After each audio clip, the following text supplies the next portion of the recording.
嗡！伴随着淡淡的毫光再度亮起，那熟悉的可怕吸力再度涌上萧炎的手掌。在这可怕的吸力之下，萧炎却是没有过度的反抗，任由这可怕的力量将自己的身体一同吸了进去。穿过波涛汹涌的空间之力，古墓之外的景象终于再度出现在面前。月见星河，原本云雾缭绕的小山谷，今夜却是难得的未曾出现那遮蔽夜空的屏障。一轮圆月高悬天空，仿佛一道明亮的宝珠，周围点缀着无数亮晶晶的星辰。这样的夜幕，就好像是在一件漆黑神秘的纱衣之上点缀了一个明玉和无数金钻，显得分外迷人。小医仙双手抱着膝盖，静静地盘坐在那山洞当中，美眸无聊地望着那神秘而美丽的夜空，最后不由得轻轻倚在那小兰的羽毛之上。小兰，你说那家伙到底是个怎样的人呢？脑海中想起萧炎的种种行为，小医仙到现在依旧是有着一种如同梦幻一般的感觉。乌坦城的萧家少爷，加玛帝国的绝世天才，竟然莫名其妙地找到了自己，还说上这么一堆莫名其妙的话语。如果仅仅只是这样也就罢了，可萧炎后面所展现出来的种种手段，更是令他感到奇幻。一个13岁的少年，怎么会表现出如此堪称神奇的可怕手段？而且他竟然还知道恶难毒体，还说有办法治好。一切的一切都让小医仙有些茫然。当然，最令他感到茫然的，还是那似乎跟那家伙真的有着前世今生的联系一般。这种奇妙古怪的感觉，令他想起萧炎时，心脏总是莫名的跳动加快几次。这世间真的有着那种前世今生的说法吗？烈！小兰发出一声嘶鸣，但是一句话都没说，因为她确实还不会说话。不过，已经触通人性的她，还是轻轻用鸟喙轻轻磨蹭着小医仙的脑袋。被小兰这么一顿安抚，小医仙心中的繁杂情绪在此刻也是终于消失了许多，唇角露出一抹微笑，青丝往后微微一撩，柔美脸蛋似乎是比那清冷的月光还要略胜3分。嗡！淡淡的波动忽然从山谷中心传来，令小医仙和小兰都是微微一怔。下一刻，便是看到那山谷中央的空间再度扭曲起来，而在这扭曲之间，一道黑洞也是从中出现。那种漆黑的空间虚无，似是连那皎洁的月光都可以吞噬一般。不过，空间在扭动了片刻之后，一道黑衣人影便是从中走了出来，而伴随着他的缓缓走出，那身后原本扭曲漆黑的黑洞在此刻也是缓缓的再度合拢。清冷月光之下，萧炎双眼扫过小山谷，经过大半天的时间，那可怕的冰属性能量已经是被散去了大半。不过饶是如此，地表之上却是依旧还有着一层淡淡的冰层残留。看样子，这小山谷短时间内是没法居住了。无奈的摇了摇头，萧炎灵魂力量扫过，在发现那山洞之中还乖乖依偎在蓝茵身边的小医仙后，这才微松了一口气，脚步在空间之上虚点几步，终于是再度来到了他的面前。望着萧炎这神秘莫测、宛如鬼神一般的手段，小医仙忍不住微微失神，最后才忍不住张了张小嘴，轻声问道：“你到底是人是鬼啊？”以他如今的见识，还真是没有办法理解萧炎的手段。毕竟萧炎现在展现出的能力，在普通人眼中绝对是如同鬼神一般了。闻言，萧炎忽然有些忍俊不禁的笑了笑，轻轻揉了揉他的脑袋：“哼，一些寻常手段罢了，等你将来成了斗宗也会拥有的。”斗宗？闻言，小医仙只感觉脑子有些转不过来，睫毛轻轻颤了颤，片刻之后，终于是反应了过来：“你说你有斗宗的实力？”面庞略带些许僵硬麻木地看了萧炎一眼，小医仙对于萧炎所表现出的种种神奇手段，实在是有些麻木了。斗宗强者，以他现在的层次，似乎都未曾听说过这种人物的传说。我现在当然还不是斗宗，不过因为某些原因，我现在可以暂时借用堪比斗宗的力量罢了。萧炎呵呵一笑，望着小医仙那呆呆的可爱模样，不由得伸出手轻轻捏了捏他的俏脸。走吧，咱们先回去，这小山谷恐怕暂时是不能待了。感受着指尖那如同羊脂玉一般的感觉，萧炎轻声笑道：“啊，哦。”俏脸被萧炎捏了2下，小医仙这才反应过来，一抹绯红从白玉一般的脸庞上浮现，这才轻轻点了点头。的确，这小山谷已经被那溢散出的冰属性能量破坏得不成样子，看样子短时间内却是无法居住了。伴随着一声清脆的鹰啼之声，蓝色大鹰再度腾空而起，卷起天际的狂风，朝着青山镇的方向飞了回去。一回到万药斋，萧炎便是看到了姚老板那可以称得上谄媚的嘴脸。呵呵呵，萧炎少爷回来了。望着那缓缓走回来的萧炎和小医仙，姚老板急匆匆地迎了上来，目光在萧炎和小医仙身上仔细打量了一下，姚老板便是冲着萧炎挤眉弄眼了2下，笑容当中都是带着几分男人都懂的猥琐。萧炎少爷，你不在的这段日子里，我给您在万药斋附近盘了一座小院，今后您可以带着小医仙住到那小院当中去，省得有些时候做事不太方便。一边吩咐秦草准备一些伙食，姚老板一边笑眯眯地将一串钥匙递了过来。听到姚老板的话语，一旁的小医仙俏脸瞬间变得更加红润了些许，甚至是顾不得对方是自己的老板，便是狠狠地瞪了姚老板一眼。闻言，萧炎也是忍不住有些无语。虽然说自己这一世决定将小医仙带回去了，但也没必要这么着急吧，更何况他还是个孩子啊。不过思虑片刻，在考虑到有一处独立的院子的确是更加方便之后，萧炎最终还是轻轻点了点头，目光转向小医仙，望着后者那百口莫辩的气急样子，不由得笑道：“你觉得怎么样？”“不怎么样。”小医仙冷哼一声，便是不理会两个男人的注视，气呼呼地迈着小腿朝着自己的房间走了过去。望着后者这副模样，姚老板却是嘿嘿一笑，再度对着萧炎投来一个暧昧的目光。望着后者这猥琐的样子，萧炎无奈地叹了口气，轻轻拍了拍姚老板的肩膀，一枚玉瓶不知何时出现在掌心。“干得不错，这里面是2品丹药筑基灵液，想必你应该听说过它的价值。”随手将筑基灵液丢给姚老板，萧炎这才大步走进万药斋。别的不说，他现在的确是有些饿了，虽然有着几枚保暖丹储备，但是终究是不如吃点东西更加痛快。筑基灵液。望着萧炎离开的背影，姚老板低头看了一眼手中的小玉瓶，脑海念头运转片刻之后，终于是想起了这筑基灵液的名头。似乎最近加玛帝都传得沸沸扬扬的一种可以令斗之气修炼速度加快的丹药，好像就叫做筑基灵液吧。这一瓶筑基灵液的价值好像是在5万金币左右啊。想到这里，姚老板手掌骤然握紧了几分，就连呼吸都略微急促了一些。他万药斋1年多利润恐怕都没有5万金币，这萧炎不愧是传闻当中有着大人物当老师的绝世天才，随意一出手就是如此珍贵的宝物。想到自己给萧炎买的那座小院也不过几千金币，姚老板嘴角便是快要咧到耳后根了。果然，只要将这大少爷给伺候舒服了，好处果然是很多。简单的胡吃海喝一顿之后，萧炎去了一趟小医仙的房间，也不知究竟说了什么。总之很快，姚老板便是看到小医仙乖乖地跟着萧炎离开了万药斋。望着两人的背影，姚老板不由得再度冲着萧炎竖起了大拇指。什么叫做天才？不光修炼天赋逆天，这哄女人的手段也是无比逆天啊。对于后者这副猥琐的模样，萧炎嘴角微微抽搐了一下，却是没有再过多解释。算了，有了自己的名声罩着，小医仙今后倒是的确可以避免一些不必要的骚扰。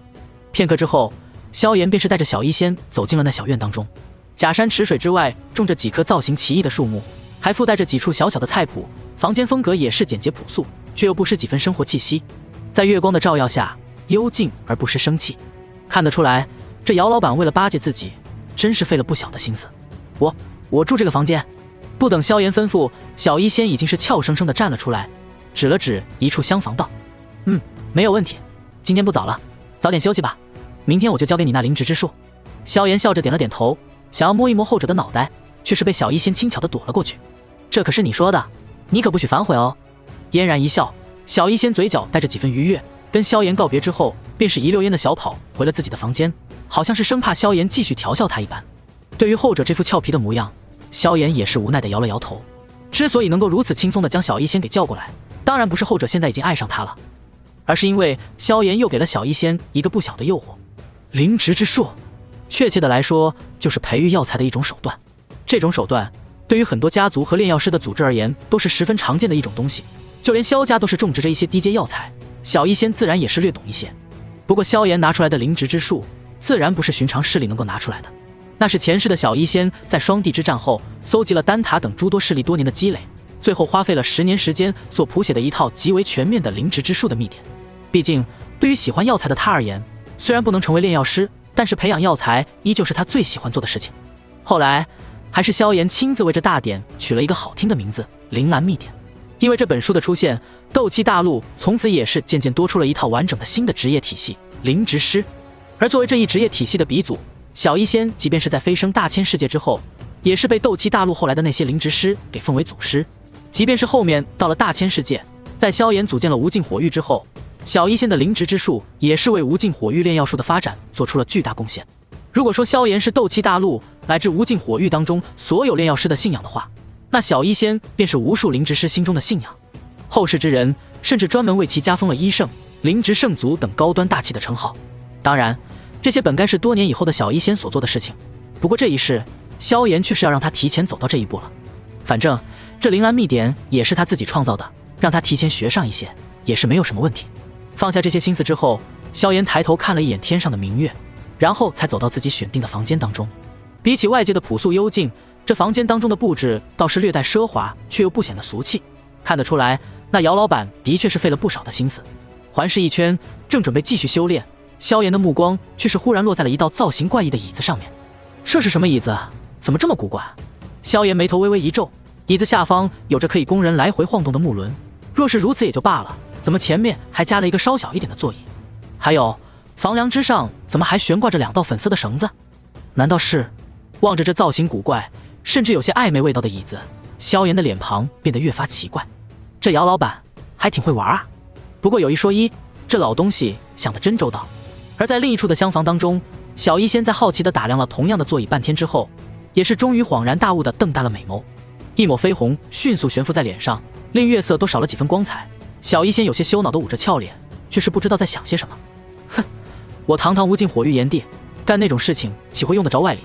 他们根本不知道什么叫做猛男。轻轻吐槽了一下之后，萧炎终于是盘坐在了床榻之上，眼角瞥过那摇椅之后，脑海中却是不由得想起了小医仙那堪称极品的柳腰。轻轻晃了晃脑袋，将小腹升起的一丝火气驱逐之后，萧炎这才从那戒当中取出了那枚自古墓当中得到的悬蒲筑基丹。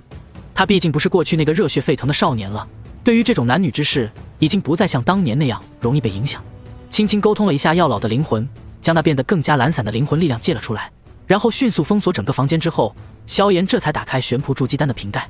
而伴随着那瓶盖的打开，一道磅礴的能量也是从中骤然散发出来。磅礴能量溢散出丝丝的能量涟漪，在整个房间回荡。若是没有那可怕的灵魂力量包裹，恐怕这房间也是会在顷刻间化作废墟。萧炎神色不变，催动着灵魂力量，将那龙眼大小的丹药取出之后，手指在虚空连连点动，最后凝聚出一道道奇异的纹路，将那磅礴能量封印起来之后，这才一口将那悬蒲筑基丹给吞服下去。丹药入口，萧炎甚至不需要咀嚼，便是感到一道浩瀚的磅礴能量已经进入他的体内。如此磅礴的能量，按理说本该是就连斗皇强者都能直接撑爆，可这能量却是意外的没有伤害到他的身体一分一毫。相反，这能量在入口之后瞬间变得十分的温和，然后开始随着汹涌的药力融入萧炎的身体。在这种汹涌温和的药力之下，萧炎只感觉浑身有着一股暖流经过，那种感觉令他都感觉浑身暖洋洋的。对于这种感觉，萧炎倒是丝毫的不出意料。身为炼药师，他对这悬蒲筑基丹的药效也是十分的熟悉。于是乎，当下也是停止了任何修炼，就这样静静地躺在床上，闭上双眼，任由那庞大而又温和的药力改造着自己的身体。他的肉身经过多次的锻炼，以及筑基神液和赤炎淬体血的淬炼，已经堪比寻常斗灵强者的肉身，就算是不调用任何斗气，都是可以与普通斗师抗衡。不过，尽管那2种丹药都是萧炎亲自创造出的药方，其药效远超普通的同级丹药，但终究都只是3、4品的丹药罢了。而这悬蒲筑基丹却是真正的7品高级丹药，对于根骨的效果绝对是堪称可怕。磅礴的能量温和地侵入萧炎体内的各处，缓缓地改造着他的经脉、骨骼，甚至是全身上下的每一处细胞。在这种持续不断的温热状态下，一丝困意也是随之而来。对于这药效状态，萧炎也是无比的清楚，因此并未抵抗那股困意，而是任由其蔓延而来，缓缓地沉睡过去。漆黑的夜色当中，萧炎躺在这房间当中呼呼大睡，而他的皮肤却是在那磅礴能量的温热之下，隐隐散发着淡淡红光。在萧炎的气旋当中，那本就已经凝练无比、积累雄厚的斗气气旋，在这温热能量的影响之下，也是终于开始了缓缓的变化。不用萧炎主动控制，那气旋当中的斗气便是开始在那雄浑能量的支持下急速转动起来。伴随着气旋的转动速度越加疯狂，其体积也是在无形当中缓缓压缩。而在这气旋的疯狂转动当中，一道道磅礴的天地能量也是在此刻被急速吸收，最后融入到萧炎的体内。不过，那些天地能量虽然颇为庞大，但其质量却是差了许多，其中的能量实在是太过驳杂。若是被此刻的萧炎给吸收了，那对他而言其实并非是什么好事，甚至有可能会令他今后很长一段时间的斗气修炼速度大幅度降低。若是不剔除斗气当中的驳杂能量，那甚至会影响到萧炎之后的进阶。不过就在那天地能量落入萧炎体内的瞬间，那原本静悄悄地躺在萧炎气旋当中的一缕森白火焰，在此刻却是骤然出动了起来。只见那一缕火焰本源在感受到萧炎体内驳杂的能量入侵之后，便是开始主动地将萧炎体内斗气吸收了小半。而在将这小半斗气尽数吸收之后，那原本仅仅一缕的火焰本源便是已经催化成了巴掌大小的一团火焰。是，火焰缓缓蠕动之间，竟是在最终化作1手指高的火焰小人。而那火焰小人的模样，正是与萧炎几乎一模一样。而在这小人出现的那一刻，整个天地似乎都是为之一悸，无论是那疯狂转动的斗气气旋，还是那涌入萧炎体内的天地能量，以及那悬浮住鸡丹当中的磅礴能量，此刻都是瞬间变得乖巧无比，仿佛手指高的火焰小人其实是一尊屹立在天地之间的神明化身一般，明明没有散发多少威压，却令他们尽数臣服。火焰小人手指一挥，萧炎体内那短暂寂静的各种能量便是再度恢复了运转。不过在这一时刻，一道道森白火焰却是已经被那火焰小人号令着游走于萧炎浑身各处经脉。这些森白火焰在遇到驳杂能量的瞬间，便是直接一头扎入其中，用那可怕的温度将这驳杂的能量直接淬炼到目前所能达到的最为精纯的程度。直到将那能量淬炼到极为精纯的程度之后，那火焰小人这才指挥着森白火焰如同押解犯人一般，压着这些能量顺着萧炎的经脉游走起来。最后经过那一圈圈的炼化之后，一道道精纯能量便是被转化成了一道道精纯的斗气，最后汇入气旋当中。望着这有条不紊的被乖乖驯服的天地能量，火焰小人微微一动，便是坐镇到了萧炎的气旋当中。而在其坐镇到气旋之后，那气旋便是如同被狠狠鞭挞之后的烈马一般，开始更加疯狂的转动。最后那一缕缕精纯的斗气终于再度压缩，最后渐渐凝聚成一滴滴属于萧炎本身的能量液体。而这些能量液体的出现，也就意味着萧炎在此刻算是真正的晋升到了斗师的级别了。而那盘踞在萧炎气旋当中的火焰小人，在发现萧炎体内不会再出现问题之后，这才盘腿坐在气旋当中，双目缓缓合上，宝相庄严，宛如一尊火焰当中的神明一般。萧炎，你醒醒啊，你可别吓我。翌日清晨，萧炎终于在阵阵的摇晃和一声声轻柔的沁人心脾的声音当中醒了过来，目光睁开，便是看到小医仙一张柔美脸蛋之上布满了惊慌失措。呼，睡得真爽。萧炎缓缓吐出一口浊气，望着那俏脸之上惊慌渐渐消失的小医仙，也是忍不住一愣，旋即才反应过来的笑道：放心吧，我怎么可能会死？可是你浑身都是这种臭臭的东西，而且叫了你好几遍你都没有醒过来。见到萧炎终于睁开眼睛，小医仙显然是松了一口气，不过看到后者那浑身油腻漆黑的腥臭东西之后，还是不由得皱了皱眉。臭臭的东西。萧炎微微一怔，感到眼角都是隐隐有着一些黑色物质，他终于还是不由得坐起身子，只见其整个皮肤之上都是遍布着一种类似于污泥一般的脏东西，原来是体内的杂质都被排挤出来了。看样子我的体质又提升了不少，或许连天赋都要比前世还要强上一些了吧。想到这里，萧炎不由得冲着小医仙笑了笑，没事，我昨晚吃了点洗髓伐骨的丹药，这些都是一些身体的杂质而已，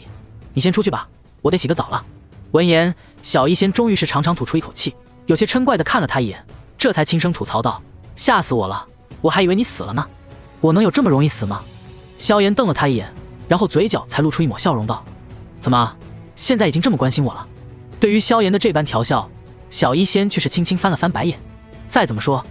你也算是我的朋友了，再说你要是死了，我学不到那灵植之术是小事，要是连恶难毒体都解决不了该怎么办？一边说着，他也是轻哼一声，略有些脸红的迈着莲步离开了萧炎的房间。望着那嘴印着离开的倩影，萧炎嘴角也是露出一抹笑容，缓缓站起身，伸了一个畅快的懒腰之后，脸上的笑容便是瞬间化作了愕然。我啥时候突破到斗师了？呆呆地感受着体内浓郁了数倍不止的斗气，萧炎也是连忙调动灵魂力量内视进去，却见体内已经是大变模样，一道道经脉比起昨夜要宽阔了数倍不止，而其血肉骨骼都是变得更加坚韧，且隐隐有着奇异光泽散发。而在这道道光泽之下，还有着极为可怕的潜力在蕴藏。当然，变化最大的还得是萧炎体内的那斗气气旋。只见的气旋当中，一道道经过淬炼完毕变得精纯无比的能量液体正静静地悬浮在其中，论起能量的精纯程度，绝对比同级斗师要高出了不知道多少。可以说，现在的萧炎虽然只是一名1星斗师，但是其斗气之持久耐用却是绝对不会逊色于5星斗师。不过最令萧炎颇为欣喜的，还是他看到了那气海当中所坐镇的火焰小人。我这地眼种子终于随着斗气的不断壮大，凝聚出一缕炎神法相了。萧炎嘴角露出一抹笑容，这炎神法相便是他当年成就主宰之后所凝聚的炎神真身的雏形。炎神诀乃是萧炎成为主宰之后所创造的功法，比起焚诀还要更加的强大无数，在斗者阶段就会凝聚出一缕地眼种子。这缕地眼种子当中有着萧炎所融入的一缕灵魂之力，所以更像是萧炎的第二分身一般。正是因此，这地眼种子才会在萧炎沉睡当中主动涌出，维护萧炎的身体。而随着萧炎的实力不断提升，这一缕地眼种子也是会慢慢成长为一道炎神法身。有了这道炎神法身，对于萧炎今后炼化异火以及各种能量都有着巨大的帮助。除此之外，当萧炎所收集到的异火数量越来越多，实力也越来越强大之时，这炎神法身最终会被萧炎用异火凝聚成如同至尊法身一般的东西。到了那时，也就是萧炎真正可以利用大千世界的手段进行降维打击的时候。而且随着萧炎的实力提升，这炎神法身最终会进化为炎神法相，再进化为炎神真身。当炎神真身再度凝聚的那一刻，便是意味着萧炎已经再度成为大千世界当中都数得上的巅峰强者了。毕竟这炎神真身可是他在迈入主宰之后都不断推演出来的可怕法身，论起威能要远远超过大千世界的10大元始法身。不过此时的炎神法身明显还是太过弱小，其重要功能还只能是帮助萧炎镇守体内，对于战斗的增幅还不够明显。将体内情况仔细查看一遍之后，萧炎这才面带一丝笑容，找了好几桶水将身体好好清洗了一遍。随着那满身如同污泥一般的杂质被尽数清洗干净之后，萧炎那已经再度拔高了半寸的身体也是终于清晰地暴露在房间当中。果然每次洗水拔毛都会让皮肤白上许多。望着已经变得白皙如玉的皮肤，萧炎无奈地摇了摇头，从那戒当中再度取出一身黑衣穿上，这才缓缓地走出房间。此时已经是太阳高悬，但是小医仙却是并没有躲在房屋当中，反倒是已经手脚麻利地拿着一个小锄头将那几处荒凉的菜圃给清理出来，然后一边擦着香汗一边期待地看着萧炎的房间。随着大门打开，当再度看着那从房间当中走出的少年时，小医仙终于是忍不住张了张小嘴：你怎么变得这么白了？你到底吃了什么丹药？望着萧炎那几乎比自己还要白皙水灵的皮肤，小医仙忽然快步走到萧炎面前，向来平静的美眸也是终于露出了几分热切与好奇。我吃的那枚丹药只有1枚，没办法再给你弄1枚了。望着小医仙这副模样，萧炎也是忍不住微微愣了一下，最后还是无奈地叹了口气。看样子变白变美真是对每个女人都有着巨大的诱惑啊，就算是恬静如小医仙也是忍不住对这一点难免心动。只不过以萧炎现在的条件，想要再炼制1枚玄璞筑基丹还真是有些困难。听到萧炎的话语，小医仙也是终于露出一抹失望之色，不过片刻之后便是被他轻轻甩出：不好意思，是我有些心急了。轻轻挠了挠头，小医仙有些不好意思地说道：没事儿，有时间我给你炼1枚养颜丹或者是玉骨丹就好了。看着他这尴尬的样子，萧炎有些忍俊不禁地笑了笑，望着后者那空灵娇俏的样子，这才轻声道：不过你本来就够漂亮了，要是再用丹药美化一下，那还让不让别的女人活了？听到萧炎的话，小医仙心中莫名的雀跃了几分，目光望着萧炎那白净了许多，甚至莫名帅气了几分的脸庞，俏脸却是多了几分红润。小医仙，你在想什么啊？他还是个孩子啊！内心响起一道正义的审判，小医仙深吸一口气，这才平静内心的情绪，对着萧炎的柔美脸庞终于再度恢复了恬静。好了，什么养颜丹玉骨丹的，这些高阶丹药你送得起我还不敢吃呢，我就想当个快乐的小药师，你还是赶紧教教我你那灵芝之术吧。听到后者的话语，萧炎嘴角也是噙着一抹温和笑容，希望这一世可以让你一直都做一个快乐的小药师。屈指一弹，那从山洞当中得来的诸多药材便是被弹出一半。这些药材虽然珍贵，不过大多数都是有价之物，比起古墓当中那些还是天差地别，用来教导小医仙灵芝之术倒是刚刚好。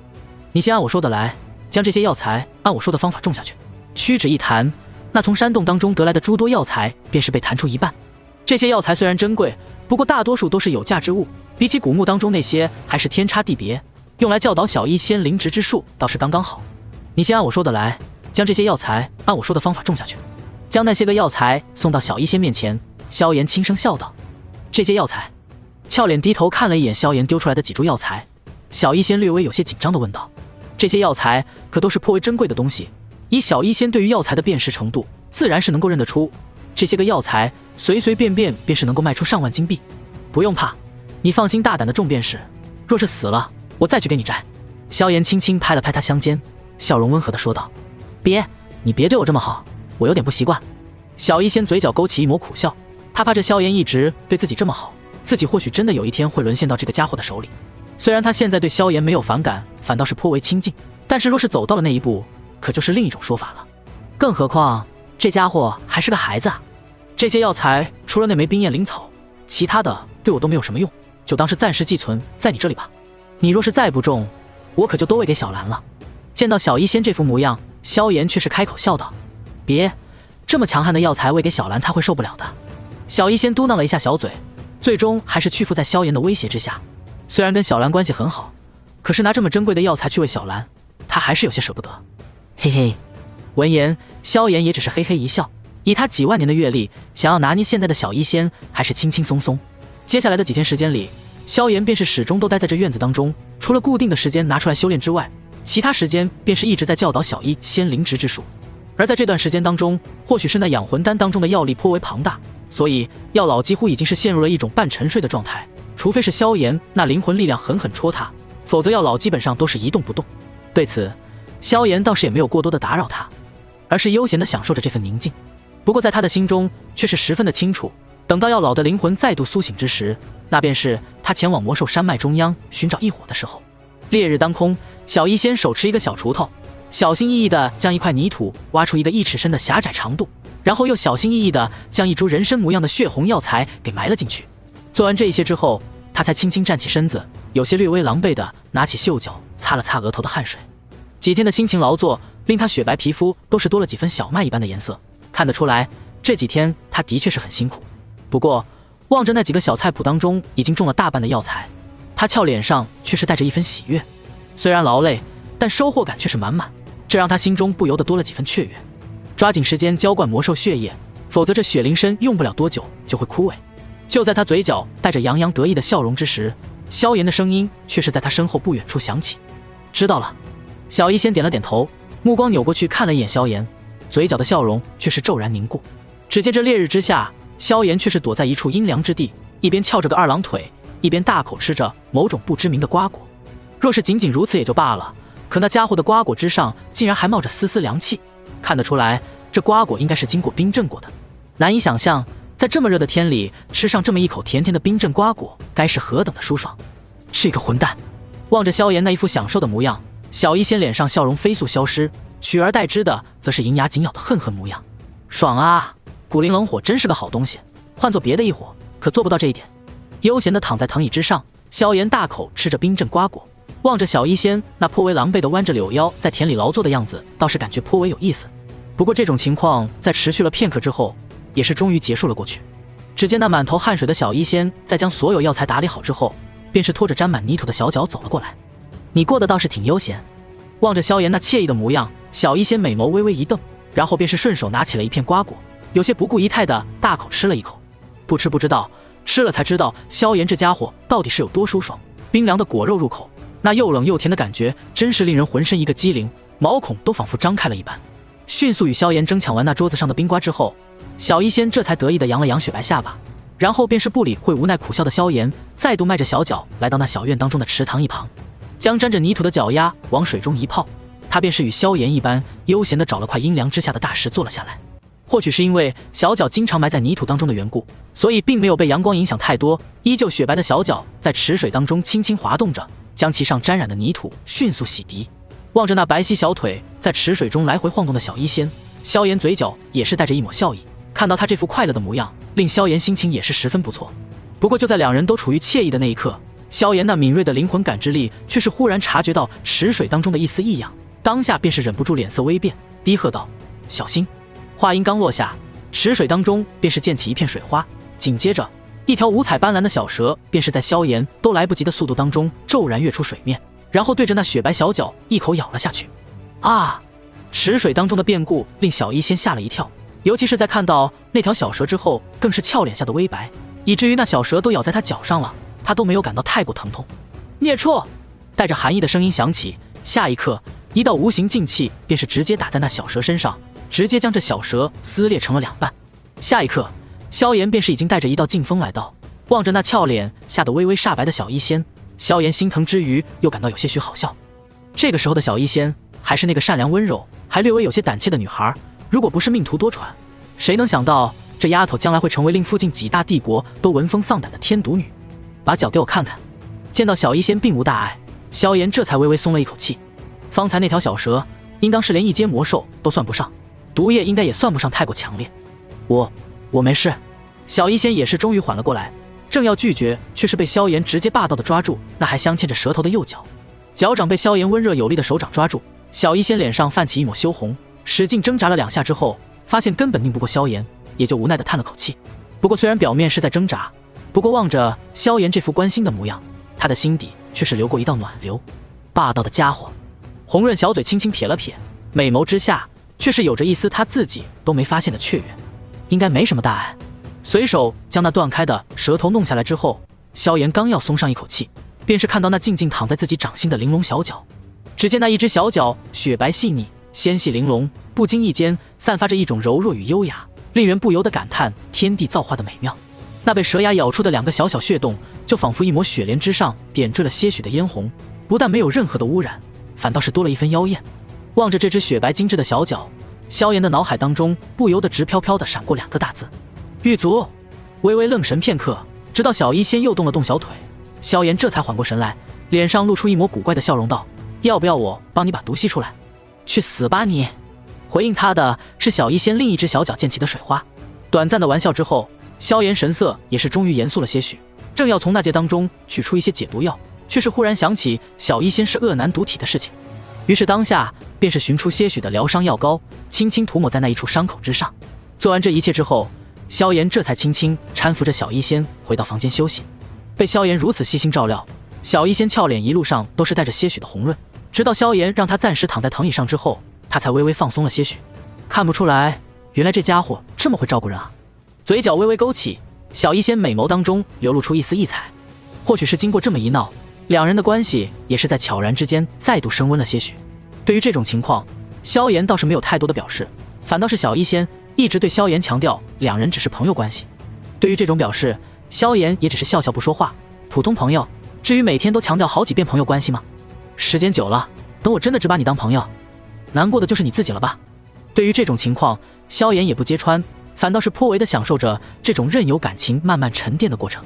而这样的时日便是一晃再度过去3天的时间。也就是在这3天之后的一个深夜当中，原本盘坐在床上静静修炼的萧炎，在此刻也是骤然睁开了眼睛。因为在他手指之上的古岩界当中，正有着一道无比庞大的灵魂力量正在渐渐苏醒。在服用了养魂丹足足10多日之后，药老的灵魂力量也是终于再度苏醒了过来，心中闪过一丝喜色。萧炎悄悄推开房门，灵魂之力感受到小医仙正在熟睡之后，这才轻飘飘地跃上房顶，脚掌在房顶轻轻一点，一道紫色羽翼便是从背后骤然升起。在这些时日当中，他早已悄然将紫云翼给炼化，那曾经令他前世需要严阵以待才能对付的魔兽残念，在这一世却是被萧炎一个眼神就给活生生的震散过去。紫色羽翼几个震动，便是带着萧炎划出颇为遥远的距离，直到挥霍了体内小半的斗气之后，萧炎也是终于借助着紫云翼飞出了数十里的距离，最后稳稳地落在一处小山之上。而随着萧炎的落地，那古岩界当中的灵魂波动也是越发的强大，直到在某一刻之后，一道庞大的气势终于从中冲天起。姐，老夫的灵魂力量终于是恢复了小半了。苍老的声音伴随着那庞大气势一同传出，下一刻，药老那已经变得颇为凝实的灵魂也是终于冲出古岩界，最后缓缓地悬浮在天际之上。而望着药老那变得凝实了许多的灵魂体，萧炎的嘴角也是缓缓地泛起一抹笑容。姐，看样子我也是时候前往那魔兽山脉深处寻找万兽灵火了。虽然现在实力太过弱小，但是从药老那散发的气势当中，萧炎依旧是能够模糊地感应出药老如今的灵魂力量应该是与7星斗宗相差无几。这般实力再加上萧炎的种种手段，恐怕在这西北大陆能够威胁到萧炎的人物已经不多了。就算是初入斗尊的强者，萧炎也是能够与之周旋1、2。而魔兽山脉深处那2头玄冥白虎，虽然算是7阶魔兽当中的佼佼者，但在萧炎面前倒也算不得什么。翌日清晨，等到小医仙迷迷糊糊地推开房门，俏脸之上还带着几分傻乎乎的模样之时，却是看到萧炎已经准备好了早餐，坐在那石桌一旁。哟，今天太阳打西边出来了，萧大少爷竟然亲自给我准备早餐。小医仙玉手轻轻揉了揉眼睛，有些难以置信地说道：平时可都是这家伙压榨自己给他做早饭的。哼，别贫嘴了，赶紧吃吧，吃完这顿饭我可能要暂时离开一段时间了。萧炎轻轻笑着摇了摇头，招手示意他赶紧吃饭。闻言，小医仙原本迷迷糊糊的小脑袋瞬间变得清醒了几分，一双美眸盯着萧炎，终于是多了几分关切。你要去哪？多久啊？不过很快，他便是察觉到自己话音当中带着几分过度的关切，当下俏脸微红，却是没有任何收回的意思，反倒是坐在萧炎对面，一双空灵眸子紧紧地盯着萧炎。望着他这副模样，萧炎心头也是微微有着一道暖意，随手递给他一枚巴掌大小的玉片之后，这才柔声笑着说道：“去一趟魔兽山脉，大概需要1个月左右吧。这枚玉片给你，如果遇到解决不了的麻烦，就赶快捏碎它。用不了多久，我就会及时赶到。1个月吗？”闻言，小医仙似是微微松了一口气，郑重地接过那枚玉片之后，小心翼翼地放在自己怀中。之后，两人并没有再说话，而是安静地吃完早餐，然后小医仙才从房间里拿出一包药粉递给萧炎。这是我最近一段时间配制的毒药，足以毒死一位大斗师。虽然对于你这种实力来说，或许没有什么用处，不过多准备一点防身之物总是好的。望着那俏脸上流露出些许不舍的小医仙，萧炎也是微微笑着点了点头，笑着揉了揉他的脑袋，笑容却是忽然郑重了起来。等我从魔兽山脉回来，或许用不了多久就得回到乌坦城了，所以希望接下来的1个月时间里，你要好好想想，到底是跟我回去，还是暂时留在这青山镇。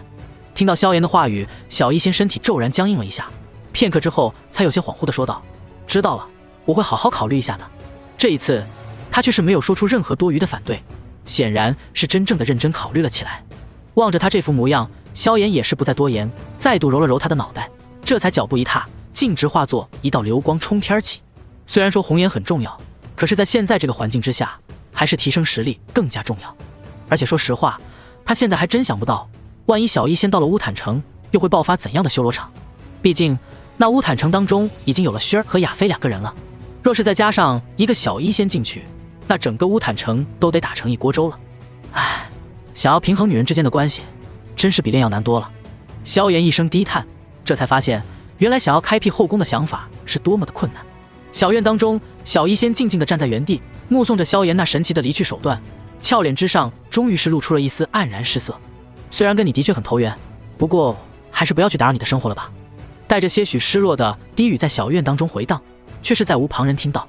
魔兽山脉绵延无尽，其长度足足有着数万里之遥，横跨了数个大帝国和诸多小国家。这般遥远的距离，即便是以萧炎如今的速度，也依旧是需要一些时间。所幸如今药老的实力已经堪比7星斗宗，所以那可怕的灵魂力量几乎堪称是源源不断，让萧炎根本不必担心太多的消耗。伴随着萧炎身形越发的深入这魔兽山脉当中，那山脉深处所时常透露出的魔兽气息也是越发强大了起来。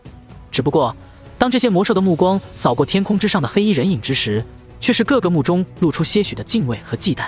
虽然这魔兽山脉当中有着诸多高阶魔兽，不过这些魔兽大多也就是5阶6阶的水平，7阶魔兽终究是堪比人类斗宗的顶尖强者，就算是整座魔兽山脉加起来也不足10头。而天空之上那可怕的人影所散发的气息，是绝对不比那些实力强大的魔兽领主们弱的。脚步在虚空不停点过，每一步都是直接跨越数里的空间。如此在进行了小半天的赶路之后，一片怪石嶙峋的绵绵群山也是终于出现在了萧炎的视线当中。再度几个闪身，萧炎的身影也是终于来到了此地。而在进入这片群山的瞬间，萧炎体内那已经初步凝聚出一丝模样的炎神法身，在此刻也是终于骤然睁开双眼，目光死死地盯着那群山之中的一个方向。这由地眼种子所凝聚出的炎神法身，对于异火的敏感程度可以说是超过了大陆上近乎所有人。当然，在萧炎感受到异火气息的同时，他所借用药老的灵魂力量，在此刻也是察觉到了这一片连绵群山当中所遍布的强大气息。大大小小数十座山峰，几乎每一道山峰当中都是有着一道至少5阶的魔兽气息。而真正令萧炎面色都略微郑重了些许的，还是那位于中央最大山峰，也就是异火所在处的那处山峰当中的气息。因为在那里，赫然便是2到7阶魔兽才能拥有的强大气息，而且这气息在7阶当中也是达到了极高的层次。白虎兄妹，出来见我！没有丝毫的掩饰，萧炎运用药老的声音一声低喝，然后便是化作滚滚雷音，在方圆数百里之内炸响开来。伴随着这一声低喝过后，那原本平静无比的山脉中央，在此刻也是终于开始缓缓沸腾起来。一道道庞大气息从这道道山峰当中腾空而起，下一刻，一头头体型庞大的魔兽便是纷纷从这些山峰当中冲天起。人类王的名字不是你能够随意呼唤的。一头堪比人类斗皇的6阶魔兽率先走出，面露不善地望着那站立在天空当中的人类。这些个魔兽都是5阶巅峰乃至6阶的魔兽，如此庞大的数量，若是放在加玛帝国，足以掀起一场无比可怕的灾难。而他们却都是依附于白虎兄妹的手下而已。不过对于这些魔兽的不善目光，萧炎脸上却是没有任何的波动。见到那白虎兄妹未曾现身，萧炎无奈地笑了笑。下一刻，那堪比7星斗宗的气息终于是完全爆发开来。而在这无比庞大的威压之下，那原本还个个面露不善的魔兽们却是纷纷脸色大变。这股气息虽然比不上白虎兄妹，但恐怕也不会差得太多。这让他们明白，这人类的实力绝对是斗宗当中都排得上号的顶端强者。一名人类7星斗宗，若是没有兽王的阻拦，恐怕足以杀穿他们这几十头5、6阶魔兽组成的庞大队伍。而伴随着萧炎的气息落下，那原本一动不动的中央山峰，此刻也是终于有了动静。轰隆！在萧炎和无数魔兽的注视之下，那中央山峰忽然微微颤动，下一刻2道冰冷杀伐的庞大气息也是从这山峰当中扩散而出。好！伴随着一声地动山摇的可怕虎啸，2头身长超过10丈、通体雪白当中又带着神秘漆黑纹路的硕大白虎，终于是从那中央的山峰当中走了出来。2头白虎，一个壮硕，一个略带些许消瘦，但共同的特征却是这2兽竟然都是4足踩踏虚空，如同人类斗宗强者一般踏空而行。而伴随着这2头白虎的出现，那周围的天地便是温度迅速降低了下来，甚至于天地之间隐隐有着雪花落下。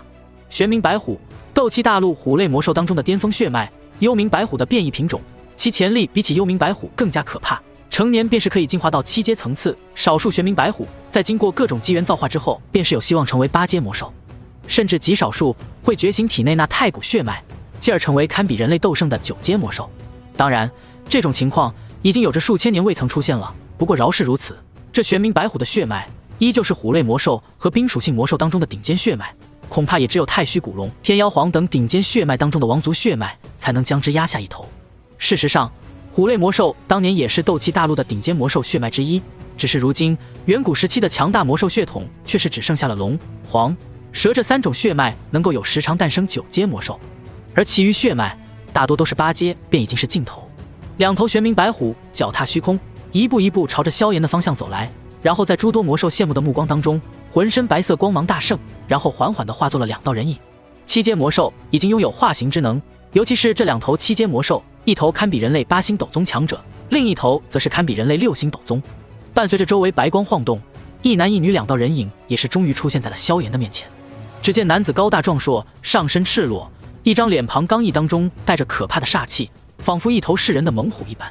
而一旁的女子则是身材高挑丰满，雪白发丝随意地搭在耳后，一双狭长眸子将那刀削一般的脸庞装饰得更带几分野性，身上的衣物只是简单的遮蔽了几处该遮蔽的地方。这种带着野性的美感的确是容易令男人升起不小的征服欲望。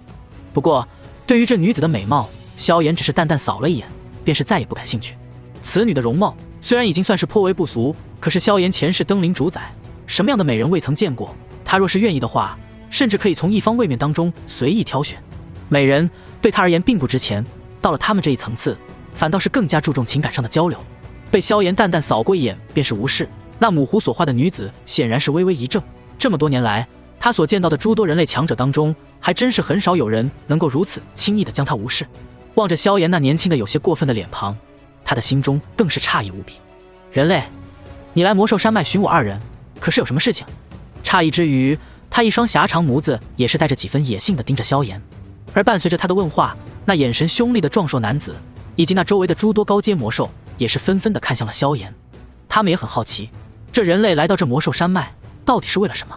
虽然对方实力的确很强，可若是在这魔兽山脉当中与这白虎兄妹对上了，那可并非是什么明智的选择。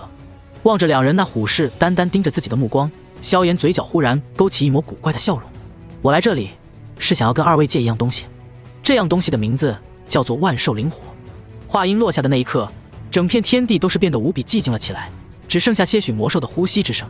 不过下一刻，那天地之间便是开始有着一种无比冰寒的可怕杀机出现。只见那原本笑盈盈的野性美人，已经是如同他的哥哥一般，一双眼睛盯着萧炎，已经充满了杀机。甚至于不光是这2人，就连那些个6阶5阶魔兽，此刻也是双目充斥着杀机。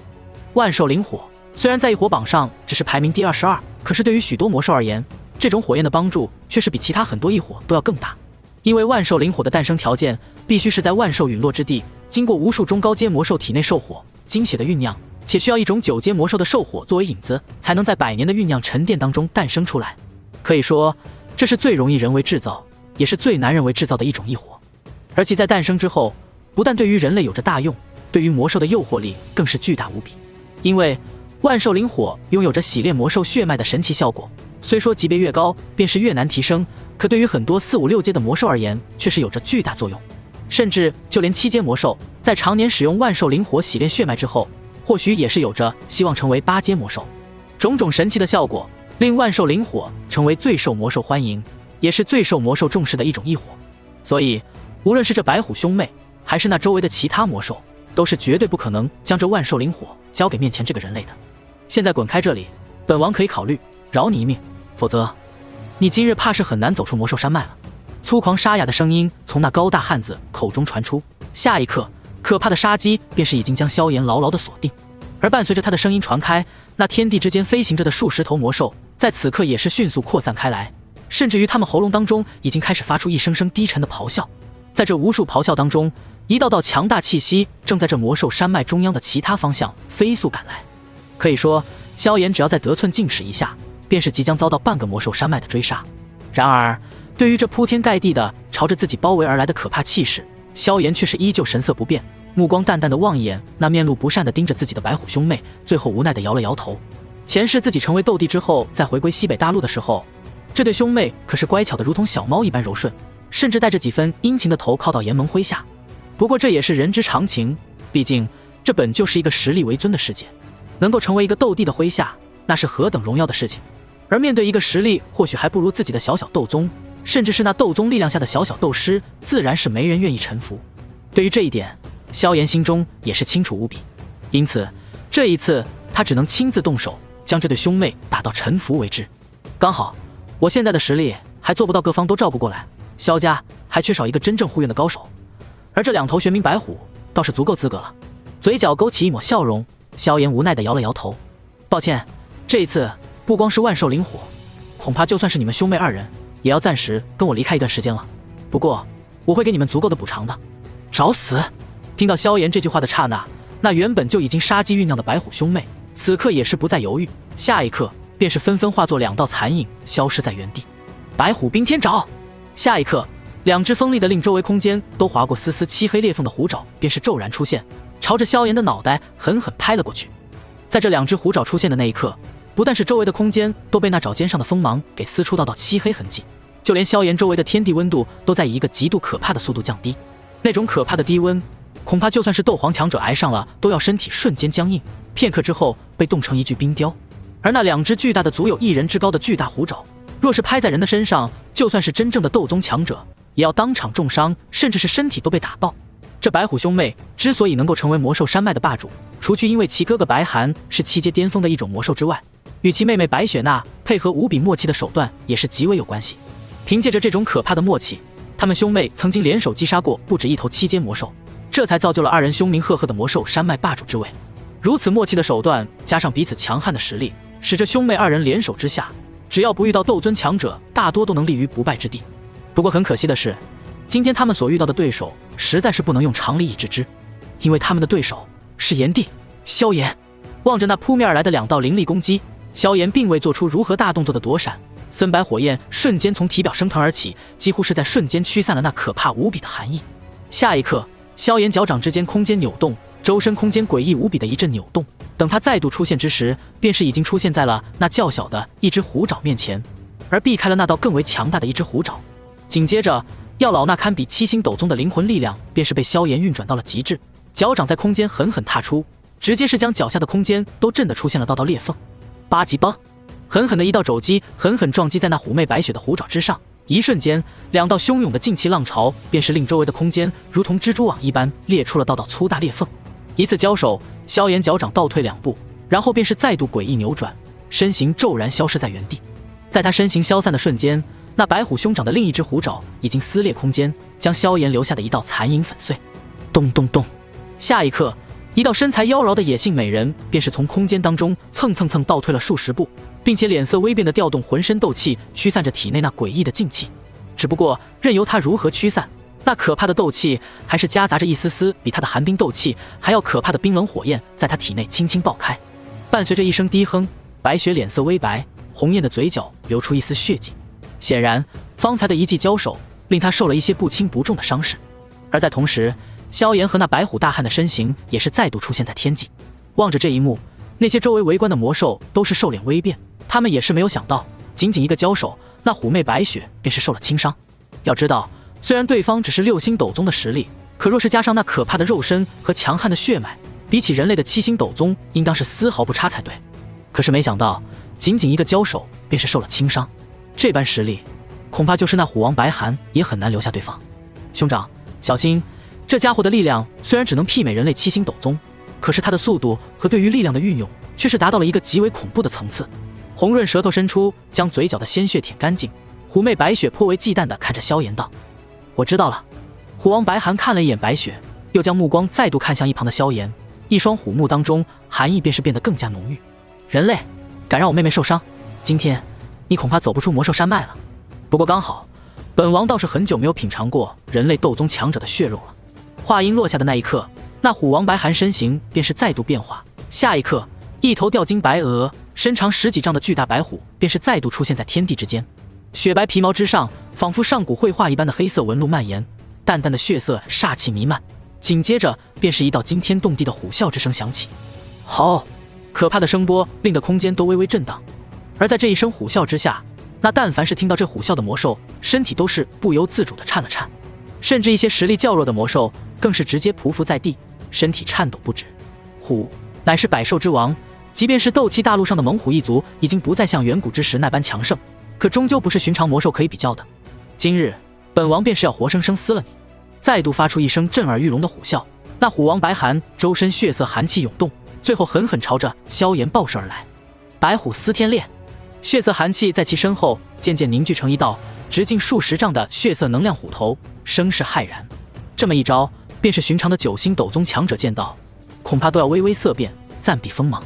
但是对于这迎面而来的一击，萧炎却是神色不变，反倒是闭上眼睛，高高的举起了食指。在食指举起的那瞬间，一道来自大千世界的模糊记忆也是缓缓地浮现在萧炎的脑海当中。萧兄，对付西天战皇这种货色，还需要给他龙凤至尊丹这么宝贵的东西？那老色鬼就是欺负你，老萧是个知识分子，换作是我，早就一掌打得他满地找牙。萧兄，你跟他废什么话？大荒求天旨！缓缓睁开双眼，萧炎眼中露出一抹笑容。由于灵魂力量的限制，他对于大千世界的记忆可谓是极为模糊，只记得一些自己所学所会的东西。而这一招，赫然便是他的好友灵动所传，倒是被萧炎颇为的喜爱。因为这五祖脾气比他稍微暴躁些许，与人一言不合便是容易动手，所以大千世界当中有很多人都暗自编排五祖一生只会2招，只认识9个大字，那便是大荒求天旨、青天化龙诀。不过就是这么2招绝学，9个大字，便是令那家伙打得整个大千世界都服服帖帖。当年我学会这一招时已经是圣品巅峰，所以不敢随意施展，恐怕殃及池鱼，生灵涂炭。不过如今的借助药老的实力，倒是可以尽情放纵一下。萧炎嘴角露出一抹笑容，伴随着那一根食指的高高举起，下一刻天地变色，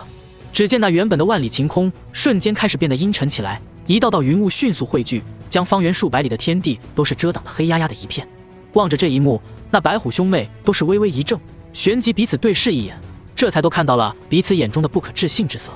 天阶斗剑！望着那黑云漫天的压抑场景，那可怕的天地之威，简直是令这群山当中的所有魔兽都感到一种来自灵魂的震颤。能够引动如此天地异象，大凡只有3种原因：要么是强者修炼到了斗圣层次，举手投足之间可以调动天地伟力为自己所用，才能做到这一点；要么便是炼制出高阶丹药，也会令天地有所变化。可萧炎却是都未曾达到前2者的要求，所以能够引得如此巨大的变化，无疑只有天阶斗技功法出世。这里的出世，一般说来，并非是指功法或者斗技重见天日，而是一种从无到有的出现，比如说创造。兄长，快杀了他，否则我们今日将有大难！望着那漫天黑云，白雪俏脸大变，用着一种近乎嘶吼的声音传到那白寒的耳中。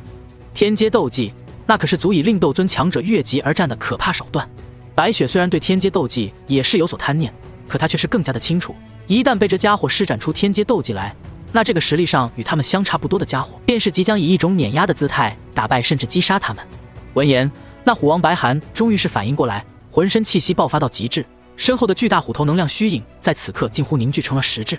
显然，他也是清楚，一旦被这家伙施展出天阶斗技，该是何等的可怕。然后，就在那巨大爪子一挥，将那具大虎头挥动而出的那一刻，那天空之上的无尽黑云在此刻骤然转动，下一刻，一根长达100丈的擎天巨柱便是从中缓缓探出。擎天巨柱出现的那一刻，方圆100里的能量在此刻都是隐隐沸腾，而那漫天黑云在此刻也是骤然化作一道庞大漩涡，围绕着中央那根擎天巨柱，宛如众星拱月一般环绕。不过，若是仔细看去，便是能够看得出，这哪里是什么所谓的擎天巨柱，这分明就是一根长达100丈的巨大手指。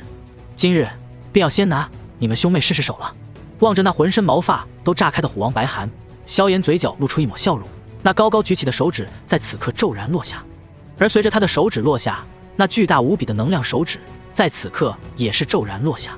大荒求天指，一指求天地。萧炎淡淡的声音在天地之间响起，下一刻，那古老庞大的手指便是朝着那虎王白寒狠狠地戳了过去。这大荒求天指最早或许根本达不到天阶的层次，不过在经过五祖的多次推演强化之后，则是早已超越了天阶的层次。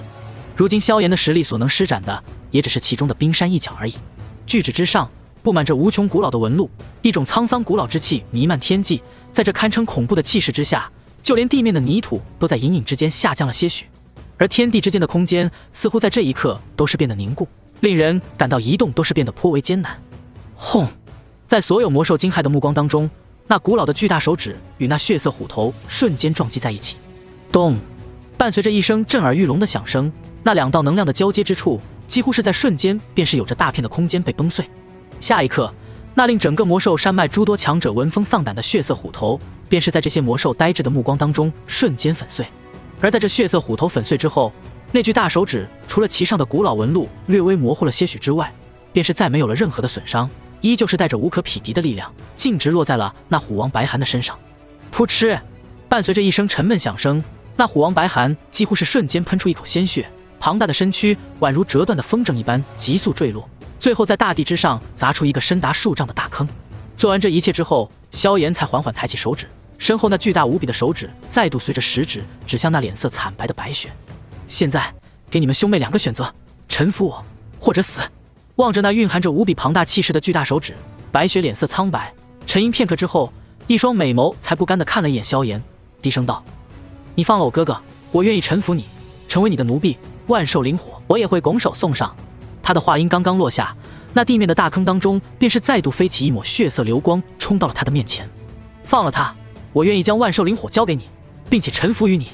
那对着萧炎低吼的，正是方才被大荒求天指一击重伤的虎王白寒。此刻的他已经是面色惨白，气息十分虚弱。哼，你们2人倒是兄妹情深啊。望着这兄妹2人的样子，萧炎嘴角泛起一抹笑容，可说出的话却是令2人都微微心寒。我说过了，今天我不但要带走万寿灵火，而且就连你们兄妹2人也必须臣服于我，否则等待你们的只有死路一条。听到萧炎那霸道的近乎没有感情的话语，这兄妹2人身体微微一颤，彼此相视一眼，眼睛当中竟然是多出了一丝决然。虽然你是人类当中的佼佼者，可想让我们兄妹就这么心甘情愿地臣服于你，你想的还是太容易了一些。既然如此，那就拼死一战吧。话音落下，那白寒白雪周身气息便是再度变化，这副模样似乎是想要催动什么拼命的秘法一般。望着2人这副模样，萧炎都是忍不住微微一愣。不是你们2个这么有骨气的吗？真有骨气，前世为啥见了本帝就这么卑躬屈膝的？心中虽是这般想着，可是萧炎自然是不可能就这么真的将这2头猛虎给抹杀了。他心中清楚，若是能将这2个家伙收服，恐怕不只是多了2个得力干将，而且这魔兽山脉当中的天材地宝，以后也是可以任由他索取。叹了口气，萧炎最后还是无奈的开口道：你们兄妹2人为我效力10年，我可以让你们都进化到8阶层次。话音落下的那一瞬间，那原本还面露狰狞疯狂的2人忽然微微一怔，身上那即将狂暴的气息都是微微混乱了些许。你说的是真的？哼，我能够拿得出天阶斗技，自然也能够拿出令你们白虎一族进化的神奇功法。萧炎嘴角露出一抹笑容，淡淡的道：不知道你们有没有听说过白虎化圣诀？话音落下的那一刻，萧炎便是看到那白虎兄妹神色巨变，脸上露出了一抹狂喜之色。白虎化圣诀乃是远古时期一尊白虎一族的9阶斗圣所创造的一门属于魔兽一族的天阶功法。这道功法几乎是为白虎一族量身定制，修炼大成便是可以打破桎梏，成为传说中的9阶魔兽，就算再不济突破8阶也是没有问题。望着这兄妹2人满脸狂喜的样子，萧炎却是轻轻摇了摇头：不要高兴得太早了，因为信不过你们，所以我会在你们兄妹二人的灵魂当中种下自己的灵魂印记。也就是说，从今以后，你们的生死恐怕要暂时由我掌控了。”话音落下，那白虎兄妹便是脸色再度微微一变，有些脸色难看地望着萧炎。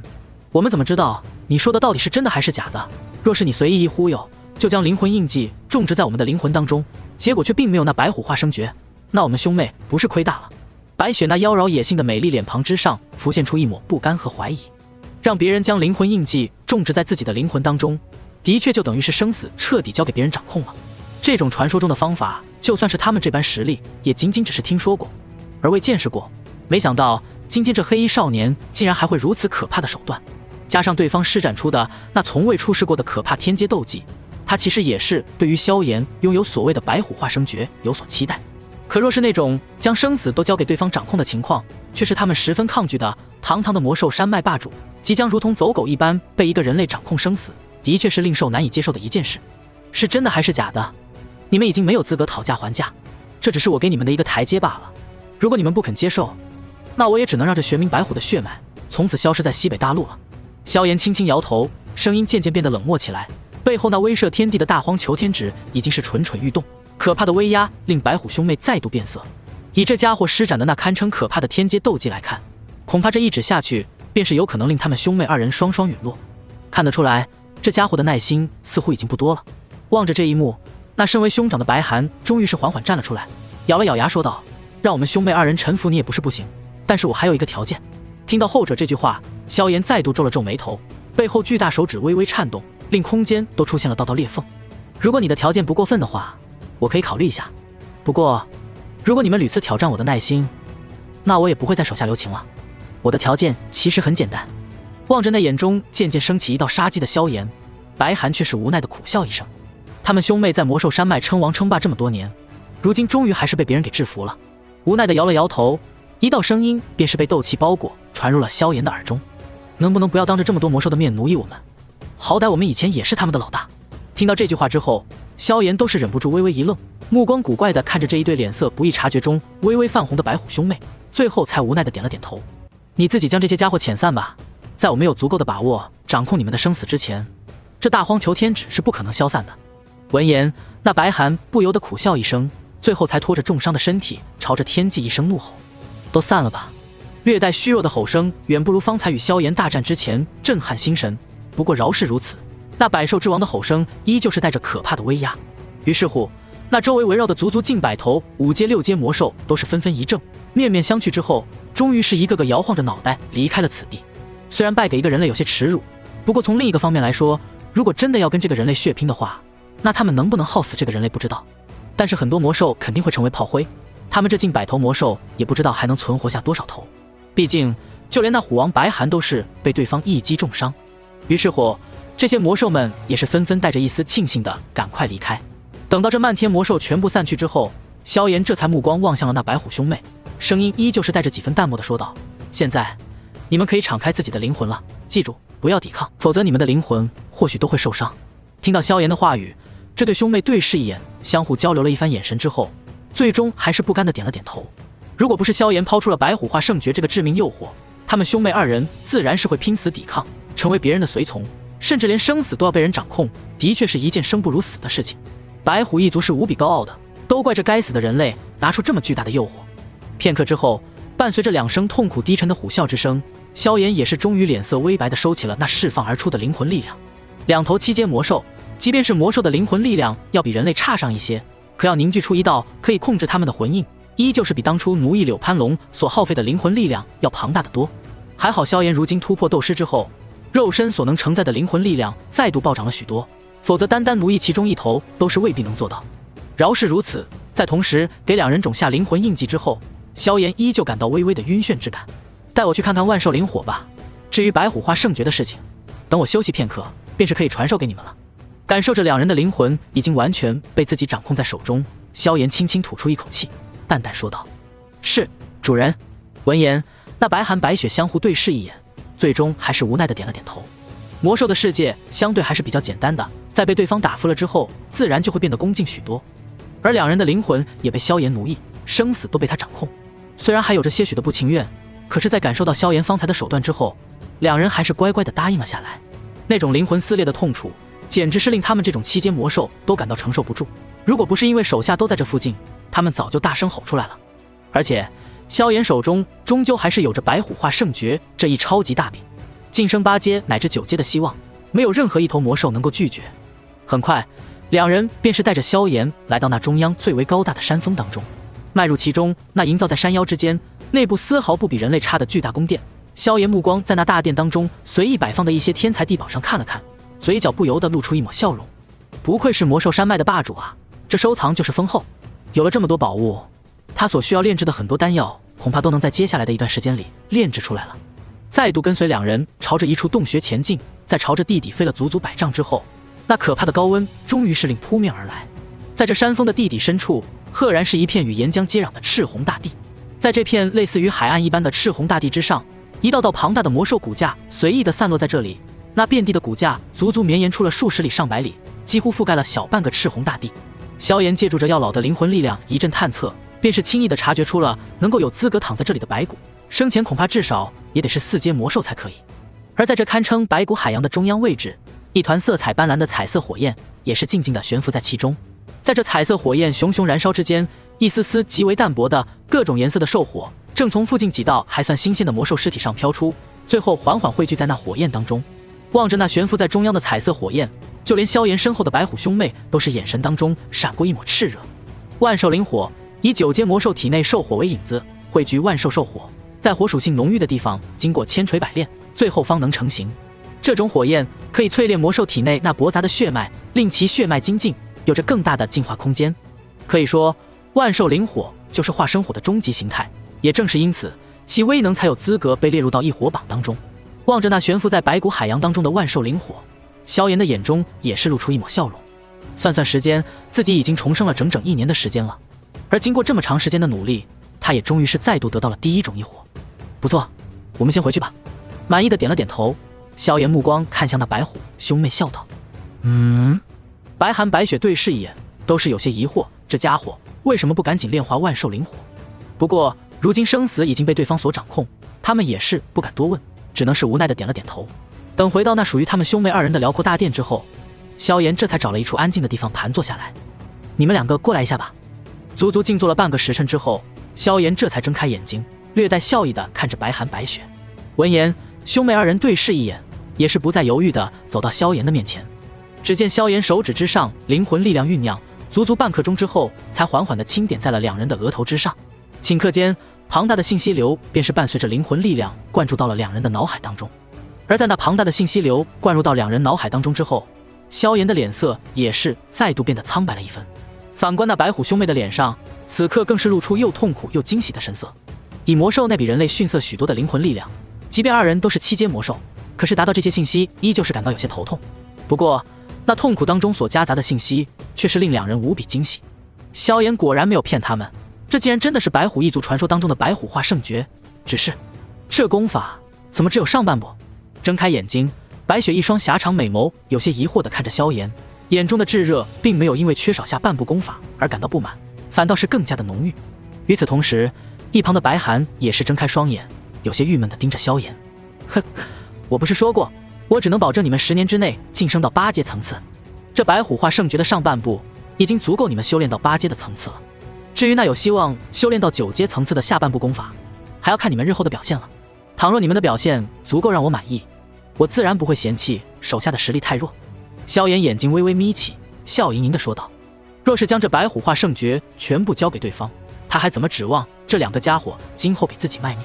听到萧炎的话语，那白虎兄妹脸上的困惑之色渐渐消失，目光紧紧盯着萧炎。片刻之后，终于是无奈的苦笑一声：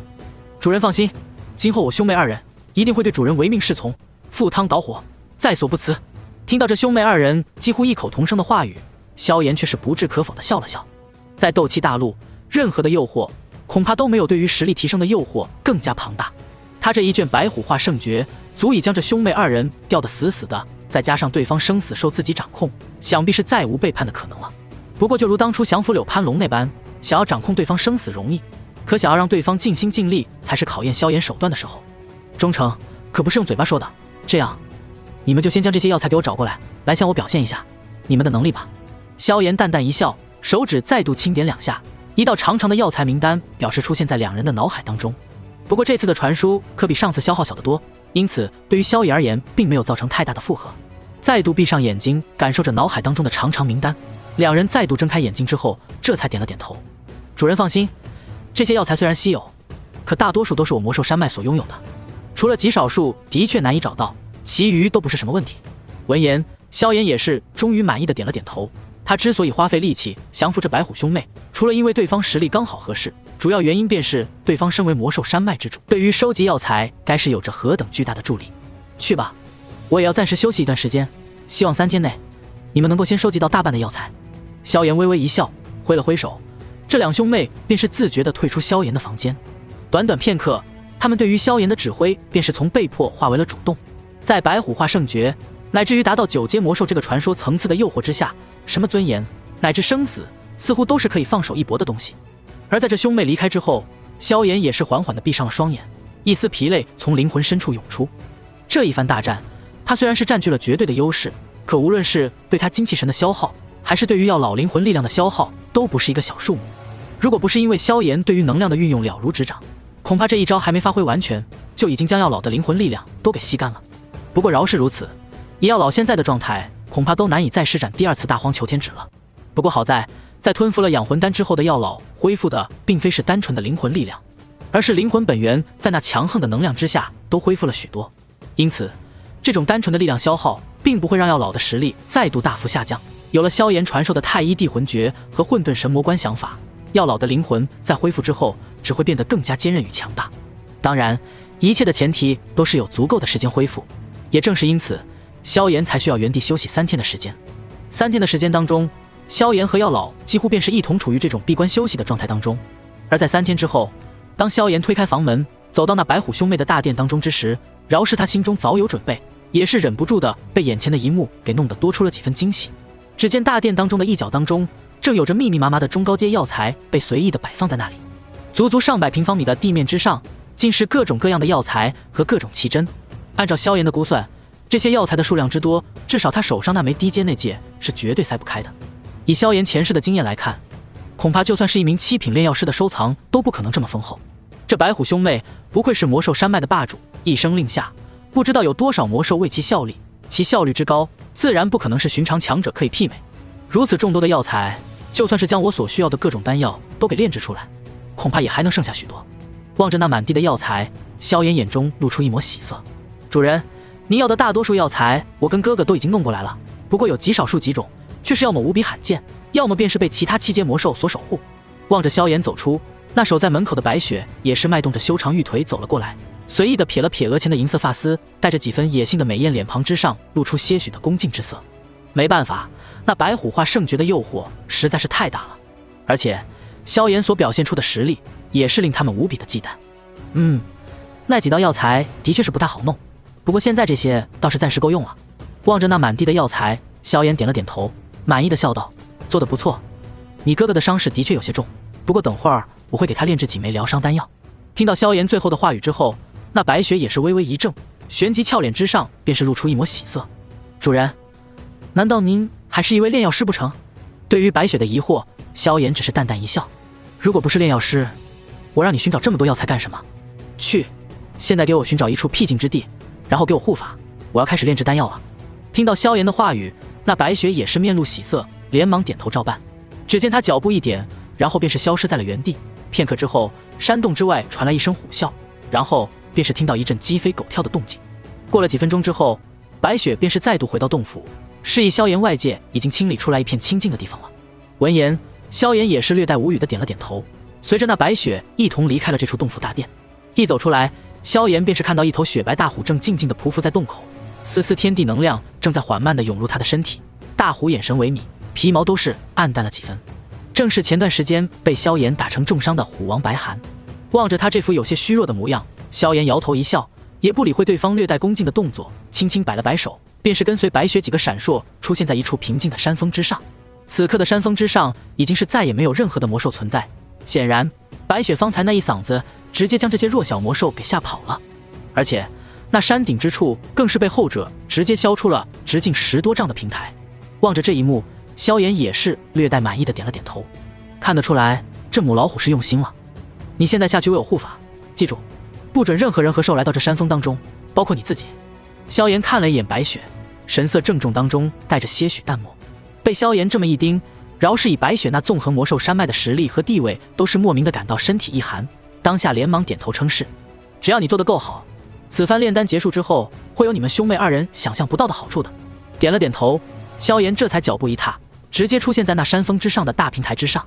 听到萧炎所许诺的好处，那白雪野性美眸微微一亮，轻轻舔了舔红唇，然后便是乖乖地按照萧炎的吩咐出现在了那山脚之下。其身形直接再度化作一头通体雪白的母老虎，然后头颅高高扬起，仿佛巡视自己领地一般，将这座山峰牢牢地看好。察觉到那白雪的确是如此顺从之后，萧炎这点了点头，手指在古岩界之上轻轻点了点，轻笑道：“老师，出来干活了。”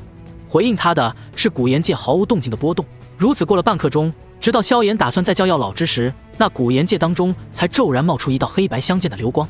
咚！伴随着一声闷响，一口硕大的黑色药鼎便是重重地砸在山峰之巅。哎，刚恢复了灵魂力量，又要给你小子干活了，我老头子真是一生劳碌之命啊！也不怪药老如此的吐槽，实在是萧炎这次所需要让他炼制的丹药太多了，而且还都是一些高品级丹药。虽然身为曾经斗气大陆最为强大的炼药师之一，但一口气炼制这么多6品乃至7品丹药，对于现在的药老而言，依旧是一个不小的负荷。毕竟现在的他终究只是灵魂状态，哪怕这灵魂状态的实力都堪比7星斗宗。对于药老这副抱怨的模样，萧炎却是毫不在意，只是淡淡的笑道：“炼制高阶丹药，灵魂之力消耗之后再修炼我给你的2道秘术，会令您的灵魂基础更加的浑厚，这对你今后达到斗圣和真正的9品炼药师可是有着巨大的帮助哦。”听到萧炎的话语，药老灵魂体微微一颤，萧炎的这些话可真是戳中他的心坎了。过去他虽然触摸到了9品的门槛，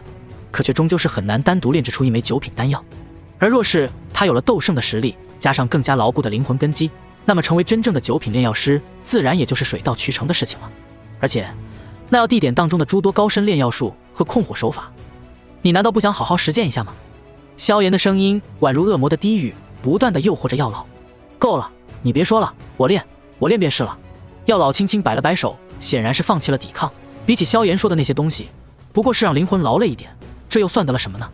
嘿嘿，望着药老这副模样，萧炎也是嘿嘿一笑，掌间忽然翻出那巨大的玄重尺。老师，你要不要把这玄重尺给背上？说不定它不止可以压制斗气运转，还能压制灵魂运转呢。这东西更适合打基础。滚！苍老的声音响彻山峰，片刻之后，终于是有着一道森白火焰在山峰之上缓缓升起。而随着这道森白火焰的升起，天地之间也是再度安静了下来，只有时不时的药材被焚烧锻造的声音传来。当然，在经历了几道煅烧的声音之后，每隔上几个时辰，都会有着令人心神振奋的浓郁丹香从那山顶当中传来。这般奇异的丹香，就连那守护在山脚的白雪都是轻轻咽了一点口水，更别说这山峰附近的诸多魔兽了。不过，任凭他们对于这丹香是何等的渴望，可是在踏出几步嗅到那魔兽山脉霸主的气息之后，便是一个个无比惊惧的连忙跑开。3天之后，药老的灵魂体再度变得有些虚幻了起来，苍老的脸庞之上带着些许的疲惫，而在萧炎的面前却是多出了许多的珍贵丹药：血莲丹、斗灵丹、紫心破障丹、黄极丹、破宗丹，足足10几种5品6品的丹药横放在此，然后被萧炎随意的收入那戒当中。休息3天，然后炼制7品丹药血神丹。萧炎咧嘴的笑了笑，以他如今那少得堪称可怜的斗气，无论他的炼药术何等的高深，也是炼制一颗血莲丹都会困难无比。就算是能够炼制出来，恐怕也得直接虚脱，哪能像面前的药老这般能一口气炼制10几枚高阶丹药。望着萧炎那近乎是孺子可教一般的笑容，药老嘴角微微抽搐2下，一时之间竟然是搞不清楚到底谁才是真正的老师了。不过对于萧炎所说的话语，他如今已经是深信不疑。经过这段时间的相处，他现在是深深的相信自己这弟子的确是斗帝强者转世，是自己的大机缘。于是在萧炎的指挥下，3天后，那恢复了灵魂力量的药老也是明显感觉自己的灵魂似乎比过去又强韧了一分。虽然这种增幅并不明显，但若是日积月累之下，那可就是如同萧炎所说那般，会令他的灵魂根基远超常人。家伙，对，这枚药材应该这样提炼。2天之后，在萧炎那不断的指点之下，伴随着一道天雷炸响，第1枚血神丹也是终于出世。而药老在休息了半天之后，便是直接开始了第2次炼药。血神丹在萧炎改造了药方之后，终究只是7品中级丹药，虽然对于现在的药老而言的确是有些吃力，但在那提升实力的诱惑之下，却的确是令药老不顾疲倦的任由萧炎指使。何况他在这弟子的指点之下，对于那药地点当中的诸多玄妙也是大有参悟。药老现在有一种感觉，那就是在萧炎的帮助之下，等他有了肉身再度复活的那一刻，他的实力和炼药术恐怕会比生前要提升一个巨大的空间。山峰之上，少年双腿盘踞，老神在在地指点着面前的灵魂体老者，每隔数日都会有着一道天雷落下，这样的一副怪异模样，显得滑稽又搞笑。不过在搞笑的同时，却隐隐有着一种轮回一般的奥妙隐隐浮现。对于这些东西，山脚下的白雪不是很清楚，但是每当那天空当中有着雷霆落下之时，他的双目都是忍不住地闪过一丝震撼。虽然对炼药术不甚了解，但身为7阶魔兽，他还是清楚能够引得天雷落下，那山顶之上的丹药必然至少是7品丹药。没想到这家伙不但实力了得，就连炼药术都是如此高深。内心对萧炎所表现的手段有些佩服的同时，那白雪对于后者则是更加忌惮了一些。以往他所遇到的所有斗宗巅峰强者当中，可是从来没有听说过有人像萧炎这般手段深不可测的。就算是他的父亲，那曾经的魔兽山脉之王，也是从来没有表现出过这种神秘的手段。无论如何，有着白虎化圣诀的诱惑，我们兄妹2人看来的确是要把他当成真正的主人了。白雪轻轻一叹，望着那渐渐陷入平静的山顶，眼中露出一丝敬畏。不过这种平静并未持续太久，在停滞了大概小半天的时间之后，一道庞大荒凉的气息却是骤然从那魔兽山脉的西方传来。而在感受到那庞大气息的那一刻，白雪原本平静的神色忽然一怔，旋即便是骤然一变。只见远处2道流光在此刻却是带着凶悍气息疾驰而来，其中所散发的气息似乎并不比白雪弱上多少。糟糕，他们怎么会来到这里？望着那首当其冲的血色流光，白雪眼中露出几分谨慎，低声一吼之后，其身形便是骤然升到天空之上。而随着他的一声低吼，不远处便是有着一道同样的白色流光疾驰而来，正是那虎王白寒。伴随着2人的出现，那远处疾驰而来的2道流光也是终于缓缓停下，露出了其中的原形。一头被生血红双翼的巨大天狼，还有一头则是双目赤红、身体壮硕庞大的巨大野牛。血翼天狼，化血魔牛。望着这2头魔兽，白虎兄妹双目微微眯起。你们2个来这里干什么？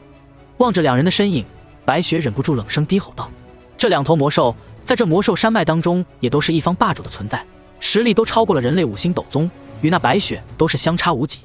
过去就算是他们兄妹2人联手，也很难将这2个家伙击杀。而如今白寒身受重伤，这2个家伙的实力恐怕已经能够威胁到他们兄妹2人了。姐，早就听我手下的一头小狼说过，你们兄妹2人这里最近总是有着丹香飘散，如今看来应当是真的了。为首的血翼天狼嘴角修长鼻子，仔细嗅了嗅空中残余的香味，眼中带着一分贪婪之色。人类炼药师炼制的丹药，对于他们魔兽而言可是大补之物啊。而当他目光落在那白寒身上之后，先是微微一怔，旋即便是露出一抹狂喜之色。白寒，你竟然受了重伤！闻言，那原本就面色难看的白虎兄妹更是脸色微变。本王的却是受了重伤，不过就算如此，我兄妹2人想要对付你们，也并不是什么难事。听到血翼天狼那近乎贪婪的声音，白寒虎目当中寒芒闪烁，声音当中带着几分杀意。现在滚开，本王可以饶恕你的无礼，否则你将来便要承受本王的怒火了。对于白寒的威胁，那血翼天狼却是神色不变，狼嘴当中发出阵阵怪笑。姐，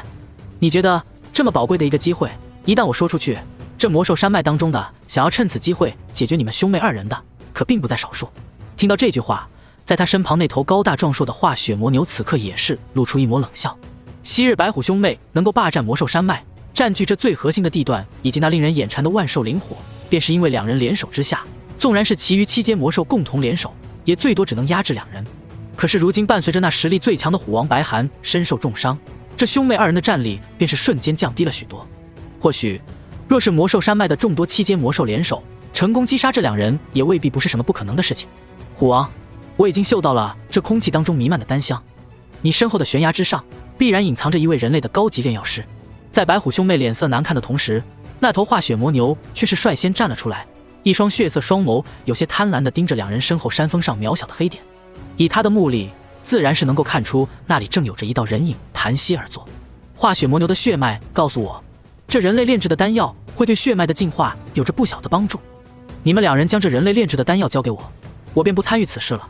如何？化血魔牛虽然保持着魔兽的身躯，不过声音当中却是带着一丝贪婪的笑意。至于得到这丹药之后是否放过这白虎兄妹，那自然是不可能的。这兄妹二人已经霸占万兽灵火多年，若是有朝一日其中一人借助万兽灵火的力量再度突破8阶，那他们岂不是又要回到那老兽王带来的威慑当中？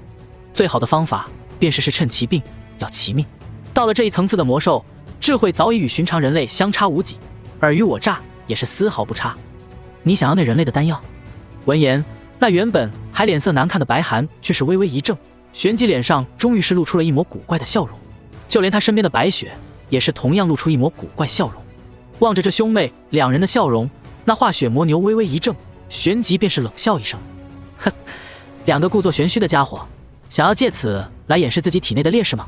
以你们二人的实力，能够请来的人类炼药师品级再高又能如何？今日我便是要趁你病要你命。老狼，动手吧！若是能够得到那人类的丹药，对你我绝对有着巨大的好处。”话音落下，他便是率先出动，滔天血气瞬间升起，一只巨大牛蹄便是狠狠地朝着虎王白寒踩了过去。而另一边，那血翼天狼在听到化血魔牛的说法之后，眼睛当中也是闪过一丝贪婪，背后血色双翼一震，便是要冲着那山峰杀过去。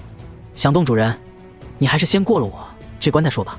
天地之间温度骤降，几道巨大的冰刃骤然出现，便是朝着血翼天狼的方向撕裂过去。只见白雪已经是化作一头雪白巨虎，再度出现在天地之间。他与白寒心中都是无比清楚，这两个跑过来捣乱的家伙，倒正是给他们兄妹二人创造了一个表示忠心好机会。伴随着他那带着几分野性与诱惑的声音响彻天际，那原本正准备突袭的血翼天狼以及远处的化血魔牛，此刻都是微微一顿，双眼当中充斥着不可置信的神色。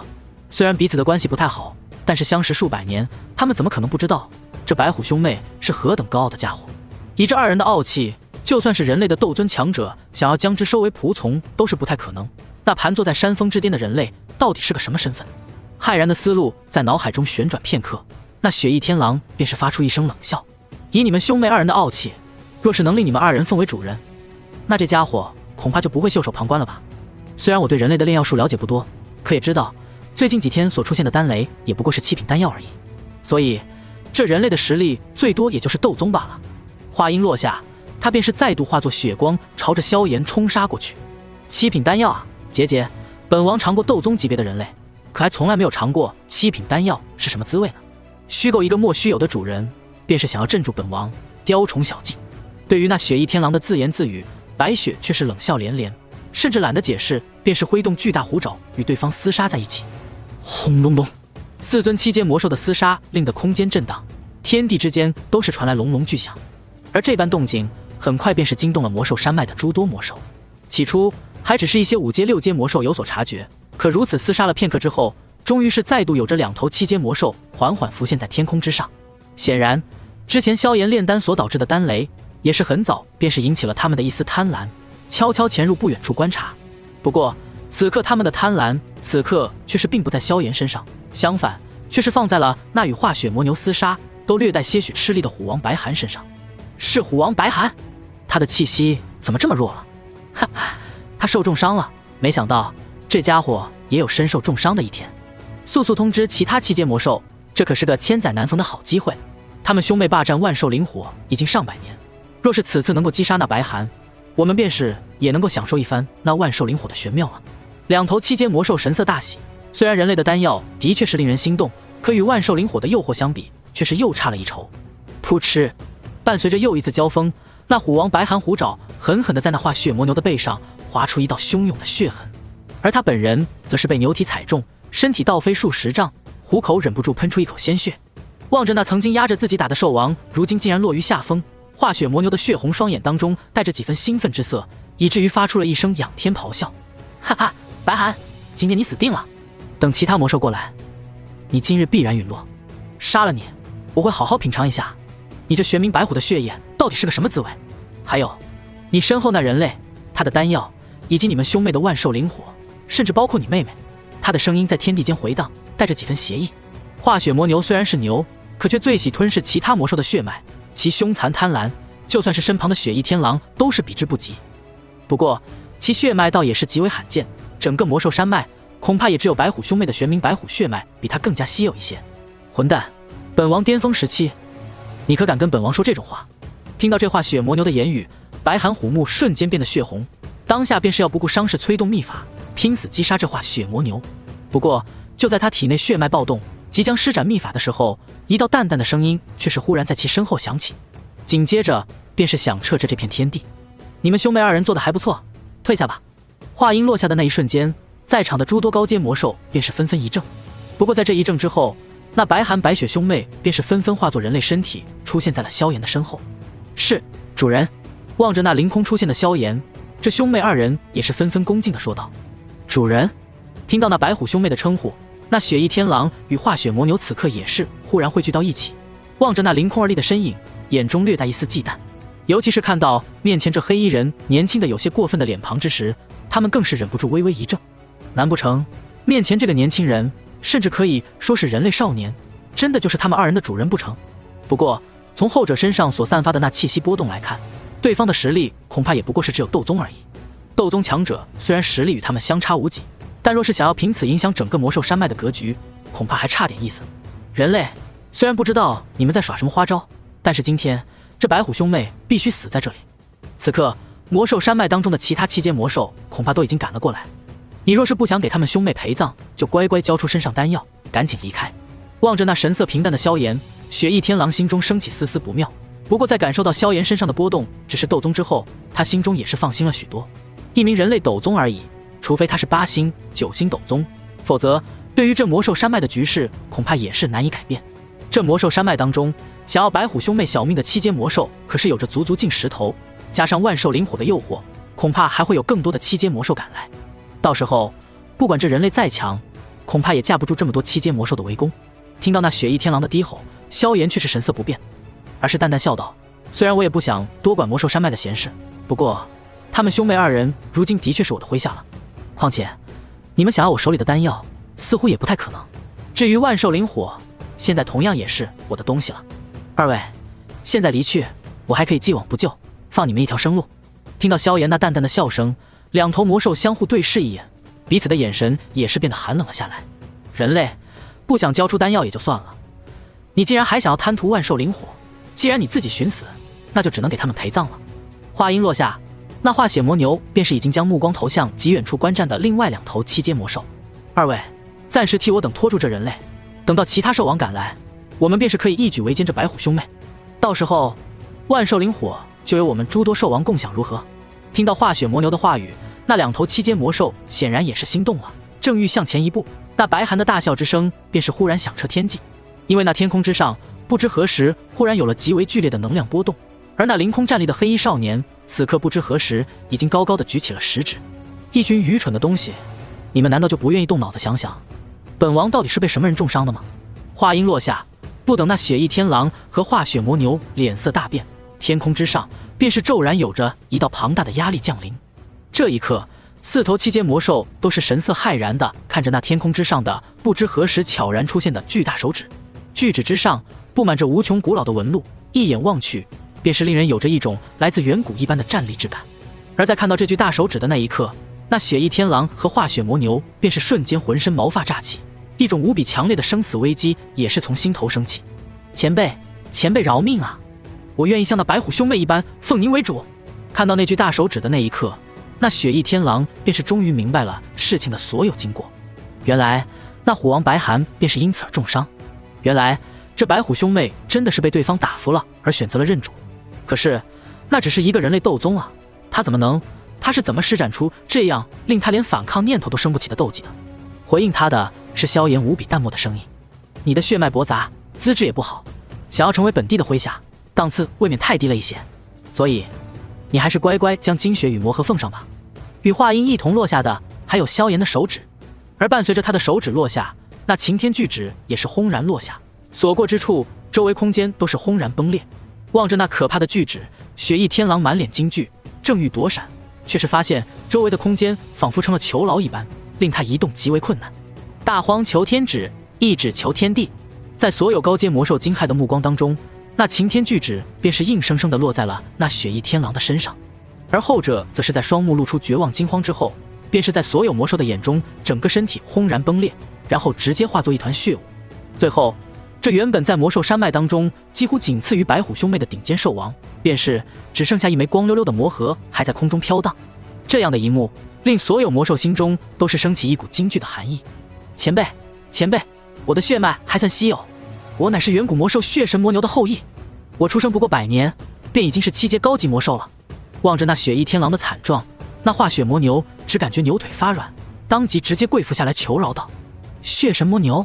望着那跪伏在地的化血魔牛，萧炎却是轻轻舔了舔嘴角，眼中露出一抹回味的神色，说出来的话却是令那化血魔牛浑身发寒。血神魔牛的味道的确是不错，其血液更是炼制血脉类丹药的极品材料。不过，不知道身为他们后裔的你，味道又会是怎么样呢？抱歉，你的精血送来的太是时候了。话音落下，萧炎手指便是再度晃动，下一刻，那擎天巨指便是再度转换方位，朝着那化血魔牛狠狠地戳了过去。想杀我，没那么容易。听到萧炎的话语，那化血魔牛已经是满脸绝望，显然后者是并没有放过他的想法，甚至就连收为仆从都是懒得理会。想到这里，那化血魔牛的血红眼中便是露出一抹狰狞，只见他浑身血气翻腾，一个比他身躯还要庞大几倍的牛头虚影也是正在缓缓地浮现在他的身后。望着这一幕，萧炎却是眉头微微皱起。这化血魔牛乃是上古血神魔牛的后裔，其精血有着中和天地万血的作用，最适合修炼嗜血功法的人使用。当然，若是落到炼药师的手中，则是可以炼制出种种对于血脉精炼有帮助的神奇丹药。所以他这一身精血可是比其魔核还要珍贵，若是让你动用了拼命绝招，恐怕会对这精血的质量造成影响，所以还是赶快解决你吧。轻轻摇了摇头，萧炎手指朝着下方迅速一点，那巨大无比的大荒求天指在此刻也是骤然加快速度。不等那化血魔牛的拼命底牌施展，便是已经以雷霆速度落在了对方的硕大牛头之上。砰！指尖落下，在那古老沧桑的巨大手指面前，那化血魔牛的脑袋甚至没有坚持片刻，便是如同西瓜一般轰然爆裂，而其肉身在承受了那可怕的力量之后，也是发出咔嚓咔嚓的碎裂之声，最后在所有魔兽恐惧的目光当中轰然化作一道肉饼。随意镇杀了这2头7阶高级魔兽之后，萧炎这才将目光缓缓转向一旁的2头7阶中级魔兽，嘴角噙着一丝淡淡笑容，声音响彻天际：“怎么，2位也想试试我这大荒求天指吗？”听到萧炎那近乎和煦的笑声，那2头魔兽脑袋顿时摇得如同拨浪鼓一般。哼，这2个家伙有眼不识泰山，当真是死有余辜。我等只是看个热闹，若是惊了大人，还请大人见谅。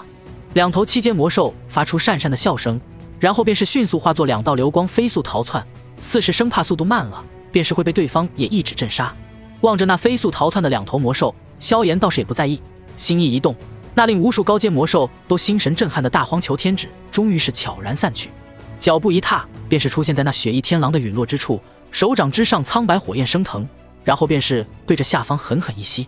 吃吃吃，大量破碎的血肉被萧炎吸入手掌当中，然后便是化作一道庞大的血肉球体，随手将那血翼天狼的魔核收入那戒当中。萧炎另一只手掌便是对着远处那化血魔牛拉扯过去，庞大吸力将那化血魔牛的尸体吸到了面前。萧炎手掌之上森白火焰翻腾，几个掌刀便是将那化血魔牛还算完好的4肢给切了下来，然后才再度调动起古灵冷火，将对方的血肉焚烧，提炼出其中的精血。当年他在成为天至尊之后，曾经参加过一位先品天至尊的宴席，那场宴席的主菜便是这化血魔牛的祖先血神魔牛。血神魔牛倒是与那血神族的老祖血神有些关系，都是极为擅长血液之术的一种神兽。只可惜这种神兽想要走到天至尊这一层极为困难，那头地至尊一级的血神魔牛在得罪一位天至尊之后，便是唯有沦为桌面之上的菜肴，这一悲惨下场。不过无论如何，那血神魔牛的味道的确是非常不错，而其浑身最美味的地方便是那4条牛腿之上的牛腱子肉。你们俩把这4条牛腿上的牛腱子给我分割出来，剩下的你们自己享用便是了。随手将那4条牛腿丢过来，萧炎的注意力便是放在了那2团被古灵冷火给包裹的模糊血肉之上。听到萧炎的话语，白虎兄妹相互对视一眼，看到对方心底的震惊之余，也是终于明白了自己是何等的幸运。如果不是因为他们在魔兽山脉当中的地位够高，加上其玄冥白虎的血脉比较稀有，令萧炎颇为的高看一眼，那当日的他们或许下场今天并不会比今天的血翼天狼和化血魔牛好上多少。萧炎想要杀他们兄妹2人，恐怕并不会比击杀这2头7阶魔兽要困难多少。庆幸之余，两人看向萧炎的目光则是再度多了几分敬畏，甚至是一丝害怕。原来昔日令他们都要感到些许威胁的雪翼天狼，在对方眼中不过是一条没有前途的土狗。原来那潜力与他们兄妹都是相差不多的化血魔牛，对于萧炎而言也不过是一道美食或是药材而已。听到萧炎的吩咐，这兄妹两人也是不敢怠慢，连忙将萧炎丢过来的4条牛腿小心处理。等将其上的牛腱子都给弄下来之后，这才小心翼翼地看了萧炎一眼，然后将剩余的部分给收了起来。身为7阶高级魔兽，那化血魔牛的血肉对于他们而言也是颇为不错的补物。没有理会两人的动静，萧炎双手各持一个巨大的血球，足足用古灵冷火炼化了数个时辰之后，那2团巨大血球才被萧炎炼化的只有不足人头大小。而此刻那2团血球当中的杂质已经是被萧炎彻底的炼化，只剩下那晶莹剔透的魔兽精血。此刻若是放眼一看，便是能够看出这2团精血当中虽然都蕴含着狂暴的能量波动，但是右边那团属于化血魔牛的精血显然是蕴含着一种奇异特性，甚至隐隐约约之间都有着吞噬融合一旁那血翼天狼精血的迹象。不愧是血神魔牛的后裔。望着这一幕，萧炎嘴角露出一抹笑容，屈指一弹，2个大号玉瓶便是骤然浮现，将这2团魔兽精血给吸了进去。做完这一切，萧炎又将那化血魔牛的魔核给收起来，这才看向那早已将牛腱子分离出来的白虎兄妹。主人，这是那化血魔牛的牛腱子。白雪缓缓站起身，恭敬地将分离出来的牛肉递给萧炎。如今这兄妹2人在看向萧炎的目光已经是充斥着敬畏，在见识到血翼天狼和化血魔牛的下场之后，他们才意识到萧炎真正的可怕。轻轻点了点头，萧炎将这些牛肉收入纳戒当中，然后屈指一弹，2枚血红色丹药便是浮现在掌心当中。这2枚丹药也是叫做血神丹，却是那血神丹9大形态的另外一种，主要用于精进血脉。萧炎倒是并没有令药老过度凝练，而是将2枚丹药的量分成了20颗。这2枚丹药，你们兄妹1人1颗，服用之后可以帮助你们精炼体内血脉。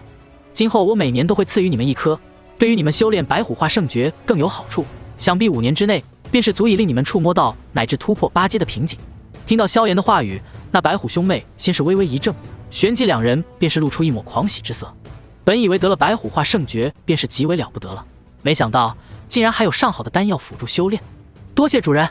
这一刻，这兄妹2人的恭敬绝对是发自心底的，毕竟萧炎给的实在是太多了。对于2人这副态度，萧炎却是习以为常，并没有做出太多的解释，而是再度弹出2个玉瓶。这其中是一枚6品丹药元血丹，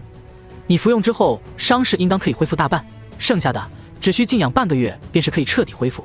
将那枚小玉瓶递给虎王白寒，萧炎又指了指那枚大的玉瓶道：那血翼天狼的精血便是全部都在这玉瓶当中了，想必吞服这家伙的精血可以减去你们不少的苦修时间。做完这一切之后，萧炎才轻轻挥了挥衣袖道：希望你们兄妹2人能够早日晋升8阶，记住本帝的手底下可不需要废物。话音落下，萧炎的脚步已经朝着山洞当中走去。守好洞府，接下来几天我便是要准备炼化万兽灵火了，若是出了意外，你们2人便是拿自己的魔核赎罪吧。淡淡的声音到了最后一句已经是带着些许的寒意，对于这寒意，那白虎兄妹微微打了个寒战，然后对视一眼，这才无奈的苦笑一声。早知道他能够提供给我们这么多的好东西，我就直接投降了，何必还需要这么一场恶战。望着手中的丹药和精血，还有脑子中已经有的白虎化圣诀，白寒不由得苦笑一声。找到这么一个主子，似乎还是一件很幸运的事情呢。在那白寒身边的白雪也是美眸闪烁着野性光芒，望着萧炎消失的背影，轻轻舔了舔红唇。这个人类给出的东西总是让人无法拒绝。哼，小心点吧，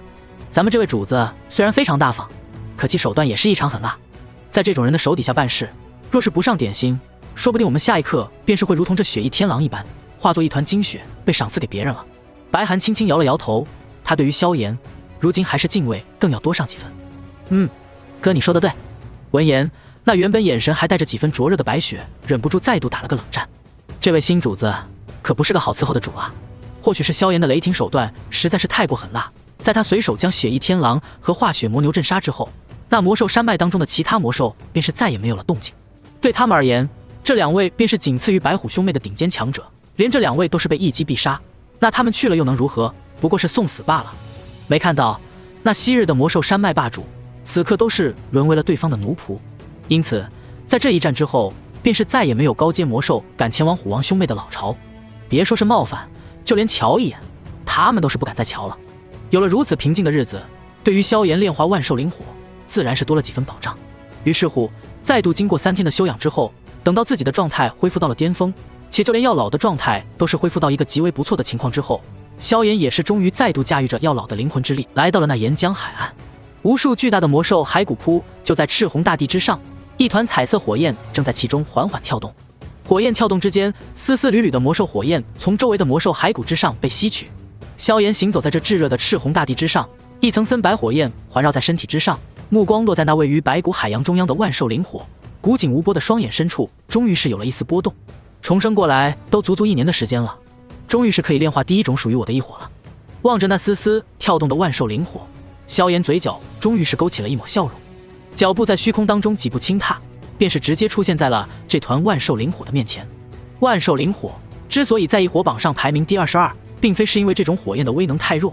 而是因为这种火焰与其他天生地长的异火相比，更像是可以人为制造的，甚至可以理解为每一尊9阶魔兽级别的妖圣都有着人为制造万兽灵火的能力。而且因为这火焰更加适合魔兽，所以其炼化难度往往比其他火焰更难炼化。事实上，异火榜在15名往后的火焰威能相差都并不算大。脚步距离那万兽灵火只有不到5米的距离之后，感受着那即便靠着古灵冷火都隐隐传来的些许炙热，萧炎忽然咧嘴一笑，下一刻那从药老那里借来的灵魂力量和古灵冷火便是瞬间散去。在这2种强大力量散去的那一刻，萧炎便是能够感到周围的温度骤然升高，那可怕的高温足以瞬间将一名普通人瞬间烧死。好在经过筑基神液、赤炎淬体血、玄璞筑基丹等丹药的淬炼之后，萧炎的肉身已经达到了一个极为强悍的层次。不过饶是如此，萧炎也是感到一阵滚烫袭面而来，心念一动，一缕弱小了许多，但气息却更加深沉的森白火焰便是顺着斗气将自己的肉身包裹起来。而在那一缕弱小的森白火焰出现之后，那万兽灵火的跳动却是骤然紧张了起来。这种情况可远比方才见到古灵冷火之后的动静还要更大一些。地眼种子虽然如今只是炼化了一缕古灵冷火，可那本质上的威压却是比古灵冷火更加可怕。这种感觉只有异火之间才能相互察觉得到。望着这万兽灵火的动静，萧炎却是神色不变，屈指一弹，血莲丹便是骤然出现在手中。望着这枚前世便是陪着自己炼化过青莲地心火的5品丹药，萧炎微微一笑，张嘴便是将之吞服下去。血莲丹落入腹中仅仅片刻，一丝丝鲜血便是迅速从萧炎体内渗出，然后便是以一个极为迅速的速度在萧炎体表凝聚成一道血色盔甲。同时那血色盔甲当中还有着一种阴寒能量在保护着萧炎。而在这血色盔甲彻底形成之后，萧炎也是径直走到了那不断跳动的万兽灵火面前。虽然这种层次的异火还尚未出现灵智，可那万兽灵火此刻却是在本能的抗拒，在那抗拒的深处甚至隐隐传来一种害怕。放弃无谓的抵抗吧，能够成为本地的第1道本源火种是你的荣幸。望着那不断跳动的万兽灵火，萧炎双目终于爆发出一抹金芒，下一刻覆盖着血色盔甲的修长手掌骤然探出，吃，修长手掌探入绚丽火焰当中，顿时便是令对方跳动更加剧烈。那可怕的高温几乎是在瞬间便是将萧炎体表的血色铠甲蒸发了半层。好在血莲丹那庞大的药力不断支持，这才避免了萧炎的肉身与异火直接接触。毕竟以萧炎现在的实力，即便是对于火焰的掌控再如何的强大，但想要直接以肉身来抵抗一道完整异火的焚烧，终究还是有些太弱了。所以萧炎也只能选择用血莲丹来保护自己。不过等到自己将这万兽灵火炼化之后，今后若是再炼化其他异火，便是不会再如此的麻烦了。因为到那时他的地眼种子将会真正的成型。手掌在这团跳动的火焰当中摸索片刻，萧炎便是眼神一灵，准确的那将一团异火本源给抓在了手掌当中。不顾那异火本源在手掌之间的疯狂跳动，萧炎没有丝毫的犹豫，手掌一拍，那万兽灵火的本源便是被直接拍入了他的口中。炙热的高温带着可怕的温度穿入萧炎的身体，即便是体内有着血莲丹的保护，依旧是令那经过多次强化的经脉感受到无比痛楚的灼烧之感。感受着体内那无比痛苦的灼烧之感，萧炎额头之上都是开始有着汗珠滑落，可是其神色却是没有丝毫的变动。这种痛苦他在前世已经经历了不知道多少次，早已习以为常。正是因为有了这一次又一次的痛苦，才能让他以一种常人难以企及的速度超越众多同龄人，甚至到后面迅速超越一众老一辈强者，最后以40多岁的年龄便是站在了这斗气大陆的最巅峰。如今再度品尝这种痛苦，萧炎的眼中没有任何的煎熬，反而倒是有着一种怀念的感觉。手掌一翻，一道玉瓶浮现，萧炎张口一吸，一道冰凌寒泉被他迅速吸入口中，然后在那强大的灵魂力量的控制之下，迅速游走在其经脉之中，最后凝聚成一道冰层，守护着萧炎的经脉。地炎种子，吞了它！心念一动，萧炎小腹气旋当中的那道化作炎神法身的地炎种子，终于是骤然睁开了双眼。只见他小脚在气旋之上一个踩踏，便是直接将那迎面而来的万兽灵火抱了起来。是，森白火焰缓缓从那火焰小人当中渗出，与此同时，一道虽然渺小，但却是位格极高的气息从那火焰小人的身上散发而出。孽畜，遇地不败，遇伐尔！宛如神灵一般的声音从火焰小人口中发出，在这声音与气息的压制之下，那万兽灵火的本源火种在此刻仿佛是遇到了什么极为害怕的存在一般，竟然开始瑟瑟发抖起来。地炎乃是火中帝王，尤其是萧炎的地炎，更是在飞升大千世界之后吞噬了诸多超级火焰，其威能早已超越了当年驼舍古帝。如今虽然只是残留着一丝气息异境，可却依旧是足以令许多异火感到无比敬畏。若是遇到净莲妖火、虚无吞炎这种灵智成熟的异火也就罢了，可像这些连最基本的灵智都未曾诞生的异火而言，那威慑力简直是到了一个绝对压制的层次。就像这万兽灵火在被炎神法身威慑之后，此刻便是直接将在原地不敢动弹，任由后者将之一把抱住，然后顺着炎神诀的经脉运转路线推送过去。一进经脉，那火焰小人便是在一瞬间化作缕缕森白火焰，将那万兽灵火的本源包裹围绕，然后便是将对方压入了萧炎的经脉当中。在这地炎种子的威慑之下，那万兽灵火的本源几乎是一动不敢乱动，只能任由对方带着那令他恐惧的威压在经脉当中游走。不过，虽然那万兽灵火在地炎种子的控制之下几乎做不出任何反抗的动作，可是那炽热的可怕高温依旧是存在。好在萧炎早已吞服了血莲丹和冰凌寒泉，有了这两样宝物的帮助，纵然经脉当中依旧是被那可怕高温炙烤得十分痛苦，可至少不会让萧炎像前世炼化青莲地心火的时候那般如此狼狈了。如今的萧炎虽然依旧仅仅只有斗师的修为，可无论是斗气的精纯程度、肉身的承受能力，还是灵魂力量，都要远远超过前世相同时期的自己。不过，真正能够令他将万兽灵火控制得如此轻松的，还是那火中帝王的可怕威严，以及萧炎对于火焰大道那已经近乎高深莫测的参悟，这才是令他能够最省力、最轻松地将万兽灵火炼化的根源。丝丝森白火焰如同押解凡人一般，将万兽灵火的本源推着在萧炎的经脉当中运转，在这运转之间，一丝丝炎神诀斗气也是在此刻被地炎种子强行灌注到了万兽灵火的本源当中。如此围绕着炎神诀功法流转了足足大半天的时间之后，那万兽灵火已经是越发的温顺。可对于这万兽灵火的温顺，萧炎却是没有任何的放松之感，而是越到后面越是用强大的灵魂力量紧紧盯着万兽灵火的动静。果然在接近最后的一小段之时，那万兽灵火的本源终于是感到了一丝不对劲。虽然尚未拥有完整的灵智，但是身为天地之间最神奇的奇物，万兽灵火终究是有着属于自己的一缕灵性。而这一道万兽灵火的本源在此刻也是隐隐有着一种预感，恐怕在走过这最后一条经脉之后，会对他产生一些十分不好的事情。因此在走到这最后一段经脉之后，即便是有着地炎种子的震慑，那万兽灵火本源也是终于开始做出了一丝本能的抗拒。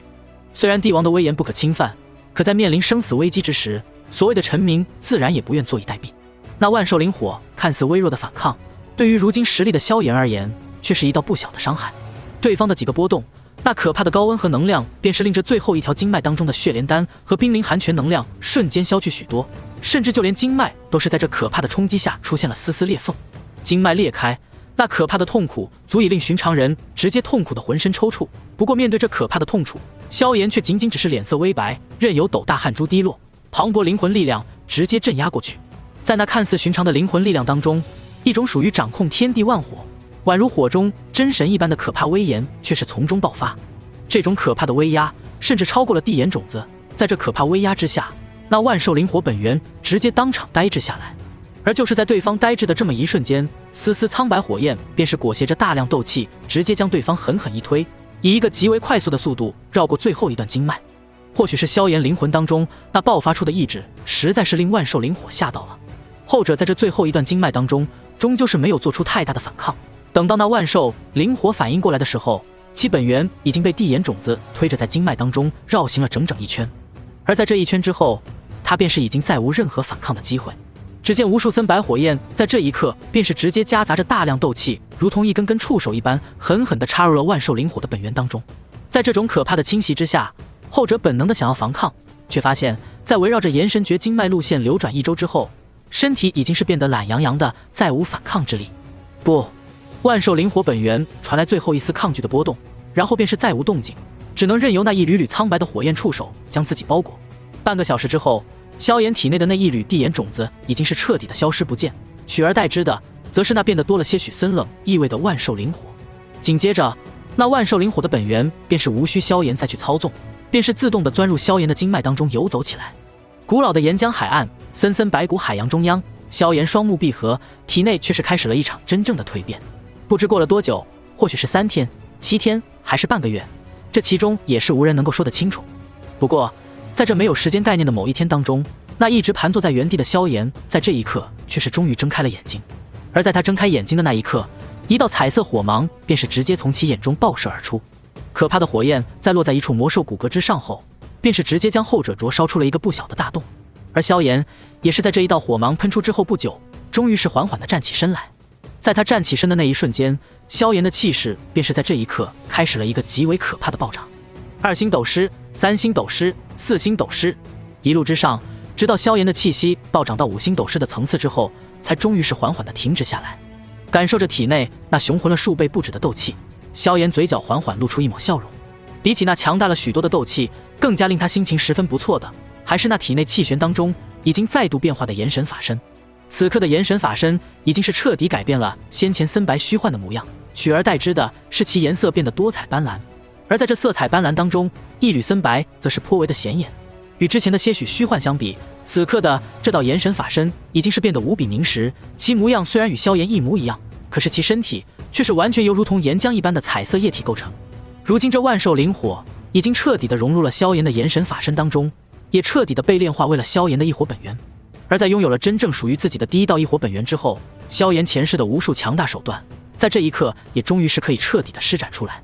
而焚诀也是借此进化到了玄阶终极的层次。只见萧炎手掌一翻，一道彩色当中有着些许苍白异样的美丽火焰便是出现在其掌心当中。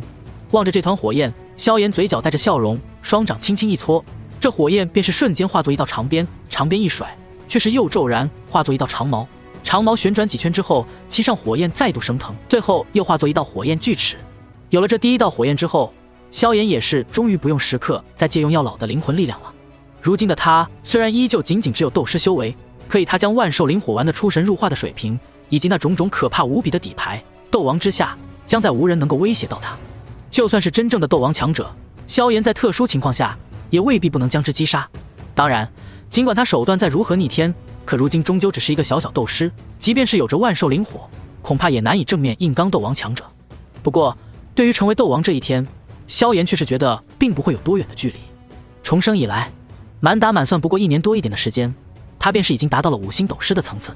或许下一年，他便已经拥有了可以随意屠戮斗王强者的手段了。如今大功告成，我也是时候离开魔兽山脉了。心神一动，药老的灵魂力量终究还是被萧炎借了过来。虽说如今实力大涨，可他还没有强悍到不需要药老就能驾驭空间的程度。这魔兽山脉一行收获的确是丰富，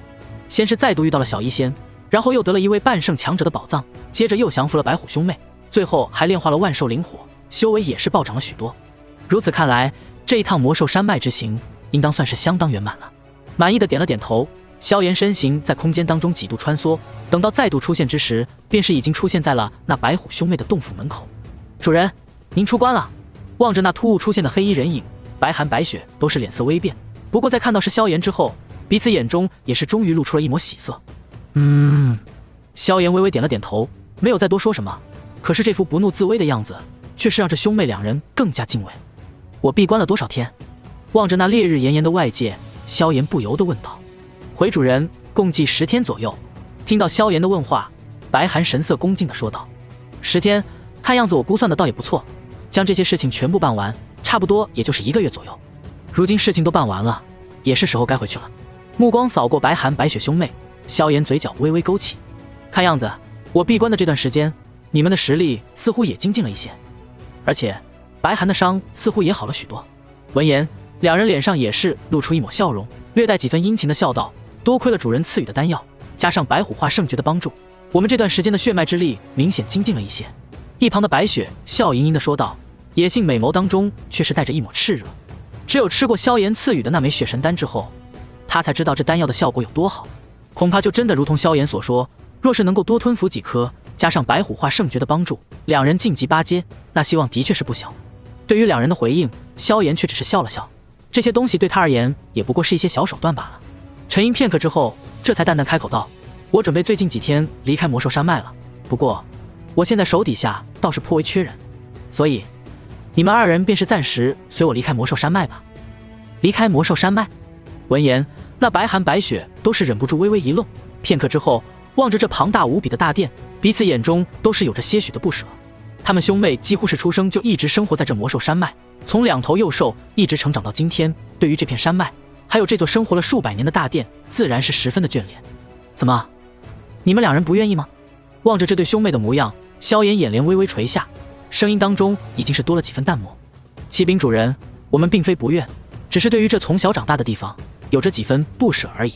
听到萧炎声音当中多了几分不满，那白寒连忙说道。闻言，萧炎这才点了点头，我可以理解你们的心情，不过我希望你们最好知道，我是在通知你们，而不是请求你们。说罢，萧炎便是再度消失在了天地之间。给你们3天的时间，3天之后随我离开。望着萧炎那近乎来无影去无踪的身形，白寒白雪兄妹对视一眼，还是不由得苦笑了一声。这位主子虽然出手大方的令人啧舌，可是其手段却也是可怕的令人畏惧。他们相信，如果3天之后他们不肯遵从萧炎的命令，那他们2人的下场或许比起那血翼天狼和化血魔牛也好不到哪里去。那化血魔牛可是同样有希望晋升8阶的上古异种，可萧炎却是依旧可以眼睛都不眨的将之直接灭杀。此人的实力、底蕴、眼界恐怕都是到了一个他们难以想象的层次。最起码他们的父亲曾经的魔兽山脉真正的霸主，也就是那头老白虎，从未表现出过萧炎这般的淡漠。这不是冷漠无情，只是真的没有将这些高阶魔兽们当一回事儿，就仿佛他们根本不是什么一种魔兽血脉，而仅仅只是一些猫猫狗狗一般。哥，咱们接下来该怎么办？白雪苦笑一声，野性俏脸上露出一抹无奈。她自认为自己的人形化身放在人类当中也应当是极为不错的美人了，可是自己这位主人在看向自己的目光却是依旧是那般的平淡，仿佛根本没有将自己当回事一般。怎么办？一旁的白寒闻言却是轻轻摇了摇头，还有3天时间，好好巡视一下魔兽山脉吧。对了，主人可是一位高阶炼药师，既然他喜欢药材，这剩下的3天当中便是尽力寻找一些药材吧。既然已经决定了投靠对方，便是绝对不能再有2心。以这位的可怕手段，我们兄妹还有着命门在人家手中，若是被他发现了我们的2心，那下场恐怕会比那2个家伙更惨。白寒所说的2个家伙，自然是血翼天狼和化血魔牛。闻言，白雪也是轻轻点了点头，没有任何的反对之意。他们兄妹2人能够在魔兽山脉屹立这么久，除了因为实力足够强大之外，还有一个前提，便是要有不错的脑子以及绝对团结的默契。3天时间一晃而过，萧炎这3天的时间当中，自然不是在这洞府当中闭关，而是借此机会将魔兽山脉给好好探索了一番，看看这其中到底还有没有自己所需要的宝物。魔兽山脉壮阔延绵，就连7阶魔兽都孕育了如此之多，天材地宝以及种种药材自然是不在少数。3天下来，萧炎倒还真是收获颇丰，得到了几样连7品炼药师都要眼馋的一些宝物。当3天后萧炎再度出现在那白虎兄妹的洞府之时，却是看到这兄妹2人已经是早早的等候在这里。主人，这是我兄妹2人这些10日以来命令手下们搜集到的一些珍贵药材，以及之前多年积累的一些异宝，临走之前还是先将这些东西都献给主人吧。望着萧炎走进洞府，那白寒却是率先一步将一枚看上去就颇为高级的纳戒呈上，递给萧炎，恭敬说道。哦，听到白寒这般说法，萧炎也是忍不住微微一愣，随手接过那枚纳戒之后，灵魂之力探入其中，片刻之后，那原本还算平淡的脸庞之上也是露出一抹喜色。这白虎兄妹称霸魔兽山脉100年，每年那些中高阶魔兽上供的各种药材宝物便不是一个小数目，而且在临走的这几天时间里，更是命令手下上百头5、6阶魔兽搜刮各种天材地宝。如此积累下来，可真不是一个小数目。虽然其中并没有冰魄星莲、8阶魔核这种级别的宝物，可其数量却是一个极为庞大的数字，以至于萧炎手中这枚高级纳戒竟然都是被装的快要满满当当。难得你们兄妹2人如此有心。轻轻掂了掂手中的那戒，萧炎倒是也不客气，便是直接将这那戒当中留下自己的灵魂印记。白虎兄妹纵横魔兽山脉多年，也不是没有击杀过7阶魔兽和人类斗宗，手中有这么一枚那戒倒是也不稀奇。不过令萧炎十分满意的还是这二人的态度，看得出来这二人不但十分听从萧炎的号令，而且还能够主动为萧炎带来利益。不错，萧炎笑盈盈的看了两人一眼，满意的点了点头。若是你们能够一直这么全心全意的为我卖力，我可以保证，最多10年时间，你们便是可以再度回到这魔兽山脉，成为真正的魔兽山脉霸主。甚至在这大陆之上早已没落的白虎一族，也将因为你们兄妹的明智决定而再度崛起。听到萧炎的话，白寒白雪对视一眼，也都是看到了彼此眼中的一丝喜色。他们也是没有想到萧炎竟然还有这放他们回来的打算，看样子这表示忠心的一步棋当真是走得无比正确。对于二人这副惊喜的模样，萧炎却是不在意的笑了笑。白虎化圣诀也不过是能令他们兄妹二人修炼到斗圣层次罢了，等到10年之后，萧炎的修为哪怕没有成为斗帝，恐怕也已经屹立在斗帝大陆的巅峰了。那时的他恐怕早就完全恢复了大千世界的记忆，而到了那时，萧炎所能拿出的功法神通可就不是白虎化圣诀这种二流货色可以比较的了。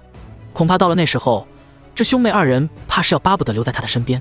对了，离去之前还有件事情要委屈你们两个一下了。收了这兄妹二人的东西，萧炎原本那道嘴上的命令一般语气也是变得柔和了些许。主人有何吩咐，但说便是。白寒白雪相互对视一眼，心中却是忽然升起一抹不好的预感。此番随我离去，我需要你们帮我保护一些人，因为他们的实力太弱的缘故，所以你们并不能以本体的形象面见他们，除非遇到十分棘手的问题，否则你们最好不要化为本体。听到萧炎的话语，白寒白雪相互对视一眼，也是不由得松了一口气。望着两人这副模样，萧炎也只能无奈地摇了摇头。本来他都打算让这两人变成2只小猫，然后把白雪丢在小医仙那里，白寒留在萧家守护家族。不过看在两人如此孝心的份上，他也是有些不好意思让两人变成2只可爱的小猫咪了。毕竟这对于2位曾经的百兽之王而言，的确是有些羞辱的意味了。走吧，是时候离开了。冲着白寒白雪摆了摆脑袋，萧炎便是率先一步，脚步踏着虚空，朝着天际走去。见到萧炎如此干脆利落的模样，白寒白雪也是无奈地摇了摇头，保持着人类化身的模样，跟随萧炎飞到天上。目光略带不舍地回头望了一下那绵延浩瀚的魔兽山脉，最后还是无奈地回过头，紧随萧炎的脚步离开。虽然人类化身的状态会影响一些魔兽的战斗力，不过那大多是在同一层次的强者之间才会如此。以白寒白虎的实力，5星斗宗之下的强者似乎并没有逼得他们化作真身的资格，而5星斗宗以上的强者，似乎放眼整个西北大陆，也算得上是极为罕见的存在了。脚步在虚空之上连连点动，兄妹二人也是身形快速移动，可是望着前往萧炎那副闲庭信步之间，却是每步都能迈过遥远距离之时，白寒白雪相互对视一眼，才看到彼此眼中又多出的一丝敬畏。虽然他们白寒也能做到1步数里乃至10数里，可是想要做到像萧炎这般从容潇洒，却还是远远不够。以对方那将空间如履平地、随意玩弄的自在手段，两人也只是见过自己的父亲那位曾经的白虎老兽王曾经能做到，可问题是他们的父亲可是堪比人类斗尊强者的8阶魔兽啊，而且还是8阶魔兽当中都算得上极为不弱的存在了。而萧炎所表现的实力与气息，其实都只是高阶斗宗层次而已。可就是这么一个高阶斗宗，却是无论速度还是攻击都不逊色于一位斗尊强者，唯一的缺陷恐怕就是后者持久力上要逊色一些了。而且萧炎所能拿出的东西，却是斗尊强者都没有资格拥有的东西。天阶功法、天阶斗技，在他这里似乎都算不上什么了不得的东西。心中对于萧炎多了几分好奇的同时，这兄妹二人也是连忙迈动脚步，这才堪堪追上萧炎。对了，在外面的时候就不要叫我主人了，叫我少主或者是少阁主便是，否则也的确是太吸引人目光了一些。路途当中，萧炎叮嘱起来，以他的身份喊他一声少阁主，既不会让别人感到太过吃惊，也能够给别人一个幻想的余地。毕竟他现在的人设可是某位炼药宗师的弟子，而少阁主这个身份倒是也是货真价实的，毕竟他萧炎的确就是星陨阁少阁主，只不过现在星陨阁的人还都不知道而已。是，主人。白寒白雪相互对视一眼，也是连忙点头。还叫主人？是，少阁主。这还差不多。3道流光划过天际，短短半日的时间里，便是已经从魔兽山脉中央位置来到了魔兽山脉的边缘之处。而出乎两兄妹意料的是，萧炎在来到此处之后，身形便是已经急速下降，最后缓缓降落到了一个小镇当中。望着那和1个月之前并没有多大变化的小镇，萧炎也是微微松了口气。脚步正欲踏出到小医仙的院子，便是脸色一变，眼中杀意闪过，身体便是骤然出现在了那小院的上空之处。只见这原本宁静无比的小院落之外，此刻已经是足足有着近100人围绕过来。在那人群的中央位置，一名身穿白衣的纤细倩影正死死地拦在那小院的门口，而在那小院之外，却是有着几名男男女女正面露不善地盯着那守在院子之外的小医仙。不过在这些人围绕的院落中间，却是有着极为奇异的香气扑面而来，令得周围好远的地方都能够闻到这股异香。是那株酒香草成熟了。站在天空之上100米处，萧炎都能感受到小院当中传来的异响，当下便是隐隐猜到了一些原因。在小医仙的面前，正有着3男1女将之围绕，这3男1女分别是2名中年人和1青年1女子。而在小医仙的身边，则是同样有着姚老板和一群佣兵将其护在小院门口。把你种下的那些药材都卖给我，我会给你一个满意的价格，否则就不要怪我以势压人了。4人当中，那女子的容貌倒是还算说得过去，虽然比起小医仙差了不少，可是皮肤却是十分白嫩，加上其常年养尊处优所培养出来的气质，倒是令这女子也颇为吸引男人眼球。不过最令人称奇的，还是那女子的身上竟然还有着一道波纹的药鼎绘画在上面。也正是因为这道药鼎波纹，才让很多人对于此女心生忌惮。当然，也不光是这名女子，在这女子的身边，那2名大汉的实力也是都达到了斗师的层次。就连那眼眶微微肿起，看上去就被酒色掏空身体的青年，也是一名7星斗者。而后者此刻则是更加色眯眯地看着那俏脸紧绷、死死守在门口的小医仙，一双眼睛当中有着难以掩饰的贪婪之色。我说了，这些药材是我朋友的，在他回来之前，你们一动也不能动。对于那身穿炼药师长袍女子的威胁，小医仙却是轻轻摇头，一张柔美脸蛋上出现了过去从来没有过的严肃。嘿嘿，表姐，跟他废什么话？这小小的青山镇，难道还有什么人敢得罪我们郝家不成？今天我便是令蛇朝佣兵团的人来将这里平了，到时候药材归你，美人归我，岂不美哉？望着小医仙爱你那冰冷抗拒的样子，那虚浮青年反倒是更加痴迷，目光在小医仙那堪称极品的柳腰上扫过，惊艳之余便是更多了几分贪婪。对于那青年好色成性的样子，那名女子炼药师微微皱了皱眉，却是并没有直接反对，而是将目光看向了远处的小医仙。他刚刚说的话也听到了，虽然我也很讨厌这家伙的手段，但是如果你不肯跟我交易的话，那我也不会再多管闲事了。只要你将这小院的药材按照一个合适的价格卖给我，我便是会将他们带走，如何？听到后者这看似商量实则威逼的话语，小医仙俏脸之上也是终于忍不住露出一抹冷笑与倔强。不好意思，我说过了，这些药材都是我朋友的，我没有权利将他们卖给你，而且我劝你们最好不要强买强卖，否则等他回来，你们一定会后悔的。听到小医仙的话语，那女子炼药师也是终于面露不善，低声道：既然你如此冥顽不灵，那就别怪我无情了。林峰，动手吧。故作轻叹地摇了摇头，暗女子便是已经退到了3名蛇朝佣兵团强者的身后。而那为首的青年在得到后者点头之后，便是径直地走了出来，脸上的垂涎之色再也不加掩饰。啧啧，小美人，难得你如此不识好歹，倒是给本少爷创造了个好机会啊。说罢，他便是大手一挥，吩咐了身后的2名斗师大汉，淡淡笑道：去，把这小美人给我掳走，节节，少爷今晚可要好好疼爱一下你。话音落下，那青年身后的2名斗师便是已经站了出来，目光望着那略微后退一步的小医仙，嘴角也是露出一抹狞笑。这种直接抢民女的事情，显然他们也做了不止一次了。蛇朝佣兵团作为黑岩城外最强大的佣兵团，虽然明面上说是青山镇3大佣兵团之一，可实际上却是比其他2个佣兵团加起来都强。之所以没有统一这青山镇，主要是看不上这里的油水罢了。这次本是给那位女炼药师带路，却是没想到路过这小院之事，意外被对方发现了大量的珍贵药材。望着那迎面来的2名斗师强者，在场的所有佣兵都是忍不住脸色一变。这可是2位货真价实的斗师强者啊，而且还不是狼头佣兵团木蛇那种级别的货色。这2人的修为应该都是达到斗师5、6星的层次了。虽然不想看着小医仙被他们欺负，可是他们心中却是无奈的清楚，谁第一个出手，恐怕就会被当成出头鸟一般，当场被对方给打死。而就在众人犹豫踌躇之际，那站在一旁的姚老板却是狠狠一咬牙，骤然站了出来，指了指一旁的小医仙，将声音开到了最大：她可是萧炎的女人，敢动她，你们可要考虑清楚后果。在姚老板这近乎嘶吼的一嗓子之下，在场的所有人都是被吓了一跳。而在这一嗓子之后，一旁的小医仙却是俏脸瞬间红润了起来，美眸狠狠地瞪了一眼姚老板，银牙轻咬，低声道：你在胡说什么？我胡说？被小医仙如此质问，姚老板却是无所顾忌地说道：“我怎么还胡说了？你们俩都在一起生活了快1个月了，咋了？你可别说你们还没走到那一步。”一边说着，姚老板看了一眼那又要张嘴解释的小医仙，连忙低声道：“以现在这个情况来看，要是再不报那萧炎的名声，你今天恐怕就要被这蛇潮佣兵团的少团长给直接掳走了。现在咱们整个青山镇，没人愿意为了你去得罪蛇潮佣兵团。要是不报上萧炎的名字，你可知道这家伙是个怎样的畜生吗？”听到姚老板的低语，小医仙却是俏脸微白，纤细玉手不知何时已经悄然藏在袖子当中。直到此刻，他才是无力的发现，这偌大的一个青山镇，竟然没有一个人能够护得住他，而那个家伙却仅仅一个名字，或许就能起到震慑的作用。你们他妈的在嘟囔什么呢？老大老二，你们快动手！被姚老板吓了一跳，那青年脸上也是忍不住微微一怔，片刻之后，望着那俏脸多了几分红润与惊慌的小医仙，眼睛便是更加亮了几下，丝毫没有思考什么萧炎萧水是何人。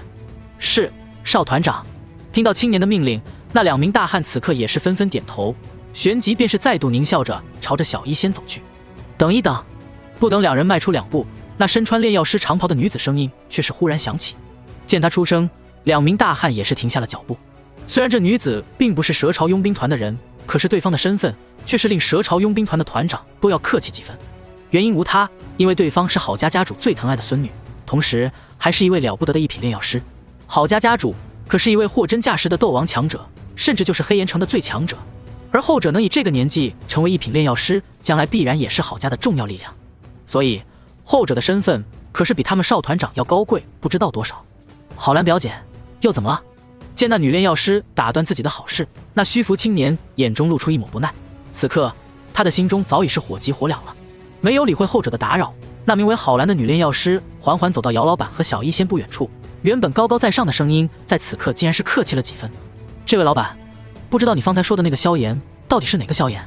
见到对方竟然变得如此客气，那姚老板此刻也是微微松了一口气，然后终于是扬眉吐气一般的露出几分得意之色，嘿嘿笑道：“自然是最近在加玛帝国传的沸沸扬扬的那个超级天才萧炎了。我告诉你们，那萧炎少爷对小医仙可是喜欢得很，你们若是动了他，今后恐怕将会有大麻烦。”听到姚老板口中所说出的那个名字，那郝兰的脸色终于是忍不住微微一变，一双杏眼思虑片刻之后，这才忍不住道：“据我所知，那位超级天才萧炎似乎今年才13岁的年纪吧？这种年纪就已经能跑到青山镇来找女人了吗？而且据我所知，那萧炎可是跟帝国最近风头更盛的天才少女那蓝嫣然有着婚约啊。”听到他这副质疑的样子，姚老板却是丝毫不在意，轻哼一声道：“你爱信不信吧，反正您老人家也是一位聪慧的炼药师，应该知道如果得罪了那位超级天才会有怎样的后果。或许郝家得罪得起现在的萧炎，可郝家是否能够得罪得起今后的萧炎呢？”对于萧炎的身份，姚老板几乎已经可以是100%的确定了。放眼整个帝国，除了那个传说中的萧炎，谁还能在这个年纪拥有这等实力，而且还能拿出那几乎代表着乌坦城标志性代表的筑基灵液？望着姚老板这副自信的模样，那郝兰也是终于脸色微变，目光扫过周围那些个佣兵，在发现对方各自表情有惊喜、有诧异、有嫉妒，偏偏就是没有多少质疑之后，心中终于是对这姚老板的话信了几分。真是想不到，这山沟子里随便蹦出来的漂亮村姑，怎么就会跟那位传说中的超级天才有所关联，而且貌似还关系匪浅。心中暗自骂了几句，郝兰脸上的表情却是已经在片刻间变得和善起来。原来你跟那位绝世天才萧炎竟然还有这等关系，姑娘，今日之事纯属误会，是我郝兰多有得罪了。望着这家伙神色如此迅速的转化，不单是小医仙，就连一旁的许多佣兵都是有些目瞪口呆。方才的时候，这位炼药师大人可是高傲的将他们这些几乎是视作垃圾了，没想到那姚老板仅仅报了萧炎一个名头，竟然就让对方的态度来了个180度的大转变。而小医仙此刻也是同样感到有些目瞪口呆，红润小嘴微微张开，却是不知道该说什么好。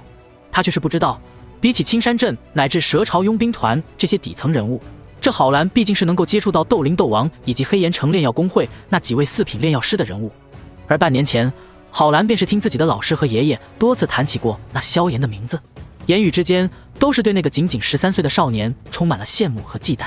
郝家家主甚至曾经与他直言，倘若郝家能够出一个这样的天才人物，不出100年，这加玛帝国的皇室都得幸好了。而他的老师也是曾经直言，那萧炎是加玛帝国历史上都未曾出现过的炼药天才，其背后师门实力更是深不可测，随便派出一个不成器的徒子徒孙，都是一位4品炼药师。要知道，4品炼药师已经是那黑岩城最高一层的存在了，就算是他的爷爷郝乾，都是不愿得罪对方。因此，郝兰心中倒是清楚，这萧炎的事情绝对是宁可信其有，也不可信其无。如果不是高傲的性子令他无法做出太过巴结人的事情，他甚至都愿意当场跟着小医仙交好。这事情若是真的，哪怕对方将来只是那萧炎的一个妾室，那将来对于郝家来说，或许都是需要交好的存在。林峰，我们走，不要打扰了这位姑娘的平静生活。郝兰骤然转身，看了一眼那2个斗师一眼，最后将目光转向了自己的表弟蛇潮佣兵团的少团长。走。那名为林峰的虚浮青年骤然瞪大了眼睛，满脸的不甘之色。表姐，他们说2句你就信了？要走你走吧，我不走。啧啧，今天这小美人，我林峰可是要定了。你听到那林峰的话语，郝兰脸上不由得升起一抹怒意。对于这个堪称畜生的表弟，他也是颇为的不喜。郝兰自认自己也不是什么好人，只是相比起这个表弟而言，他觉得自己应该还算是个人。你这是在给蛇潮佣兵团，甚至是郝家招惹麻烦，你知道吗？郝兰双眼微微眯起，言语之间多了几分不善。这个愚蠢的东西，辜负的基业早晚都得毁在他手里。被郝兰一顿训斥，那林峰神色也是不太好看，虽然有些畏惧这位表姐，可是在看到远处那白衣美人令人销魂的柳腰之时，内心的欲望却是战胜了表姐的威严。表姐，我自己的事情我自己负责，您老人家还是赶紧回去休息吧。一边说着，他的目光还是不停地在小医仙的身上扫着，望着后者那贼心不死的模样，小医仙和姚老板此刻也是脸色微微一变。没想到这世界上还真有色胆包天的家伙，竟然把萧炎的名头搬出来都不管用。你望着林峰那贼心不死的模样，郝兰终于是怒极反笑，冷笑一声道：好好好，今天你爱干什么干什么，不过今天到底发生了什么事情，我回去之后会跟爷爷好好的细聊一下，到时候爷爷会干出什么事情来，我可就不知道了。听到爷爷这2个字之后，那林峰终于是脸色大变。郝兰口中的爷爷自然是他那位黑岩城的斗王强者郝乾，那可是一位真正心狠手辣的主，一旦被这位爷爷知道自己今天干的事情以那位的狠辣，或许会直接废了自己都有可能。可是望着那柔美水灵的小医仙，林峰的心中却是万分的不舍。这等美人在这种乡下小镇简直是千里难寻，就算是黑岩城当中也是极为难见的一种。可是如此极品，今日就要错过了吗？想到这里，那林峰的脸上也是露出一抹怒意，甚至开始跟这个一直畏惧的表姐杠了起来。表姐，这女人就是一个乡野村姑罢了，虽然的确是有几分姿色，但凭此就想要拴住那位绝世天才的心，恐怕也不太可能吧。那个叫什么萧炎的家伙，他的未婚妻可是那纳兰家族的纳兰嫣然，那是真正的天之娇女。你觉得有几个男人会为了一个村姑放弃这么好的未婚妻？也许那个叫萧炎的家伙只是玩玩，此刻已经忘了这个小妞了呢。而且他们这些人说的恐怕也未必是真的，或许是随意编出来吓唬我们的呢。他的话一句比一句激动，一句比一句恶毒。等到所有话语说完之后，郝兰的表情却是一脸的淡漠，丝毫不曾动摇，只是冷冷地注视着他。不过此刻的2人却是都没有发现，那原本守在门口的小医仙在听到这一句话语之后，那原本恬静红润的俏脸此刻却是豁然变得苍白，甚至惨白了起来。那林峰的一句话就像是一把尖锐的利剑，狠狠地刺在他那一直强行掩饰的忐忑心灵之上。一种无力的虚脱感令他此刻只感觉呼吸都有些困难。为什么？小医仙无力地倚在一旁的墙上，纤细玉手捂着胸口，只感觉呼吸都有些困难。明明早就告诉自己不会跟那个家伙有太深的瓜葛，可是为什么此刻心脏却是有着一种刀扎了一般的痛楚？是害怕他不会回来了，害怕配不上他，还是在害怕什么未曾发生的事情？远处那林峰在被郝兰淡漠的眼睛盯了片刻之后，终于是选择了妥协。郝乾带给他的阴影可是比这位表姐要大得多了。我们走吧。林峰颓丧地低着脑袋，冲着那2个大汉狠狠挥了挥手。见状，那2名大汉也是微微松了口气。今天要是郝小姐和少团长命令冲突了，他们还真是哪位都得罪不起。就在那2名大汉跟过来的同时，那林峰目光却是再度扫过小医仙，看似沮丧的双眼深处却是有着更加浓郁的贪婪之色涌动。不过就在他准备离开的时候，那原本平静的场间却是骤然巨变。呵呵，既然来了，那就永远留在这里吧。年轻的声音响彻在整个青山镇上空。下一刻，一道黑影忽然从天而降，携带着庞大劲气，狠狠砸在了那林峰与2名斗师的面前。不等3人反应过来，2只拳头便是带着无比可怕的劲气穿过扬起的沙尘，狠狠地砸在了2名斗师的身上。咚！闷响是在同一时刻响起的。紧接着，在所有人惊骇的目光当中，那2名斗师强者便是如同炮弹一般，直接朝天飞起。大量鲜血从2人的口中喷出，夹杂着不少的内脏碎片，随意地散落在土地之上。片刻后，2具胸口塌陷，脸上还残留着惊惧的尸体，便是狠狠地砸在地面之上。这2具尸体在溅起一片尘土的同时，也如同一记重锤一般，狠狠地砸在了所有人的心上。等到众人从这2具尸体之上反应过来之时，却是看到那被砸出的四面飞扬的尘土当中，一名身姿修长的黑衣少年正单手将那林峰抓在手中。在那如同女人一般白皙的手掌当中，林峰就如同小鸡子一般被随意地拎着，脸庞惊恐涨红。放了我，否则蛇潮佣兵团不会放过你的。神色惊恐地望着面前的少年，林峰脸色越发紫红，费力地说出了自己最大的依仗。然而对于他这近乎威胁式的自救，那少年淡漠的脸庞上却是露出一抹森然的笑容。抱歉，因为你的行为，蛇潮佣兵团今天就要在这个世界上消失了。当然，你肯定会在他们之前率先一步消失。话音落下，一团色彩斑斓的美丽火焰缓缓地在那少年的掌心升起，然后开始迅速蔓延，附着在了那一鹰的身体之上。紧接着，凄厉的惨叫声令在场所有人都是毛骨悚然了起来。啊！在所有人惊惧的目光当中，那方才还高傲不可一世的蛇潮佣兵团少团长，此刻已经是迅速地被彩色火焰燃烧了起来。在那散发着炽热高温的彩色火焰的焚烧之下，这位方才还令青山镇众人忌惮不已的少爷，凄厉的惨叫声仅仅持续了片刻，然后便是彻底消失。而在这凄厉惨叫声消失之后不久，彩色火焰疯狂燃烧了大概半分钟左右之后，随着萧炎修长手掌轻轻一挥，后者便是砰的一声，在所有人惊惧的目光当中，化作一团黑色的粉末，随意地散落在地。望着那淡漠站立在原地的黑衣少年，所有人的心中都是升起了一种彻骨的寒意。仅仅2分钟不到，2位斗师强者和1名7星斗者就是被这么轻松地解决了，尤其是后者那凄厉的死状，更是令人脊柱发凉。你究竟是什么人？亲眼望着自己的表弟在自己面前被仅仅片刻就焚烧成了一堆灰烬，那郝兰只感觉双腿发软，心中没有丝毫对于林峰的怜悯，而是对于这手持彩色火焰的少年充满了恐惧。此时此刻能够不直接瘫坐在地上，他觉得自己意志已经足够坚强了。谁知道这个家伙在解决了一鹰之后，会不会下一个就是自己了？他们郝家的确是势力强大，可并不代表一个仇家都没有了。望着后者那下的苍白的脸庞，萧炎嘴角终于是缓缓地露出了一抹笑容。不好意思，我就是你们口中谈论的那个萧炎。话音落下，那郝兰便是如遭雷击，那勉强维持的身形终于是支撑不住，一屁股坐在了地上，望着黑衣少年那年轻的令人不可置信的脸庞，混乱的大脑终于是将面前这个家伙与那位传说中的少年给结合在了一起。你就是那个乌坦城的超级天才，加玛帝国历史上天赋最强的炼药师萧炎。深吸一口气，那郝兰在足足沉默了片刻之后，却是忽然强行支撑着身体，对萧炎做出一副颇为恭敬的模样。萧炎大人，方才的行为您或许已经看到了，我这表弟行为的确是死有余辜，不过还请大人看在郝兰及时收手的份上，饶过郝兰一命。等我郝兰回到家族之后，必然会令黑岩城郝家带着大量赔礼来找这位姑娘道歉。对着这么一个比自己小了10多岁的少年鞠躬行礼，尤其是在这么多佣兵的面前，令郝兰感到脸庞微微发烫。可是理智告诉他，如果不这么做，那恐怕他的下场或许也会像那林峰一般，被后者手中那可怕的火焰直接焚烧成灰烬。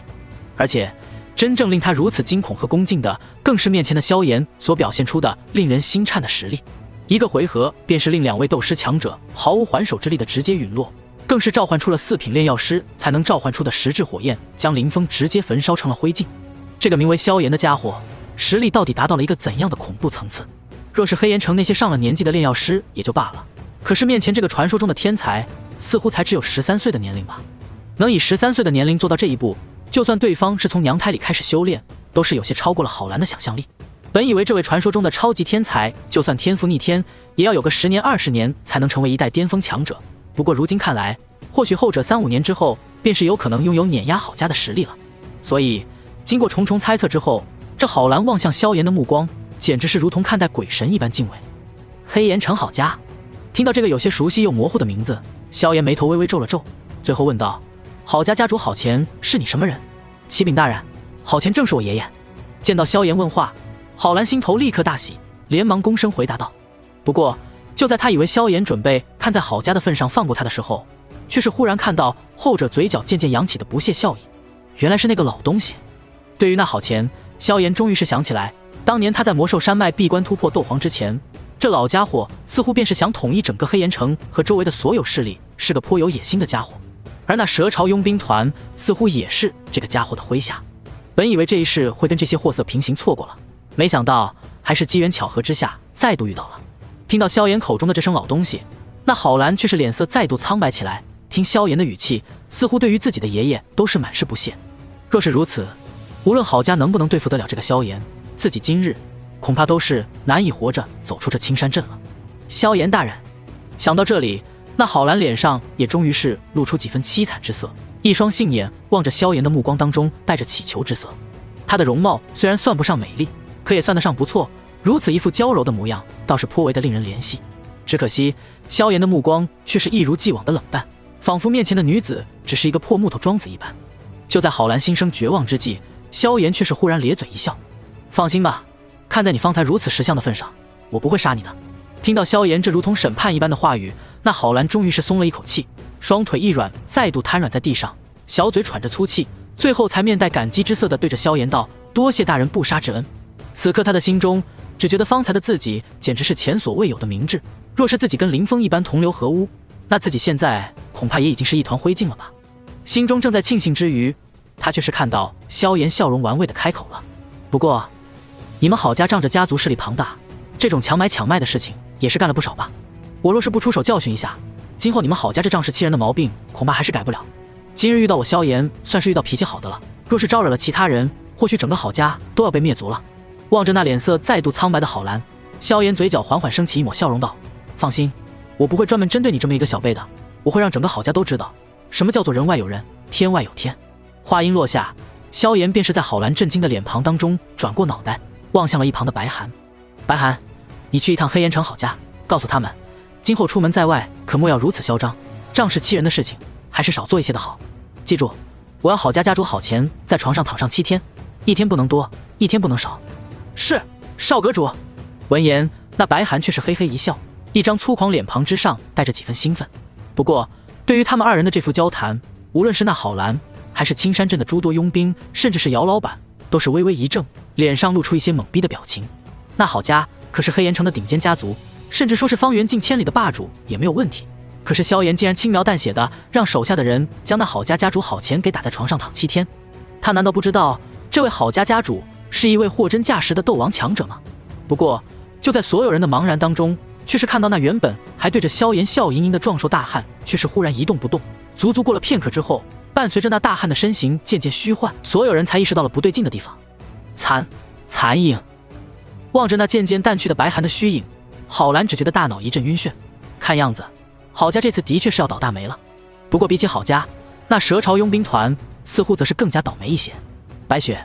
你去一趟蛇头佣兵团，但凡是有过奸淫掳掠历史的人，一个不留。记住，我说的是这些有过大奸大恶的人，其他人也不能滥杀一个。萧炎颇有深意地看了白雪一眼，闻言，后者也是明白这却是萧炎的一种变相考验。当下，俏脸之上浮现一抹无奈的苦笑，最后才轻轻点了点头。对他而言，确定哪些人不该杀，可比直接全杀了费劲多了。少阁主放心，白雪一定该杀的一个不留，不该杀的一个不杀。闻言，萧炎也是微微点头，然后在无数人惊骇的目光当中，那白雪的身影此刻也是缓缓地变淡了起来。望着这一幕，所有人都是忍不住轻轻咽了一口唾沫。看样子，今日蛇潮佣兵团真是要完蛋了。以蛇潮佣兵团那帮家伙的尿性，今日过后，恐怕能够活下来1/3就不错了。在做完一切之后，萧炎这才神色淡漠地看了一眼那瘫坐在地上的郝兰，淡淡道：“滚吧，今后不要再出现在青山镇当中，否则你知道会有什么后果。”话音落下，萧炎便是不再理会那脸色苍白的郝兰，目光转向那处小院，望着那俏脸苍白的一袭白裙，脸上的淡漠几乎是在瞬间融化，转而还做一道怜惜的柔和。各位都散了吧，今日之事我萧炎谢过了，今后必有报答。目光扫过那周围的近100位佣兵，萧炎笑着抱了抱拳。而那些个佣兵在听到之后，也是纷纷嘿嘿一笑，冲着萧炎投去一个暧昧的目光，最后才一拥而散。等到众人散去，萧炎望了一眼那守在小医仙身边的姚老板，终于是轻轻点了点头：“做得不错，今日这个人情，我萧炎记下了。”听到萧炎这句话之后，姚老板只感觉浑身一颤，内心的激动已经蔓延到了脸上。嘿嘿，萧炎少爷哪里话？既然您回来了，那我就不打扰您了。说罢，他便是识相的赶快离去。不过其内心深处却是已经无比的激动。他心中清楚，这道人情将来或许能够改变他，甚至是他整个家族的命运。我姚家在这小小青山镇经营100年，如今总算是等到一个彻底走出青山镇的机会了。从今以后，族谱都要为我单开一页。姚老板的步伐迅速，内心却是在无声的咆哮。直到周围再没有什么人，萧炎才缓缓走到那院落门口，望着那俏脸苍白的小医仙，嘴角噙着几分柔和的歉意。抱歉，差点又让你因为我遇到危险了。对于他口中的幼字，小医仙还未能听明白。不过此刻的他已经是心思紊乱，并未认真思考，只是一双美眸抬头看着萧炎，雾气弥漫。望着他这副模样，萧炎心中怜惜更浓，正想要轻轻把他揽在怀里，结果伸出的手掌却是被后者连忙躲了开来。结束吧。俏脸苍白地看着萧炎，半晌之后，小医仙忽然轻轻吐出几个字：结束？什么结束？萧炎忍不住微微一愣。我是说，我们这种不清不楚的关系，是时候做个了断了。轻轻后退几步，小医仙单薄后背紧紧贴在墙上，轻声道：你是加玛帝国传说中的超级天才，你有着纳兰嫣然那样杰出优秀的未婚妻，而我只是青山镇的一个小村姑，是恶难毒体的寄生者，是未来灾难的根源。我们之间是不会有什么好结果的。萧炎，能够遇到你这么一个朋友，我真的感到很开心，很幸福。不过，我们之间的关系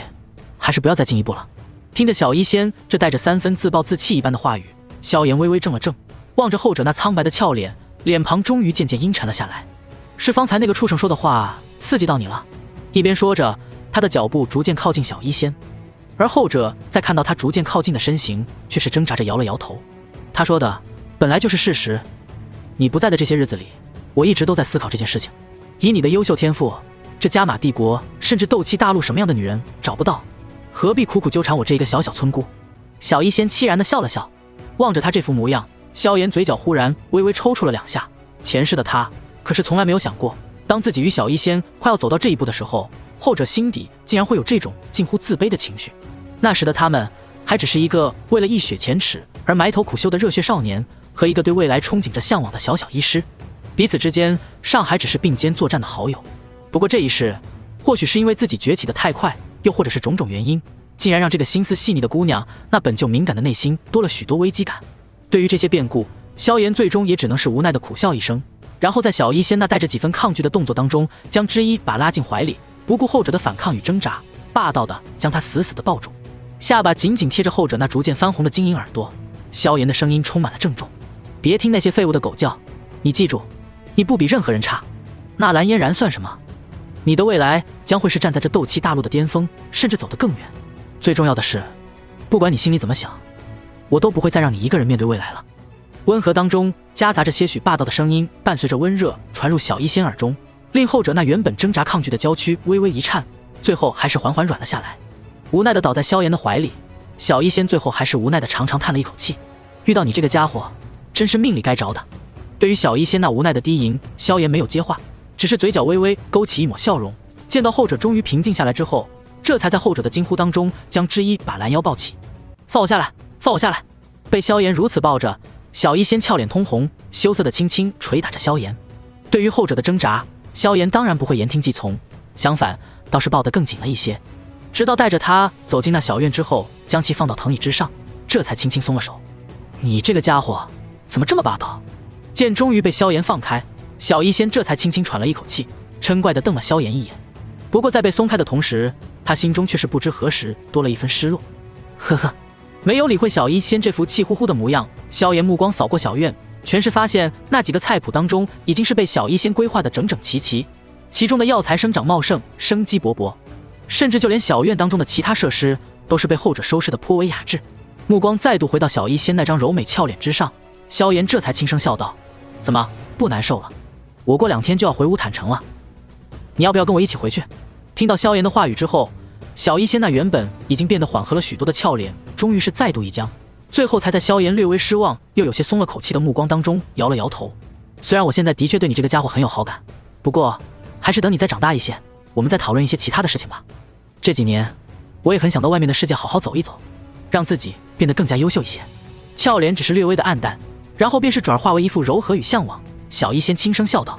望着后者这副模样，萧炎在有些失望的同时，也是有些松了一口气。以他现在的情况，若是真的将小医仙带回到乌坦城，那乌坦城怕是要当场炸了。一个亚飞一个薛儿，萧炎还可以在其中周旋一些，但若是小医仙也在现在就加入战圈，那可就彻底完了。更何况此番回到乌坦城也就1个多月之后，萧炎便是要准备着手进入迦南学院了。虽说有着要老衲庞大的灵魂力量帮助，可是以加玛帝国到黑角域那遥远的距离来看，估计也要有个1-2天才能赶得回来。去了迦南学院，萧炎恐怕也就暂时无法顾及加玛帝国这边的事情了。这也是他为什么这么急着收服白虎兄妹的原因，因为一旦离开这里，那自己在加玛帝国所在意的这些人可就没人保护了。而有了白寒白雪这2位堪比人类高阶斗宗的强者保护，萧炎觉得以西北大陆强者密度，估计也很难有比这2人更强的人这么不长眼的触碰眉头。当下之际也只能这样了。萧炎最后还是轻轻点了点头，虽然这些个女人早晚都有会面的那一天，不过他也是想好了一个初步的对策，想要让他们直接相认，然后便是彼此承认彼此，的确是一个不太可能的事情。还好自己还有着炼化一火这个借口，看来到时候便是需要将所有的锅都甩在一火后遗症上面了。脑海中将所有打算初步回忆了一遍之后，萧炎这才轻声笑道：也好，我这趟回去之后，恐怕要去迦南学院暂时苦修一段时间了。你若是跟我回去了，恐怕我也没有足够的时间来照顾你。不过临走之前，我派个人留在你身边吧，我怕你遇到危险。闻言，小医仙忍不住微微一愣，这才有些迟疑地问道：是不是那个实力很强、长得很漂亮的姐姐？不错，就是她，你觉得怎么样？萧炎笑容温和地道：她很强，不过这应该是你的师门留下来保护你的吧。而且我一直觉得，如果一直在旁人的庇护下成长的话，始终都算不上真正的成长啊。望着萧炎的温和笑容，小医仙却是回应给他再度的拒绝，俏脸上露出一抹笑容道：放心吧，我好歹也是传说中的恶难毒体，不会那么容易就遇到危险的。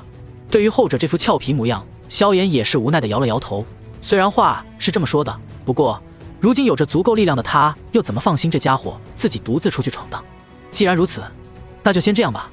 我这2天先将修炼恶难毒体的方法和一些基础的灵植之术都交给你，等我离开之前会送给你一份礼物，到时候你可一定不能再拒绝了。望着萧炎这副认真的模样，小医仙也是柔声笑了笑，只要你不拿一些太过珍贵的东西，我当然是可以接受的。见他不再拒绝自己的好意，萧炎也是微微松了一口气，然后忽然站起身，拍了拍小医仙的香肩：去做饭吧，在魔兽山脉待了这么久，有点想吃你做的饭了。然后便是在后者目瞪口呆的目光当中，将小医仙从藤椅上拉了起来，自己一屁股坐在了上面。望着那悠哉悠哉的盘着2郎腿坐在藤椅上的萧炎，小医仙在原地站了半晌，这才愤愤地伸出小脚，狠狠地在萧炎小腿上踢了一下。可恶的家伙！轻哼一声，小医仙终于还是迈着莲步走去了厨房，留给萧炎一个纤细修长的背影。望着后者那副愤愤不平的样子，萧炎嘴角升起一抹莞尔，这才缓缓闭上眼睛，享受着片刻的宁静。炊烟袅袅升起，原本就带着几分生活气息的宁静小院，瞬间又多出了几分烟火气，令那生活气息更是浓郁了几分。不过在这烟火气升腾的时间里，这青山镇甚至是那靠近青山镇的黑岩城，在这么一顿饭的时间里，却是发生了惊天巨变。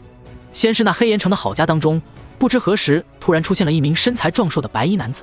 这位白衣男子出现在郝家之后，只是淡淡的留下了一句：郝家之人今后可不要太过嚣张，以免招来不必要的灾祸。然后便是在所有人惊骇的目光当中，一掌将那黑岩城最强的郝家家主郝乾给拍成了重伤，最后才飘然离去。不过对于这白衣男子来说，微不足道的一巴掌却是令整个黑岩城都陷入了震撼当中。毕竟那郝家家主郝乾可是一位货真价实的斗王强者啊，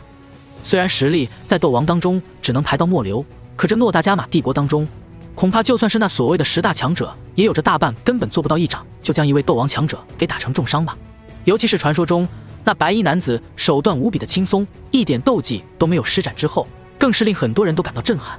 能够如此轻松的将一位斗王打成重伤，这位白衣男子的实力恐怕至少是达到了斗皇中后期了吧。然而不等这位白衣男子的事情过去太久，当天夜里，那在黑岩城都是名声很大的蛇潮佣兵团，却是在一夜之间被人血洗。整个蛇潮佣兵团数百人，竟然只有1/3的人活了下来，而剩下的人则是直接被一道道兵刃直接撕裂。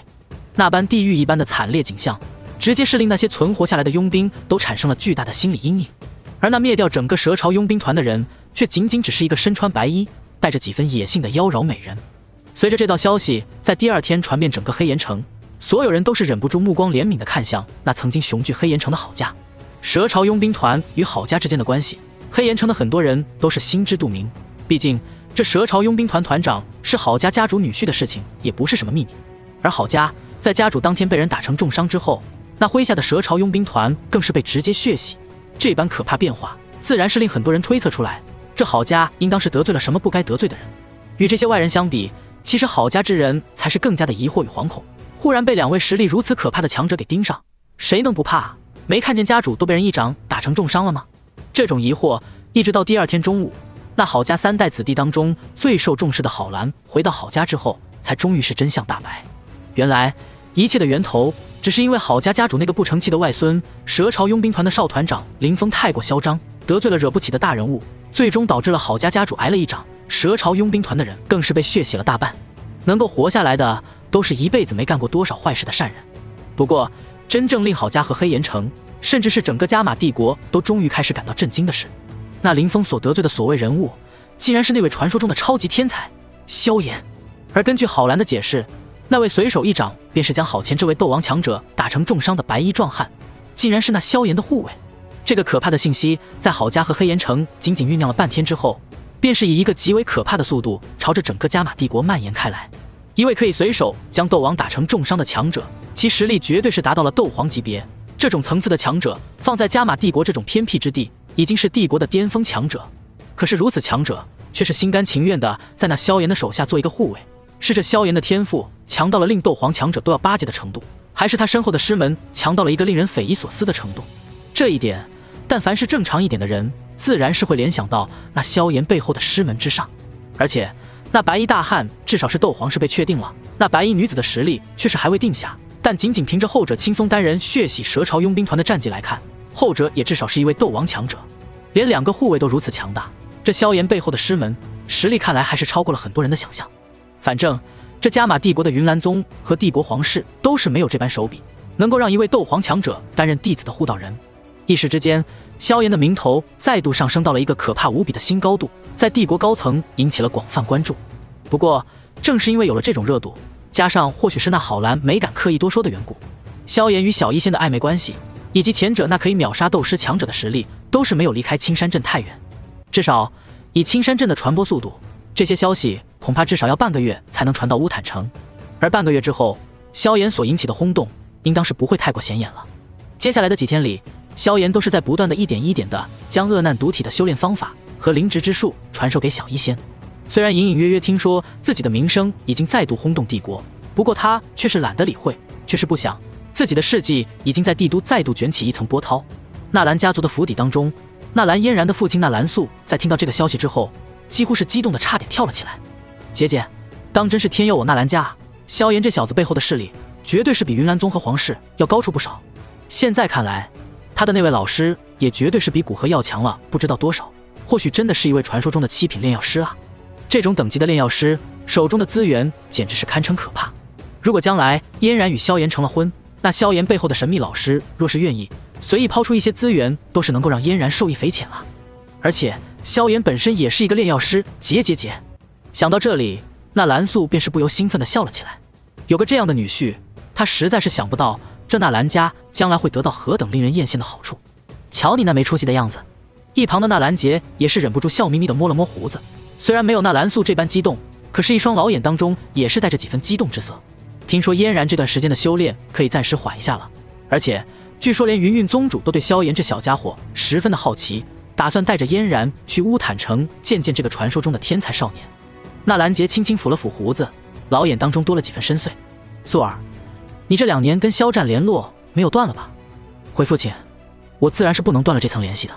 闻言，纳兰素也是嘿嘿一笑，眼中满是得意之色。如此有前途的亲家，但凡是个正常人都是不可能断了联系。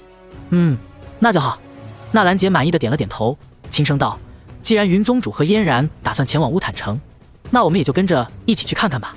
当初我跟萧凌关系这么好，这几年来却是因为那烙毒的原因很久没走动了。不过这一次，为了奈兰家族的未来，我可一定要好好看看这萧炎如今究竟是成长到什么样子了。听到烙毒2字，纳兰素也是脸色微微一阵暗淡，片刻之后像是忽然想起什么来一般，脸上露出些许期待之色。爹，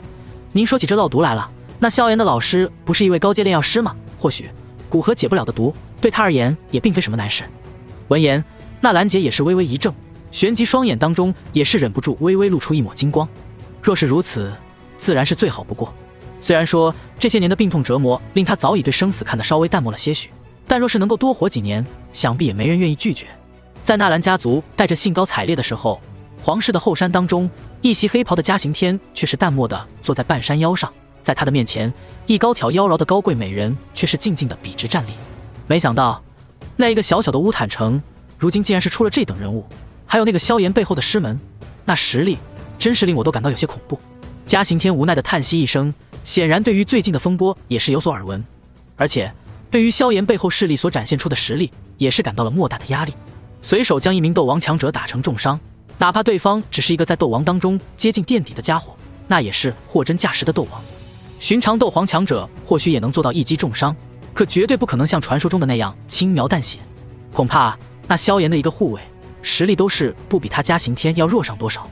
由此推断，便是可以猜测出那萧炎的师门，恐怕就算是放在偌大的西北大陆，都是能够轻松算上一流势力的存在了。这种势力，就算是云岚宗也是远远比不上，除非是当年巅峰时期的云岚宗，才有着与之一比的可能。妖夜，听说最近那纳兰家族和云韵都是打算前往乌坦城去找那萧炎碰面了。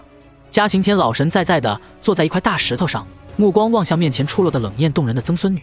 这位曾孙女是皇族第4代当中最令他欣赏的一个后人，能够让嘉刑天这么欣赏，这位妖夜公主当然不可能只是因为好看2字便是能够解释的。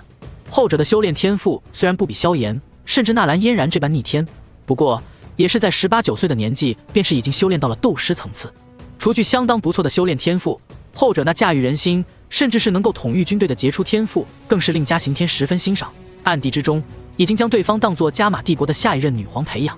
回老祖宗，正是如此。妖夜站在嘉刑天的身边，微微躬身，一双带着些许英气的黛眉也是微微皱着，似乎是有些烦恼。若是这两家真的联合起来，那皇室的地位可就真的危险了。甚至就算这两家没有篡位之心，可皇室却是也丝毫不敢多管闲事，就如同对如今的云岚宗一般，会变得十分忌惮。对于这件事情，你有什么看法？嘉刑天轻轻摸了摸胡须，似乎是在考教妖夜。妖夜认为，应当趁着这个机会前往萧家拜访一下，提前结下一个友好的开端。若是老祖宗允许，妖夜斗胆恳请老祖宗直接给予萧炎的父亲萧战一个适当的爵位，并直接将乌坦城赐予萧战作为萧家的封地。有了皇室的赐予，今后他萧家可就没有了名正言顺造反的理由。听到妖夜的说法，嘉刑天嘴角笑意多了几分，但还是轻轻摇了摇头。你的方法对付寻常家族和强者的确是十分管用，可是这萧炎却是不能用常理来对待。这样的天才实力每年都在出现完全不同的变化，或许10年之后便能够拥有斗王乃至斗皇的修为。他们若是认理，倒还是能够自我约束，可若是野心太大，我们或许会是一点办法都没有。听到嘉刑天的说法，妖夜心中也是更加的焦灼了一些。这萧炎的若是个贪婪之人，那棘手程度恐怕要比那蓝嫣然要可怕得多。老祖宗，那您说该怎么办？妖夜略微有些无奈地说道。哼，能怎么办？这天下终究是谁拳头大谁说了算。若是这萧炎真的是那种人，大不了便是把大权送给他便是。世俗的权力在巅峰强者的眼里恐怕是不值一提的。就连我，如果不是因为你们这些后面的小家伙，又怎么会在乎加玛帝国到底是谁的？嘉刑天笑呵呵地摇了摇头，老脸带着几分洒脱。就按你说的办吧。不过你这番前去，可以试探一下这萧炎到底是个怎样的人。纳兰嫣然虽然优秀，不过我这曾孙女也不差啊，说不定那萧炎或许会拜倒在你的战群之下呢。嘉刑天瞥了一眼自己这气质越来越尊贵的孙女，笑呵呵地说道。老祖宗！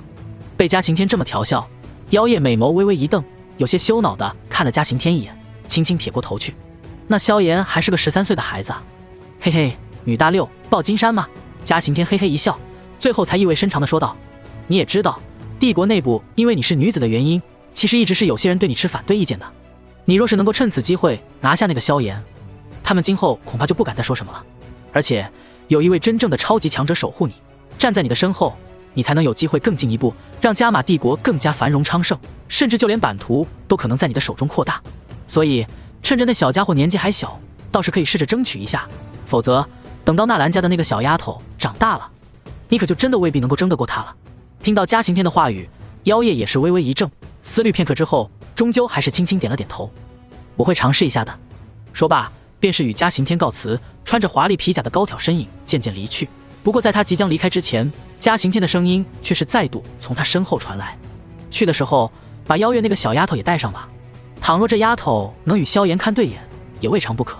就算不行，这妮子的炼药天赋也可以尝试一下，能否拜到萧炎的那个神秘师门之下。闻言，妖夜也是倩影一顿，转身对着嘉刑天微微行礼称是之后，这才缓缓离开皇室后山。不过在离开皇室后山之后，他的脸庞也是再度恢复了平时那副冰冷威严的模样，一双丹凤眼当中光芒闪烁，不知道在想些什么。米特尔家族当中，藤山静静地站在院落之中，脑海中回想着萧炎最近闹出来的动静，嘴角笑容却是越发的浓厚。虽然不敢确定亚飞一定能够吃死萧炎，不过我至少可以肯定，这个萧炎对于米特尔家族的好感绝对是很多，而这其中的主要原因还是因为亚飞啊。看来等他从乌坦城回来之后，是时候让亚飞成为家族的主要负责人了。拉拢住这一个萧炎，可比其他所有生意加起来都强。云岚山巅，氤氲缭绕，古老的巨石之上，纳兰嫣然双腿盘坐在一块巨石之上，丝丝能量顺着其挺翘白皙的鼻子涌入体内，已经初步发育了些许的胸膛微微起伏，一张小脸虽然尚还蕴含着青涩，但已然有了几分倾城之姿。如此修炼了半晌之后，伴随着身后响起一阵细微的脚步声，纳兰嫣然这才缓缓整个美眸，回头一看，便是看到一名雍容高雅的绝美女子不知何时站在了自己的身后。老师，望着那一袭月白长袍的雍容美女，纳兰嫣然俏脸之上露出一抹喜色，当即便是站起身朝着后者扑了过去。望着后者这副模样，云韵不由得轻轻拍了拍纳兰嫣然的脑袋。对于这个弟子，她总是抱着格外的宠爱。等我将那道秘法修炼完毕，估计时间应该也是差不多了，到时候我便是带着你去乌坦城，好好见识一下那个叫做萧炎的小家伙到底是怎样的天才少年。轻轻抚摸着纳兰嫣然的发丝，云韵笑着道：老师，你又欺负嫣然了。听到云韵的这般说法，纳兰嫣然娇躯微微一僵，然后才脸色略带几分绯红的抬起头。听说那个家伙最近又在黑岩城那边搞出了不小的动静，令很多人都对他身后的势力感到十分忌惮。纳兰嫣然双手交叉在一起，有些忐忑地说道。闻言，云韵那原本带着笑容的脸庞也是微微一凝，一双柳眉之间多了些许的凝重。是啊，从那种种的情报来看，那个小家伙的护卫实力应该比我还要强上一些。真不知道这个家伙的背后到底是怎样可怕的势力，最起码恐怕比云岚宗更为强大。不过以嫣然未来的美貌，想必也是能够将那个小家伙给拿捏住了吧。一边说着，云韵却是又捏了捏纳兰嫣然的小脸。被前者再度调笑，纳兰嫣然脸色更加红润，最后才轻哼一声道：如果这个人我不喜欢的话，那就算他再优秀，我也不会嫁给他的。他萧炎的确是个了不得的天才，可我纳兰嫣然也绝对不弱。不过虽然是如此说着，不过少女一双美眸当中却也是波光流转，显然对于接下来的见面也是十分的期待。毕竟无论那萧炎到底是个怎样的人，可是其优秀却已经是无可置疑。纳兰嫣然虽然高傲，可对于足够优秀甚至能够超过自己的同龄人，自然也愿意放下这份高傲，甚至是抱有不小的期待。人就是这么一种奇怪的动物，往往在别人的口中便是已经给那尚未谋面的人打上了一个印象的滤镜。废物滤镜的萧炎和天才滤镜的萧炎，在所有人的心里自然是两种截然不同的形象。这一点无论是纳兰嫣然还是其他人，甚至就算是那些终日与萧炎接触的族人，也无可避免的会被这层滤镜改变自己的看法。白雪，主人有件事需要拜托你一下。在整个帝都甚至帝国都在为萧炎所掀起的波涛而惊动之时，萧炎却是站在某处山林当中，面带笑容的看着面前的白雪。主人有什么吩咐您尽管说。白雪站在萧炎的面前，望着后者那略微有些尴尬的笑容，心中隐隐升起一抹不好的预感。哼，也没有什么大事，就是需要你们兄妹暂时分开一段时间。白寒我要带回去替我镇守家族，而你则是需要留在这里替我护着小医仙。听到萧炎的话语，白雪却是微微松了一口气，白皙下巴轻轻点了点道：既然是主人吩咐，那白雪自当竭尽全力保护小医仙姑娘。虽然要暂时与哥哥分离有些不舍，不过萧炎也说过最多3-5年的事情，这些时间对于活了数百年的他们而言倒也不算长。不过他话说完，便是看到后者脸色依旧尴尬，心中不由得咯噔一声。果然，只见萧炎罕见的摸了摸鼻子道：小医仙对我给他留下护卫这件事情十分的抗拒，所以我希望你能变成小猫那样，这样我就有合理的理由把你留在他身边了。听到这句话，白雪的脸色终于是变了，他也是终于明白了萧炎为什么有些尴尬了，原来是要让他变成一只小猫咪留在小医仙的身边。这种事情对于他这个曾经的魔兽山脉霸主而言，的确是有些羞耻。主人，白雪张了张嘴，心中不知道这个青山镇的小村姑到底是有什么魅力，竟然能够将萧炎迷成这样。自己这副人类皮囊对于男人的吸引力应该不比小医仙差多少吧？为啥萧炎对自己却是连看都懒得看一眼？可这件事我不会让你白干的，血神丹我给你提前发一枚，如何？望着他这副为难的模样，萧炎也是有些尴尬，于是手掌一翻，一道血神丹便是再度出现在掌心。可是主人，望着那枚血神丹，白雪轻轻咽了一口唾沫，但是那种羞耻感确实令她依旧难以接受，一双狭长美眸带着几分恳求的意味。明年我再给你2枚，让你先你哥一步达到8阶。主人，我可是魔兽山脉之主，我体内有着玄冥白虎的高傲。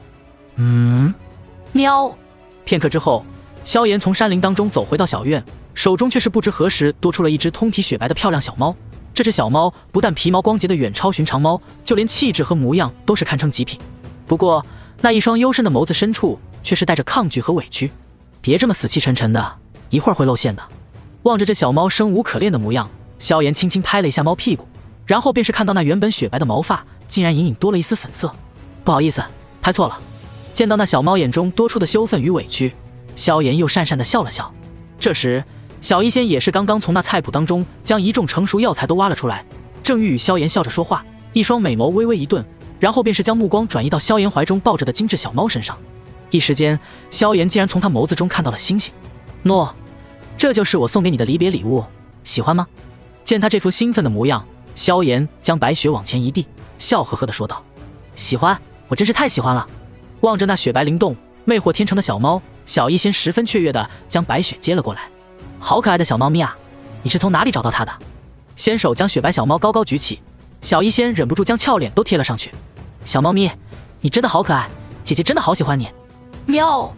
生无可恋的猫叫传来，小猫双目失神地看着天空，任由小医仙玩弄着自己的身体。咦，这小家伙怎么一到我手里就蔫了？小猫咪，你是不喜欢我吗？俏脸从柔顺的猫毛当中拔出来，小医仙有些疑惑地看着手里的小猫，只见他正一脸不善地盯着自己，那类人的眼瞳当中带着几分恼怒与羞耻。望着那十分抗拒的白雪，萧炎无奈地摇了摇头，这才尴尬地说道：这小猫已经通了人性了，所以很厌恶别人把它当成宠物去养。你要像对待小兰那样把它当成朋友，知道吗？哦，原来是这样。小医仙有些诧异地看了一眼怀中的小白猫，轻轻将它放到地上，便是看到后者已经悄然窜到桌子上，静静地坐在桌子之上，两只深邃晶莹的瞳孔看向小医仙的眼神柔和了一些，似是很满意后者的做法。望着这一幕，小医仙也是十分惊讶地看了小猫一眼，目光看向萧炎道：真的哎，他好像真的把自己当成人了啊。听到小医仙那副话语，萧炎也是连忙点头说道：是啊，所以今后你可不能再把它当作宠物一般揉弄了，你要把它当成朋友一般对待。听到萧炎的话语之后，小医仙有些可惜地啧了啧嘴，哎，真可惜，这么可爱的小猫咪，真想抱在怀里好好把玩一番啊。听到小医仙的话语，那白猫立刻警惕地后退2步，似是想要随时逃离这个女人的魔掌一般。而一旁的萧炎望着小医仙这副无奈的娇俏模样，脑海中却是不由得升起一个古怪邪恶的想法，这么可爱的小医仙，真想抱在怀里好好把玩一番啊。连忙摇头将这个邪恶的念头给散去，萧炎这才轻轻笑道：她的名字叫做白雪，以后就暂时跟在你身边了，你可要把她照顾好，否则等我将来回来看到她出了什么事情，我可饶不了你。听到萧炎的话，小医仙却是轻轻撇了撇红润小嘴，放心吧，只要有我一口饭吃，就不会饿到她的。闻言，萧炎却是笑而不语，只有一旁的白雪却是小脑袋微微点着，她心中自然是清楚，这话可不是萧炎对着小医仙说的，而是对着他说的。对了，这里有这2枚丹药，是我专门给这小猫炼制的，对它的体质特别好，你以后每隔半年喂它1颗。犹豫片刻，萧炎又从纳戒当中掏出一个玉瓶递给小医仙。闻言，小医仙微微一怔，然后才迟疑地接过那玉瓶，玉手轻弹，2枚血红色的丹药便是落入那白皙的掌心当中。好香啊！血色丹药落入掌心的那一瞬间，小医仙都是被那扑面的药香弄得精神一振，而那原本坐在桌子上的白雪在此刻也是骤然睁大了双眼，一双眼睛无比渴望地望着小医仙手里的丹药。咦，你好像很想吃这个丹药的样子。望着白雪那亮晶晶的眼睛，小医仙微微一怔，最后才将目光看向萧炎道：我能不能现在就喂给他1颗？望着他这副被白雪可爱外表给迷惑的呆呆模样，萧炎心中却是只感觉有些好笑。可以，不过只能喂一颗，另一颗移动要至少在半年之后喂给他，否则对他的身体会造成很大的破坏。闻言，小医仙这才略带惊喜的点了点头，将一枚血色丹药放回去之后，玉手对着白雪轻轻扬了扬：“小猫咪，快来吃丹药！”可恶的人类！白雪嘴角微微抽搐了2下，然后便是迅速地窜到了小医仙面前，一口将那枚血神丹吞了进去。为了防止药力浪费，他还连小医仙掌心那些残余的药渣子也给舔干净了。手心被小猫这么一舔，小医仙顿时咯咯直笑起来。我看这小猫咪也没那么难伺候嘛，见一枚丹药就将对方收服，小医仙美眸也是亮晶晶的看着萧炎。这种丹药还有没有？你就不能多炼制一点吗？原本正打算吃饱了走人的白雪忽然停下脚步，看了一眼小医仙，一双眼睛似乎在发光。这人类女孩还挺可爱的，一点都不讨人厌。于是当下便是小鸡啄米般点着小脑袋，示意自己很赞成这件事。不是，你以为6品丹药是路边的大白菜啊？对于二者这前呼后应的模样，萧炎却是难得的严肃着一张脸。不行，这丹药吃太多对他身体很不好的，你说是吧，白雪？一边说着，萧炎的双眼都是微微眯了起来。喵！被萧炎的眼神盯住，白雪立刻老实了起来，委屈的叫了一声，只能跳到小医仙的香肩上，委屈的蹭了蹭小医仙。你跟他凶什么？他只是个小猫咪啊！看到萧炎连小猫都欺负，小医仙顿时有些不乐意了，柳眉微微倒竖，玉手掐着柳腰轻哼道。望着他这副模样，萧炎也是不再多言，无奈的摊了摊手，最后才温和的笑道：“你就宠着他吧，不过今天把这个家伙交给你之后，我可就要真正的离开了。反正男毒体的初步控制方法我已经交给你了，虽然还需要一些外物的辅助，但是有了这套内丹法，你至少在未来很长一段时间里不会再为男毒体所烦恼了。”听到萧炎要走的消息，小医仙原本还气势汹汹的模样瞬间便是消失无踪，取而代之的则是一抹不舍之色。你要走了吗？怔怔的看着萧炎，小医仙忽然发现，当这个家伙真的要离开自己的时候，内心深处才是如此的难以割舍。其实这些日子里，他早已想明白了，面前这个嘴角总是噙着一抹温和笑意的家伙，在这些时日里早已悄无声息的悄然走到了自己的内心深处。是啊，外面还有很多事等着我去处理呢，我也舍不得你啊，不过我要先变强，才能有能力真正的守护住你们啊。轻轻揉了揉小医仙的脑袋，萧炎温和的笑道：“放心，少则1-2年，多则3年，我一定会回来找你的。想必下一次见面，你已经……”没等萧炎说完话，一道沁着淡淡药香的白衣倩影便是已经撞到了他的怀里。你不用说了，我都知道。玉璧紧紧抱着萧炎，小医仙第一次在认识萧炎之后做出这般主动的动作。你走了，我也会离开青山镇，好好历练一番，希望几年之后再见。你我都已经是达到新的层次了。俏脸轻轻贴在萧炎肩膀上，小医仙轻声说道。前世今生第一次被小医仙如此主动的抱住，萧炎也是忍不住微微失神。片刻之后，才是明白后者之所以不愿意前往乌坦城，想必也是有着他自己的骄傲吧。这个青山镇的小医师从来都不像他表面上展现的这般柔弱，在这柔弱的外表之下，隐藏的从来都是一颗坚强的内心。轻轻抚摸着后者那柔顺的青丝，萧炎望着那带着些许绯红静静凝视着自己的柔美俏脸，嘴角露出一抹圆满的笑容，然后在小医仙有些不适却没有躲避的眼神当中，轻轻在他光洁额头之上留下一道温热的痕迹。好，我们各自努力，顶峰相见。顶峰相见。望着这一幕，一旁蹲在桌子上的白雪却是无奈的翻了翻白眼，他想破头皮也想不明白，为啥萧炎会对这么一个小医师这么疼爱。哎，你就宠着他吧。白雪小猫脸上露出一抹猫咪苦笑，无奈的摇了摇头，额头传来淡淡的温热气息，小医仙却是没有任何躲闪，只是俏脸之上的醉人红晕更深了一些。玉手从怀中拿出了一个巴掌大小，散发着点点药香的香囊递给萧炎。这个香囊是你离开青山镇的那段时间里我自己绣的，如果下次见面你把它丢了，那也饶不了你哦。望着他这副认真的模样，萧炎也是接过香囊细细摩挲着，巴掌大小的香囊通体都是用上好的布料缝制，当然比起这些，还是后者那认认真真缝制出的一点点精致花纹，让人看得出其中的用心。在那香囊的中央，一道龙眼大小被精心打磨过的魔盒晶莹剔透的镶嵌其中，令这原本就朴素精美的香囊多了一分华贵。竟然还是一枚2阶魔盒。灵魂力量微微扫过，萧炎有些诧异地说道：这是我父亲过世的时候留给我的遗物，说是留给我。小医仙话只说了一半，但萧炎却是已经猜了出来，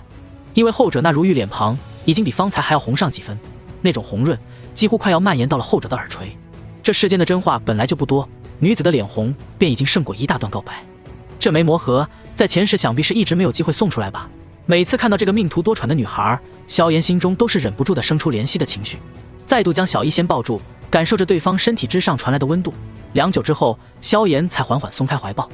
等我回来找你。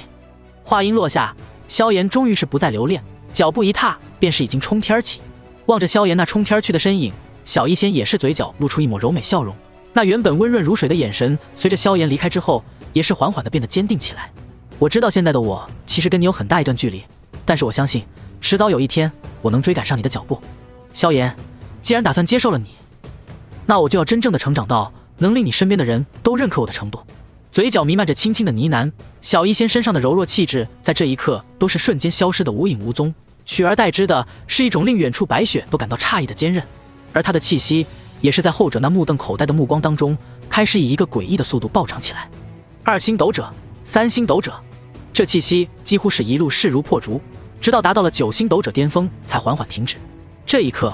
白雪才隐隐有些明白，面前的这个女孩为什么会被萧炎如此的青睐。原来后者的柔弱只是在平时用来掩人耳目，在萧炎面前才会真正流露出来的。当萧炎离开之后，后者的柔弱便是被隐藏在了内心的最深处，取而代之的则是一种令人有些惊异的坚韧与顽强。他永远都是如同那山崖之上的孤草一般，柔弱的外表下是一颗深深扎根的坚强内心。转过身子，小医仙原本空灵柔美的双眸，此刻竟然都是弥漫着一种充斥着淡漠的灰白之色，那种灰白之色竟是令白雪都莫名的感到一丝忌惮。直到片刻之后，那灰白之色才缓缓消散，露出那原本空灵温柔的双眸，缓缓走到白雪的面前，小医仙便是再度将之抱了起来，玉手轻轻里顺着那光滑洁白的毛皮，轻声笑道：“你叫白雪是吧？今后我们可就是好朋友喽。”喵！被小医仙如此抱着，白雪竟然难得的没有反抗，她的内心忽然升起一个莫名的念头：面前这个抱着自己的小村姑，或许将来真的会有一天站立在这斗气大陆的无数强者之巅，而那时他或许真的会如同与那少年所约定的一般，顶峰相见。主人，你可是给俺妹妹了2枚血神丹了。高空之上，2道身影如同闪电一般疾驰而去，每一次闪现便是已经出现在了数里之外。在萧炎的身后，那高大壮硕的白寒嘟着大嘴哼哼道：“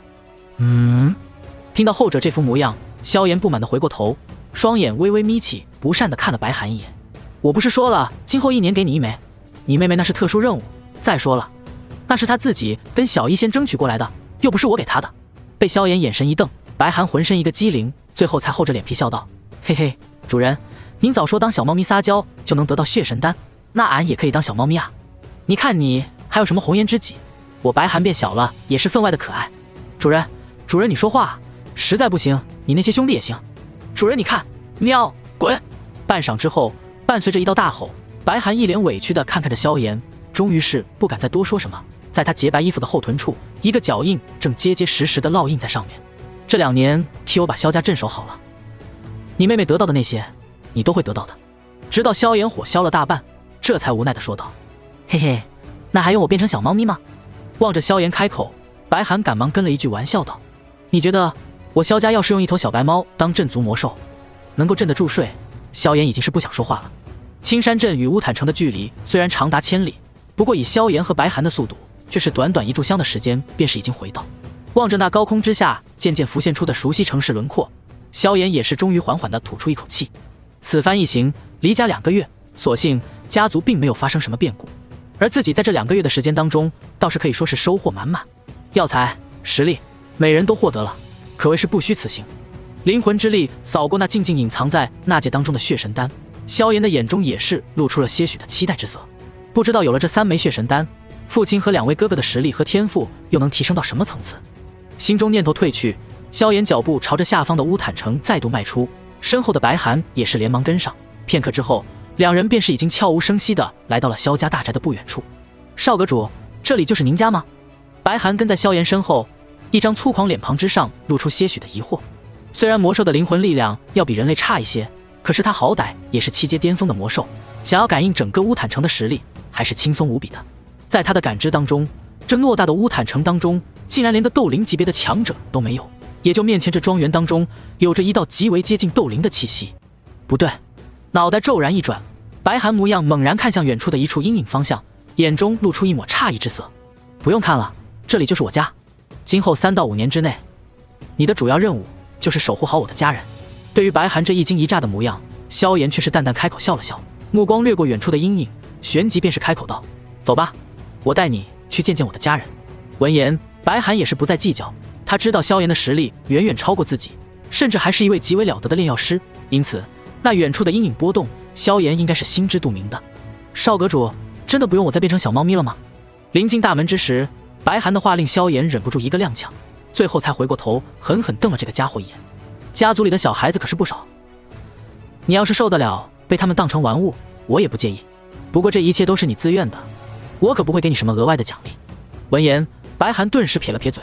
老老实实跟在萧炎后面不再说话。这里是萧家大院，你们是什么人？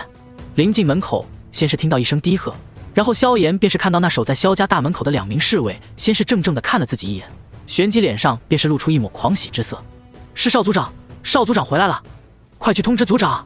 认出萧炎之后，那些个侍卫便是立刻露出喜色，其中一人更是连忙回去通知族中，而其他人此刻望着萧炎的目光则是更加的敬畏。显然，最近萧炎在黑岩城掀起的风波早已传到了乌坦城当中，因此这些侍卫在看到萧炎身后跟着的白衣壮汉之后，一个个先是微微一怔，旋即便是连忙躬身行礼道：“大人，您请。”被这些人类如此恭敬，白寒也是微微一愣，不过他的惊讶还只是刚刚开始。伴随着2人迈入萧家庄园越来越深入，四面八方的萧家族人也是纷纷一拥而上，一些年轻的小家伙们还只是知道跟在萧炎的屁股后面转，而一些年老成精的老家伙们在看到萧炎身后的白寒之后，也都是微微一愣，旋即便是一脸殷勤地朝着白寒行礼，喊上一声大人。这一点令原本还有些不适应的白寒瞬间脸上多出了几分笑容。比起被主人那个小情人当作宠物一般养着的妹妹，虽然在这萧家得到血神丹的速度慢一点，但是这种受人恭敬的快乐似乎也是蛮不错的。呵呵，大家最近过得还好吧？萧炎目光看向诸多族人，却是看到很多年纪大上一些的对自己的目光已经是变得更加敬畏了。简单跟这些家伙交流了一下，萧炎目光在人群当中转了转，最后终于是找到了那众人当中急匆匆赶过来的少女身上。2个月的时间不见，少女的个子似乎也是长高了些许，那本就天生丽质的小脸蛋在经过这2个月之后便是更加多了几分精致，似是距离这倾国倾城的那一天已经不再遥远了。莲步在草地上快速移动，目光与那迎面来的少年一个触碰，2人的目光当中便是再也没有了旁人。望着那小跑过来3000青丝随风飘扬，美眸微微泛红的娇俏少女，萧炎嘴角终于是再度露出一抹温和的笑意，张开双臂便是直接迎来那扑入怀中的少女，轻轻嗅着对方身上的淡雅香气。萧炎嘿嘿一笑，低声道：“妮子，想我了吗？”小脸紧紧埋在萧炎怀中，薰儿却是未曾多说什么话，而是轻轻地嗯了一下。对于后者这副娇羞模样，萧炎也不多说什么，只是静静地抱着薰儿，笑容温和。而2人的这副模样，除了令周围的许多老家伙感到吃惊之外，更是令许多家族的少年少女瞬间感到有些心碎。主人不愧是主人，虽然年纪不大，可却已经做到家里红旗不倒，外面彩旗飘飘了。站在萧炎身后的白寒看到这一幕，也是忍不住咂了咂嘴。这时，原本混乱的人流在此刻也是终于分开了一条道路。能够在家族当中拥有如此威望的人，自然是萧战和几大长老。如今的萧战也是龙行虎步，满面红光，其气息距离突破斗灵又仅仅只差1线之隔了。看样子他最近过得算是相当不错。而在他的身后，萧鼎萧厉的进步却是更加明显。2个月的时间，2人一个达到了3星斗师，一个则是达到了4星。虽说有着柳潘龙丹药的辅助，不过也侧面说明2人的天赋还算是相当不错。妍儿，你终于回来了，哈哈哈！萧战一边走着一边哈哈大笑。不过在看到萧炎怀中搂着的少女之后，笑声却是缓缓弱了下来，嘴角也是微微抽搐了2下。算了，以妍儿现在的师门所展现出的实力，就算是遇到薰儿背后的家族，恐怕也不至于没有一点反抗的能力吧。心中思虑着萧炎最近所展现的实力，萧战笑容也是再度浮现。而与此同时，大长老的声音也是悄悄在他身后响起：“族长，您看，少族长身后跟着的那位白衣壮汉，是不是就是那位传说中的斗皇强者？”闻言，萧战也是终于将目光从萧炎和薰儿的身上转移了过去。当看到白寒之后，当下也是心中一惊，连忙带着身后几人快步赶到白寒的面前。敢问，这位前辈可就是当日在黑岩城一掌击伤斗王好前的超级强者，1名大斗师巅峰，几个大斗师，还有2个斗师。白寒瞥了一眼萧战等人，淡淡的嗯了一声。放在过去的魔兽山脉，这种层次的家伙都不够成为他食物的资格。不过这恩声刚刚落下，他便是感到一道淡漠的目光射来。这时他才反应过来，面前的几人可是主人的至亲之人。旋即便是连忙客气地笑道：“族长大人不必客气，我只是主少阁主身边的一个护卫罢了。您称呼我白寒，或者小白、小寒都可以。”听到面前这个白衣大汉承认自己就是那位传说中的强者，并亲自承认就是萧炎的护卫之后，在场的所有人虽然心中早有预料，可依旧是忍不住倒吸了一口凉气。不过紧接着，他们的眼中便是有着兴奋之色闪烁。根据种种传言推测，眼前这位可都是至少是斗皇级别的主啊！萧家若是有着如此强者坐镇，那今后岂不是要一飞冲天了？而萧家若是崛起，他们这些族人想必也会跟着鸡犬升天。原来真的是您，白先生，快请到客厅一坐。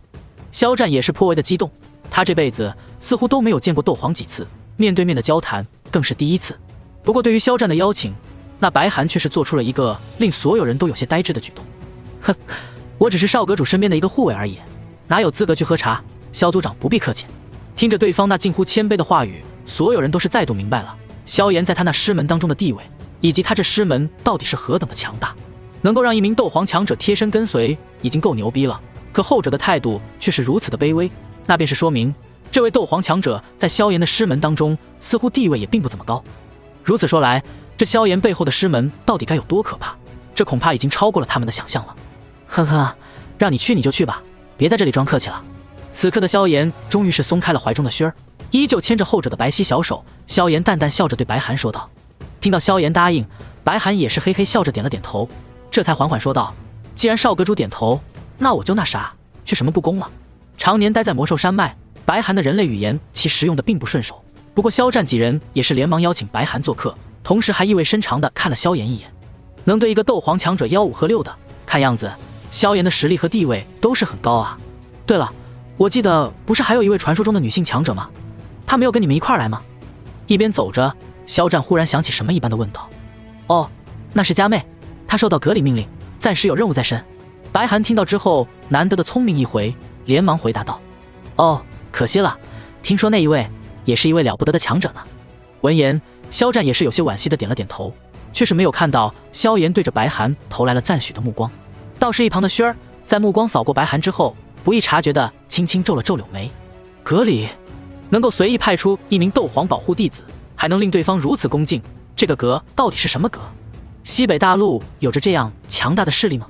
小脑袋里一片思考，轩儿心中却是有些疑惑。虽然对于萧炎而言，白寒的身份地位并不算什么，甚至他都可以营造出白寒地位并不高的落差，可是后者毕竟是众人口中的斗皇强者，所以萧家之人对于白寒还是无比的客气，没有丝毫因为他是萧炎护卫的身份就敢目中无人。对于这一点，萧炎在无可奈何之余也是没有多说什么。毕竟这白寒虽然的确是自己的奴仆，但也终究是曾经魔兽山脉的王者，有着自己的骄傲。若是萧炎对他骂骂咧咧也就算了，总不能让萧家其他的普通族人都不把他当回事儿了。于是一顿丰盛的晚宴之后，在萧炎的刻意安排之下，白寒也就顺理成章地成为了与柳攀龙一样的客卿长老。不过论起地位，白寒却是比柳攀龙要高了许多，就连柳攀龙本人那也是在萧炎走后乖乖地给白寒行礼。毕竟四品炼药师在加玛帝国虽然稀有，但是使劲还是能抓出来20-30个的，可是斗皇强者却是仅仅只有那么寥寥几位。不过如果他们知道白寒的真实实力超过其实是传说中的斗宗强者，而且是在斗宗当中可以位列巅峰的存在时，不知道他们又将是什么表情了。以后在家族里你就是白护法了。萧炎暗中给白寒传音，而白寒也是欣然接受了这个还算是颇有牌面的名称。一场颇为隆重的宴席过后，萧炎将轩儿送回自己的住处，久别重逢的两人聊了许久，直到月亮高高挂在天边，萧炎才笑着离开。一转身便是已经来到了萧战的房间当中。夜深人静，萧战的脸上却是没有了半点醉意，一双虎目自从萧炎重生以来难得的多了几分严肃，目光转向走进房间的萧炎，这才略有些苦恼的将一封信递给萧炎。炎儿，虽然为父并不反对你跟薰儿走在一起，不过过几日你那指腹为婚的未婚妻纳兰嫣然可就要带着纳兰家族的人过来看你了。别的地方不说，这件事情你打算怎么办？灯光摇曳之下，萧战的脸庞忽明忽暗，不知道在想些什么。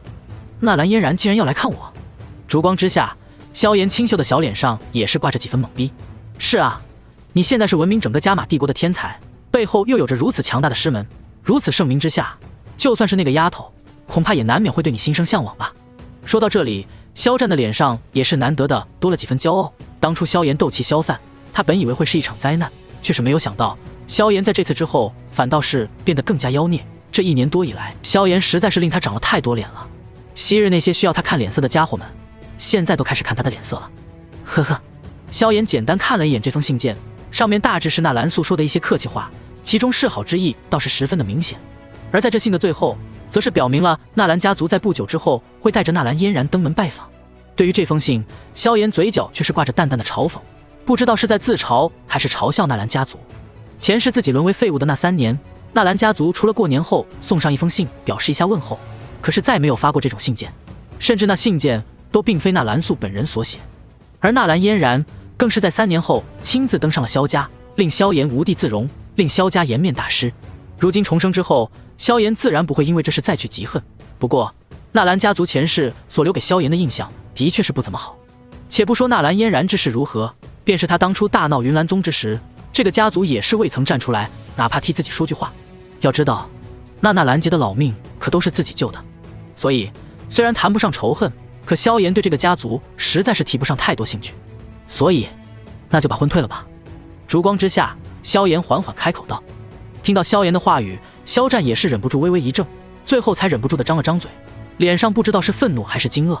胡闹，这婚事是你爷爷当年定下的，你就如此轻易的毁掉，那岂不是让世人都骂萧家不守信用，让纳兰家的人都唾弃你爷爷是个失信之人？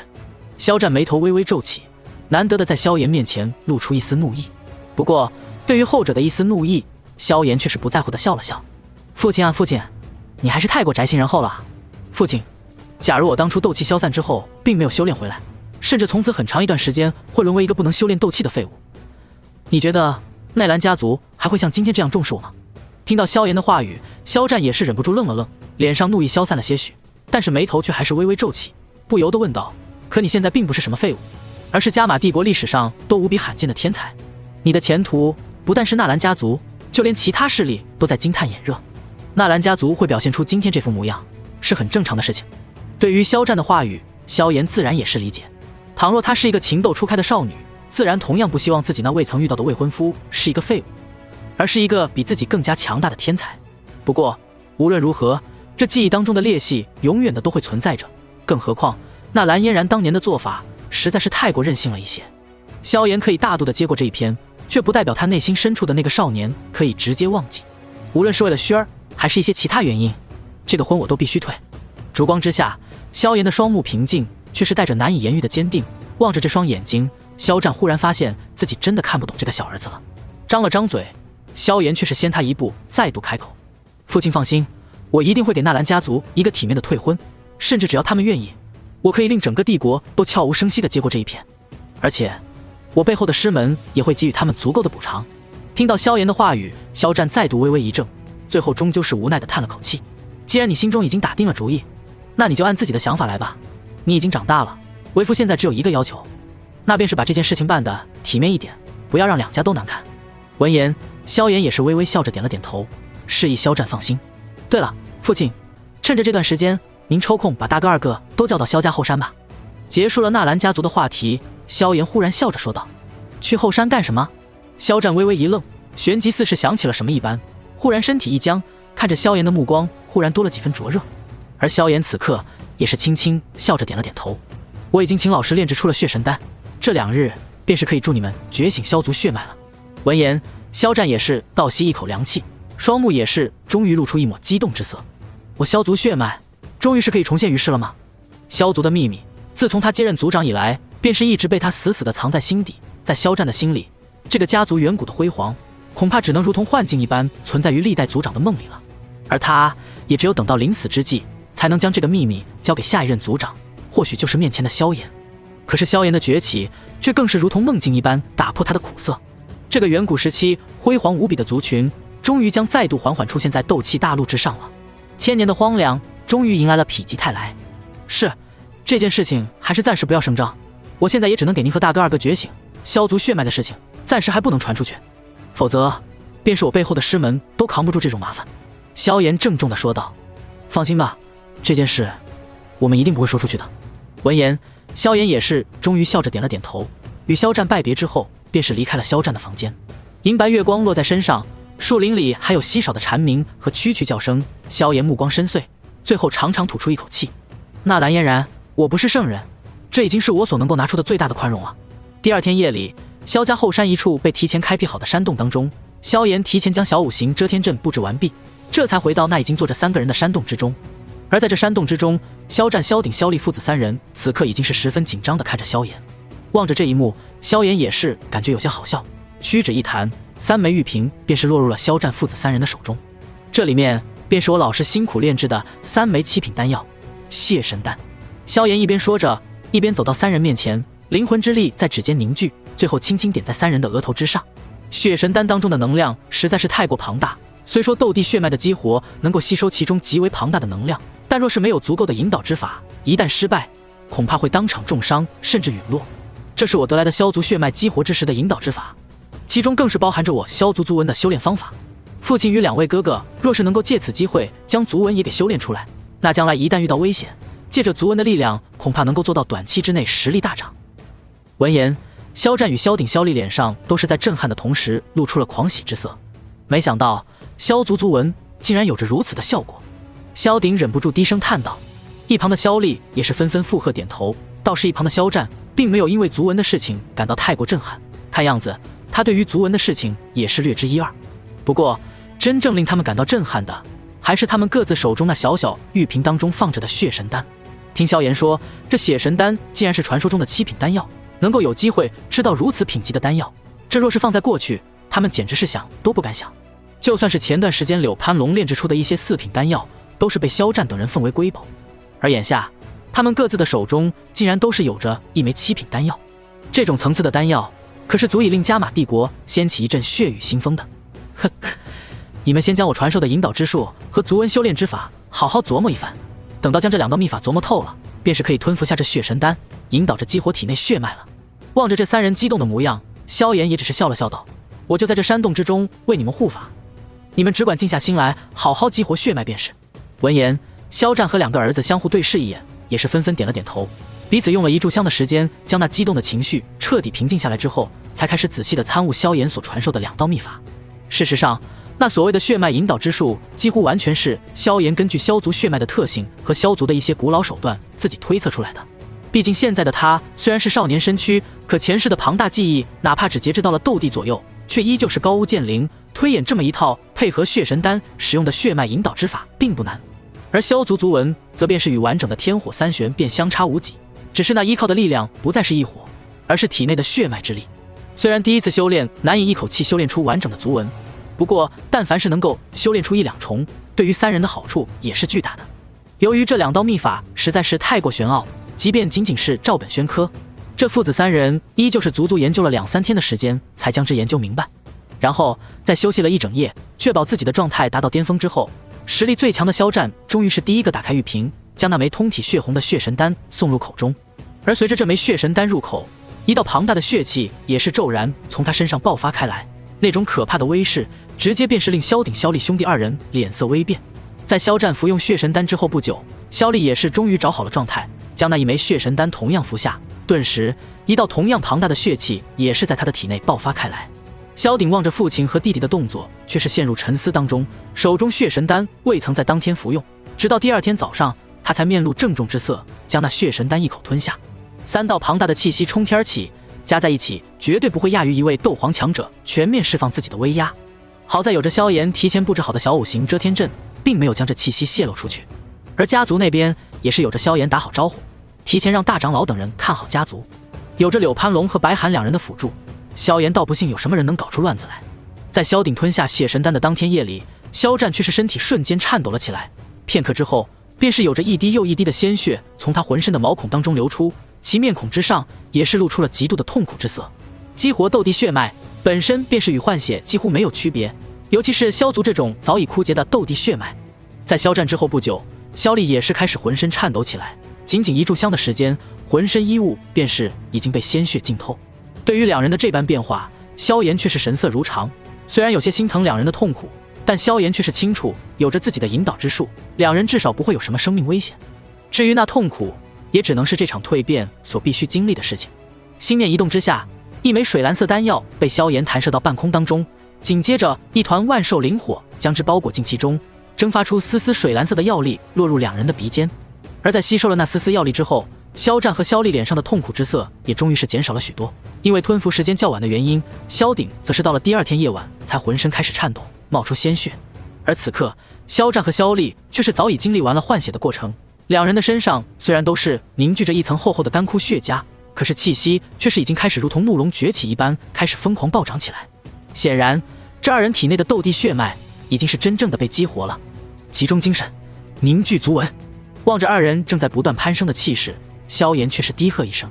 此刻血神丹在完成了激活血脉的任务之后，残余的能量依旧极为庞大，是凝聚足纹的最好时机。听到萧炎的低喝，肖战和萧丽身体一颤，便是开始按照消足纹的方法开始快速凝聚足纹。如此又是一夜的时间过去之后，两道有些模糊但已经初步构建成一部分完整纹路的足纹，终于是在两人的额头当中彻底凝聚。而在这两道足纹凝聚之后，肖战和萧丽此刻也是豁然睁开双眼，澎湃气息自体内暴涌而出，直接便是将浑身厚厚的血痂震得粉碎，最后缓缓站起身来，一脸陶醉地感受着体内那磅礴的力量。我的实力已经达到了8星斗灵的层次。肖战深吸一口气，声音都是隐隐有着几分颤抖。就在1年多前，他的实力还只是接近5星大斗师而已，可就是这么短短1年多的时间里，他却是已经如同坐火箭一般，直接窜到了8星斗灵的层次。到了这一层次，就算是放眼整个加玛帝国，也能够算是一个完整的强者了。我的实力也是达到了3星大斗师了。萧丽的声音也是激动无比，短短几天的时间，他竟然跨越了一整个大级别，这种实力暴涨的感觉，真是令人有种梦幻一般的感觉。而在两人的额头之上，一道模糊不完整，但已经初步形成部分轮廓的足纹，也是闪烁着奇异流光，静静闪烁。6品巅峰的血脉，7品初级的血脉。望着肖战、萧丽体内那涌动的血脉之力，萧炎略微感应，便是做出了一个初步的判断。这种血脉之力放在各大远古种族，虽然算不上顶尖，但也算是中流砥柱了。修行到斗尊之前，几乎再不会遇到什么障碍。而以肖战等人的修炼速度，哪怕如今有了斗帝血脉的辅助，想要修炼到斗宗巅峰，恐怕也至少需要10年20年。到了那时，萧炎估计也是差不多再度恢复到斗帝层次了。父亲，你跟二哥刚刚突破，如此刚猛的力量暴涨，切勿再急着修炼斗气了，还是要好好打磨一下当前的实力，等到彻底掌握了体内的斗气，再修炼不迟。萧炎笑着跟两人说道，虽然血脉之力带来的斗气并不需要可以精炼，可实力暴涨之后，对于体内的力量也是难免不好掌控。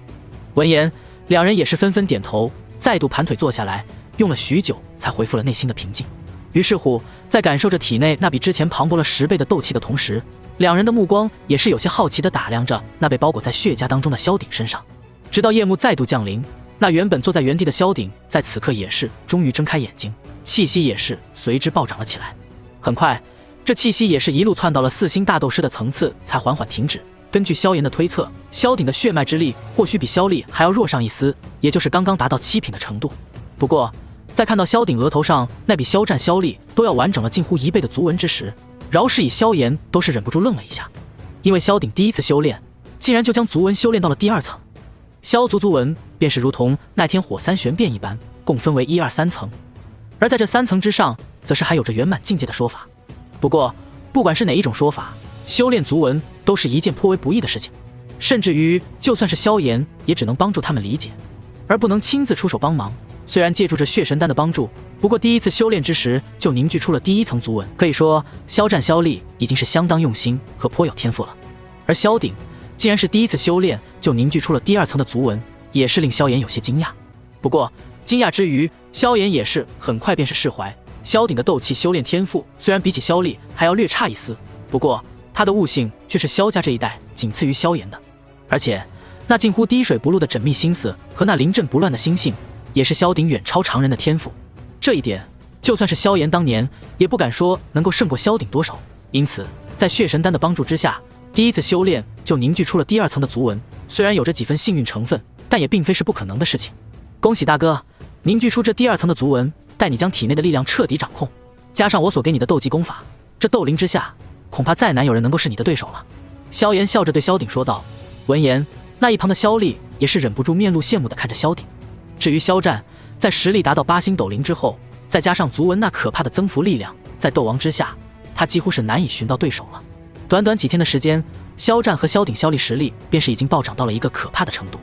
对了，三弟，既然这血脉之力如此强大，你为何也不同样吞服一枚血神丹？若是如此，岂不是同样能够实力大涨？望着那含笑的萧炎，萧鼎却是冷不丁地问了一句道。闻言，肖战和萧厉眼睛也是一亮，不由得看向一旁的萧炎。对于三人的疑惑，萧炎却是无奈地笑着摇了摇头，只是轻声解释道：老实说，血脉之力虽然对修炼有着巨大帮助，可将来在突破斗圣的时候却会造成极为可怕的障碍，所以他并不允许我使用血脉之力。闻言，肖战和两个儿子也是微微一愣，旋即便是有些懵逼地咂了咂嘴。啧，没想到我儿竟有斗圣之姿。肖战的声音都是微微有些颤抖。倘若说斗皇、斗宗还是他们能够想象甚至见到的存在，那么斗尊、斗圣于他们而言便是传说中的存在了。斗圣强者可是放在中州也是近乎传说的存在。不过在知道萧炎的老师竟然要将他培养到这一层次之后，肖战也是初步认识到了萧炎这师门的可怕和野心。对于三人这瞠目结舌的模样，萧炎也只能是苦笑一声，并非他不能激活斗帝血脉，只是他的天赋远超肖战三人，也就意味着他的血脉之力也是远超肖战三人。当年在天幕当中，萧玄可是将整个萧族所有残余的血脉之力尽数灌入萧炎的体内，才令他的萧族血脉重新更换。从这一点上来说，萧炎本身的血脉层级即便是不到神品也是相差不多了。在那些远古大族当中，也是往往自身修炼天赋越好，便是代表着激活血脉之后的品级越高。所以这般层级的血脉之力想要将之激活，那血神丹的品级恐怕就要从7品直接飙升到8品当中极高的层次，甚至隐隐接近9品了。先不说这些材料何等难以凑齐，就算凑齐了，以现在药老的实力，想要炼制出来也是不可能的事情，除非是等到药老复活之后才有希望办到。不过那个时候，萧炎恐怕早已凑齐了3种异火，炎神诀也会提升到一个全新的层次，而那个时候血脉之力只会成为他修行的阻碍和负担，而不是帮助。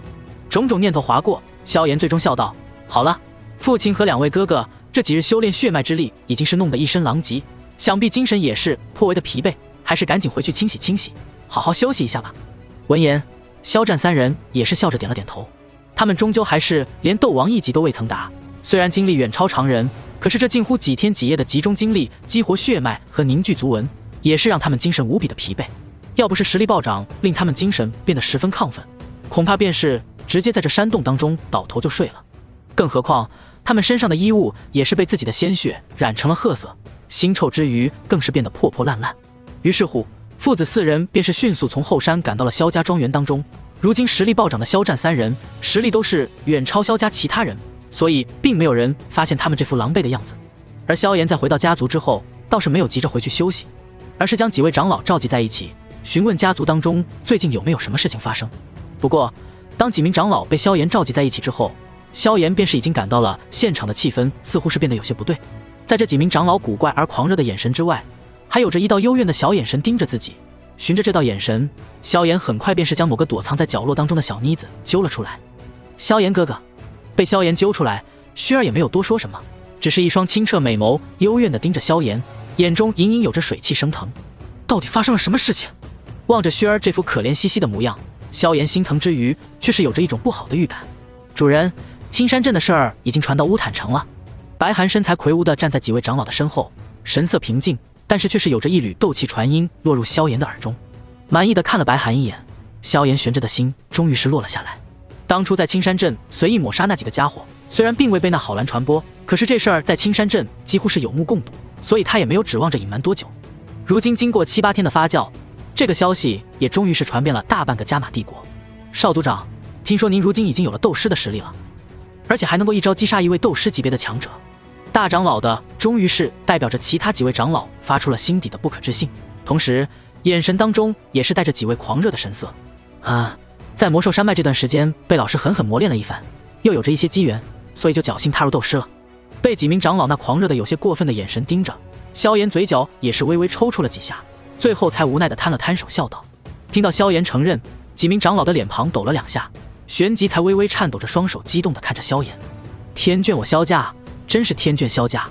13岁的斗师强者，这已经是在12岁的1品炼药师之后再度刷新了加玛帝国的历史。不说这片土地漫长悠久的岁月长河当中有没有出现过这样的天才，最起码在加玛帝国现在所记载的历史当中，2者都是前无仅有的存在。这代表着萧炎无论是炼药术还是修炼天赋，都是达到了一个史无前例的程度。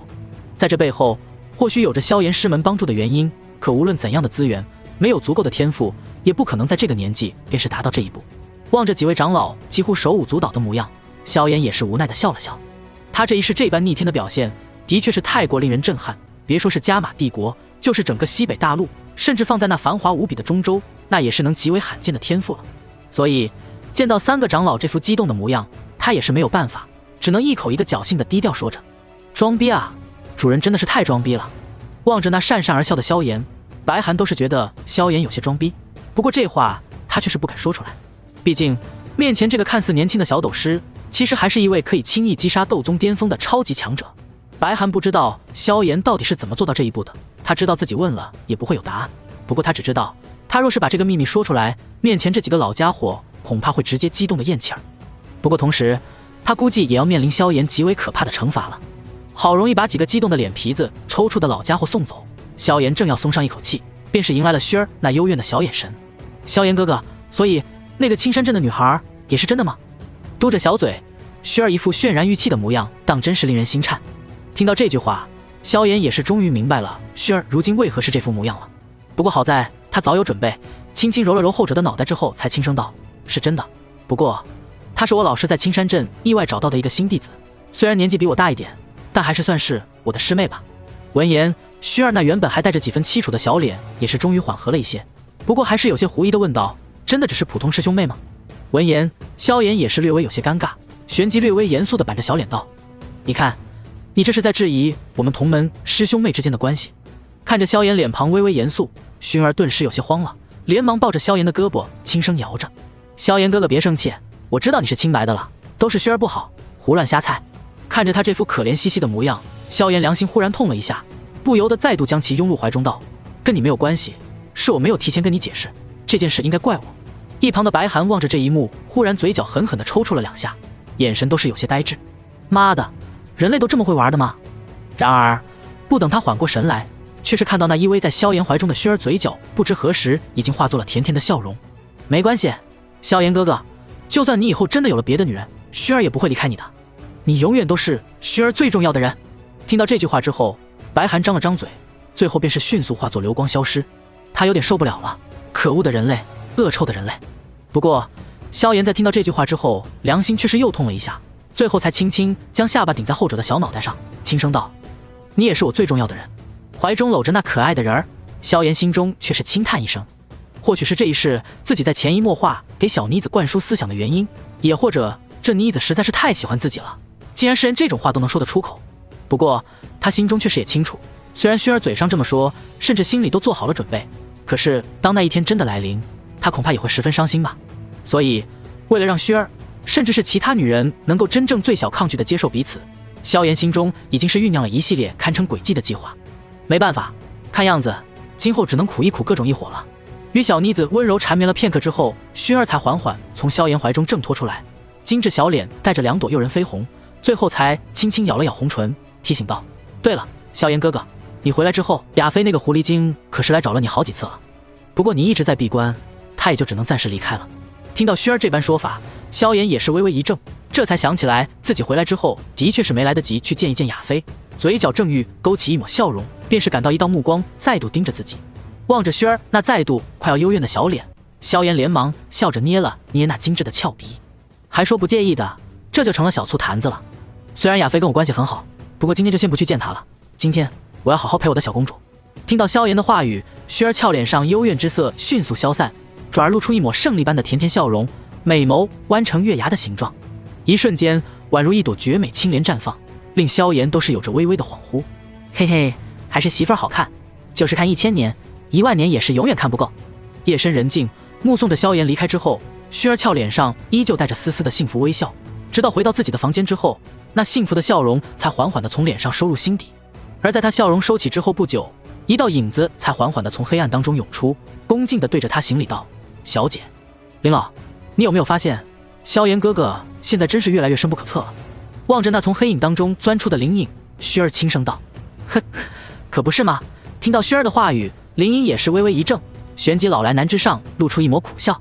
13岁的斗师，这种可怕的天赋，就是放在中州都是金彩艳艳啊！闻言，薰儿也是微微点了点头。13岁的斗师，而且还是一位炼药师，这等天赋，就算是放在古族的同龄人当中，也算得上是十分惊艳了。就算是他，也只有在开启神品血脉之后，才有希望在同样的年纪将之超越。不过，就算天赋在逆天，想要得到那些老东西的认可，恐怕也不是一件容易的事情了。那些家伙对于斗圣之下的任何强者都是不当回事的。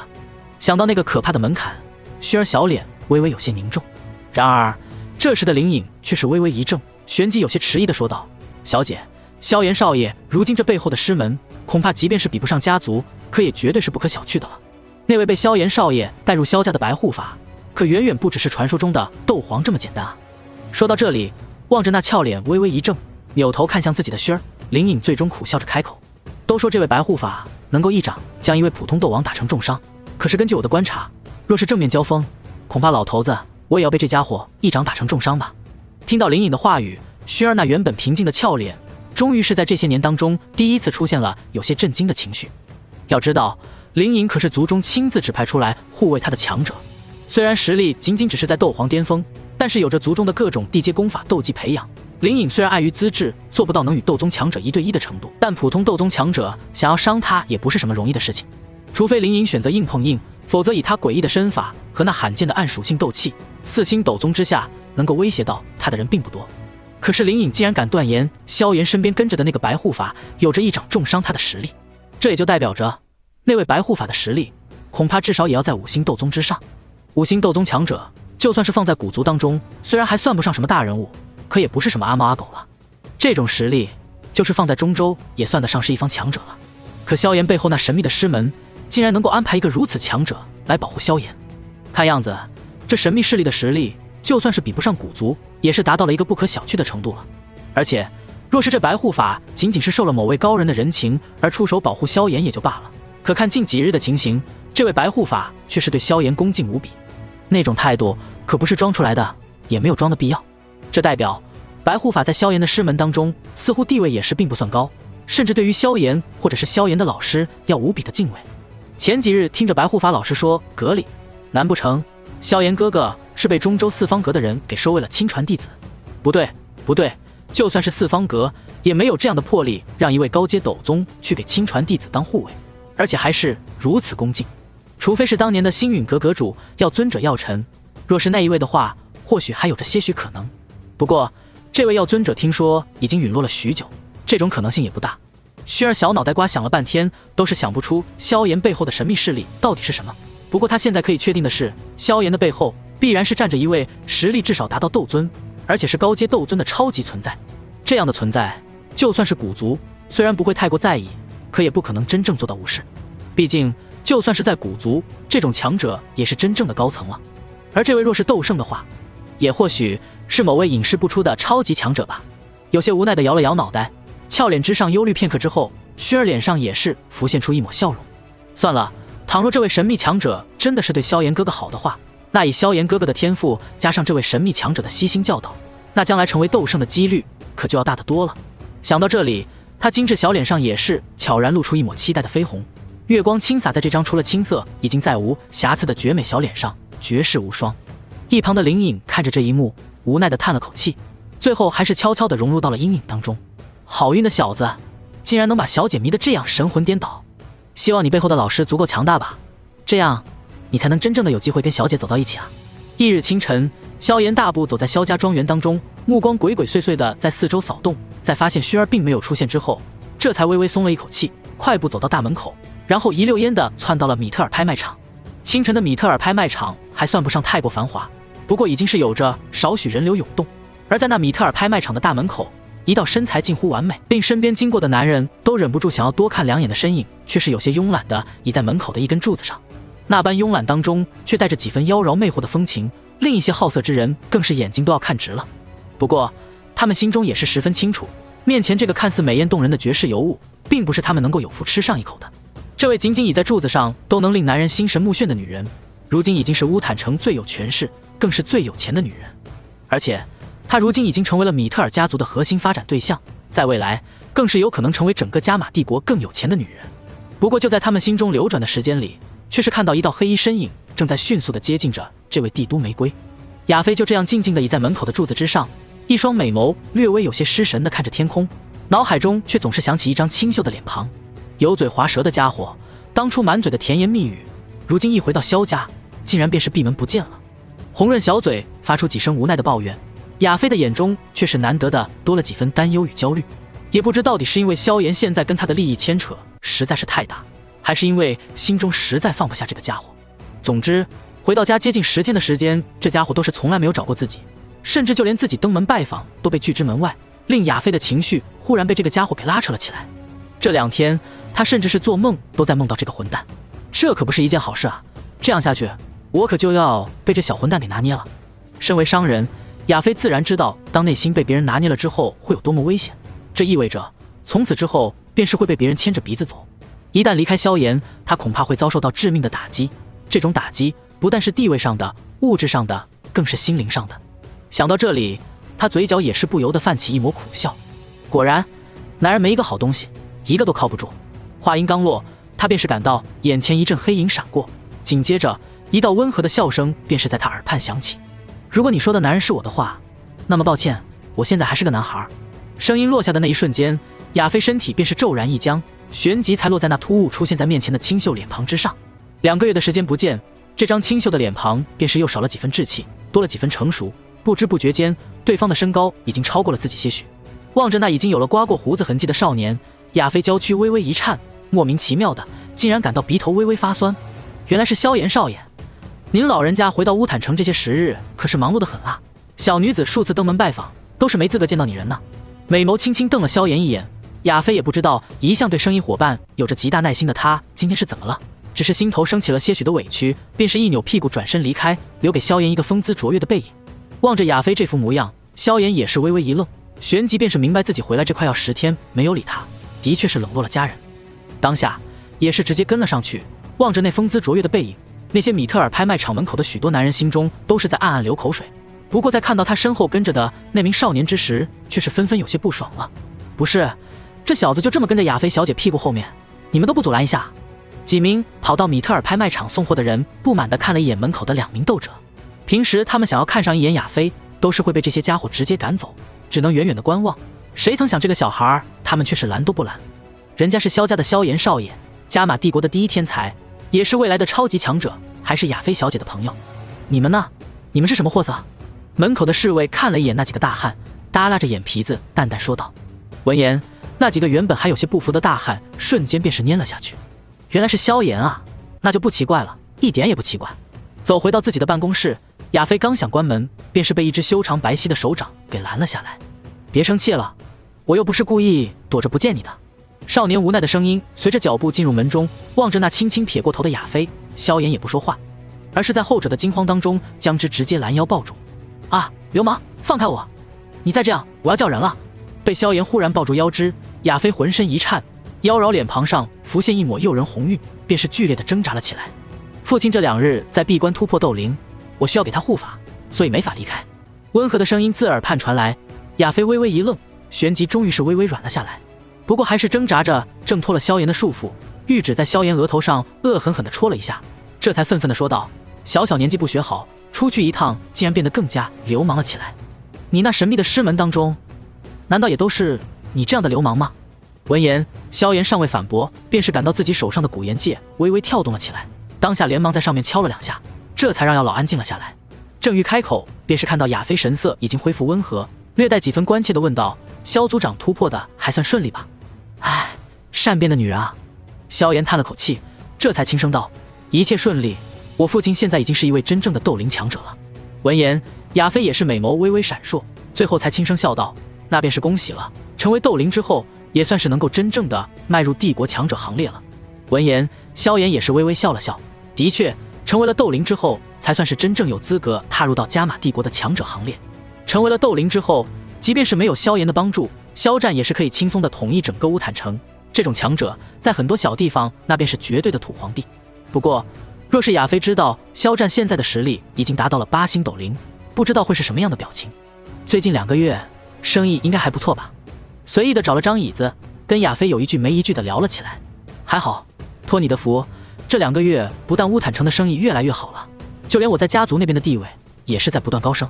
提及生意，亚飞俏脸上便是绽放出异样的光彩。在这种光彩之下，她那本就摄人心魄的气质更是变得有些光彩夺目，宛如被灯光照射的宝石一般，释放着独特的魅力。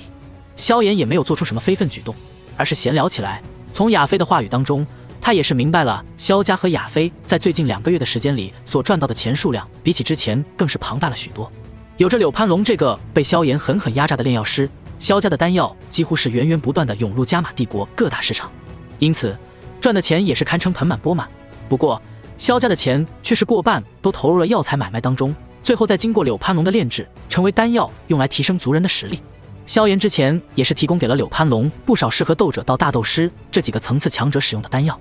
因此这半年来萧家的实力可不仅仅是萧战等人提升了，而是整个萧家都在这种情况下提升了一阶的实力。毕竟不是每个家族都可以将一位4品炼药师当成驴使唤的。聊了许久，直到给亚飞提供了足够的情绪价值，看到他巧笑嫣然的模样之后，萧炎这才起身告辞，没有再刻意占上几分便宜。望着萧炎那渐渐离去的身影，亚飞忽然叹了一口气，美眸深处终究还是有着一丝担忧之色。小男人，虽然你的依靠真的很令人舒心，不过姐姐也不是只会靠着男人的废物啊，你身边将来必然会有很多优秀的女孩子，而我恐怕在几十年后便是会人老珠黄吧。想到这里，亚飞的俏脸之上也是露出一抹无奈的凄凉笑容。以他的天赋，即便是有着不错的资源堆积，今生也是几乎不可能问鼎斗王这一层次，而到不了这一层次，便是意味着他的寿命再多，恐怕也不会超过200年。即便是保养的再好，几十年后他也不会再像如今这般风华正茂，而那时萧炎的身边恐怕已经围绕着许多如花似玉的女性强者了。不过我是不会认输的，就算不能陪你很久，我也要在有限的生命里让你知道姐姐的魅力。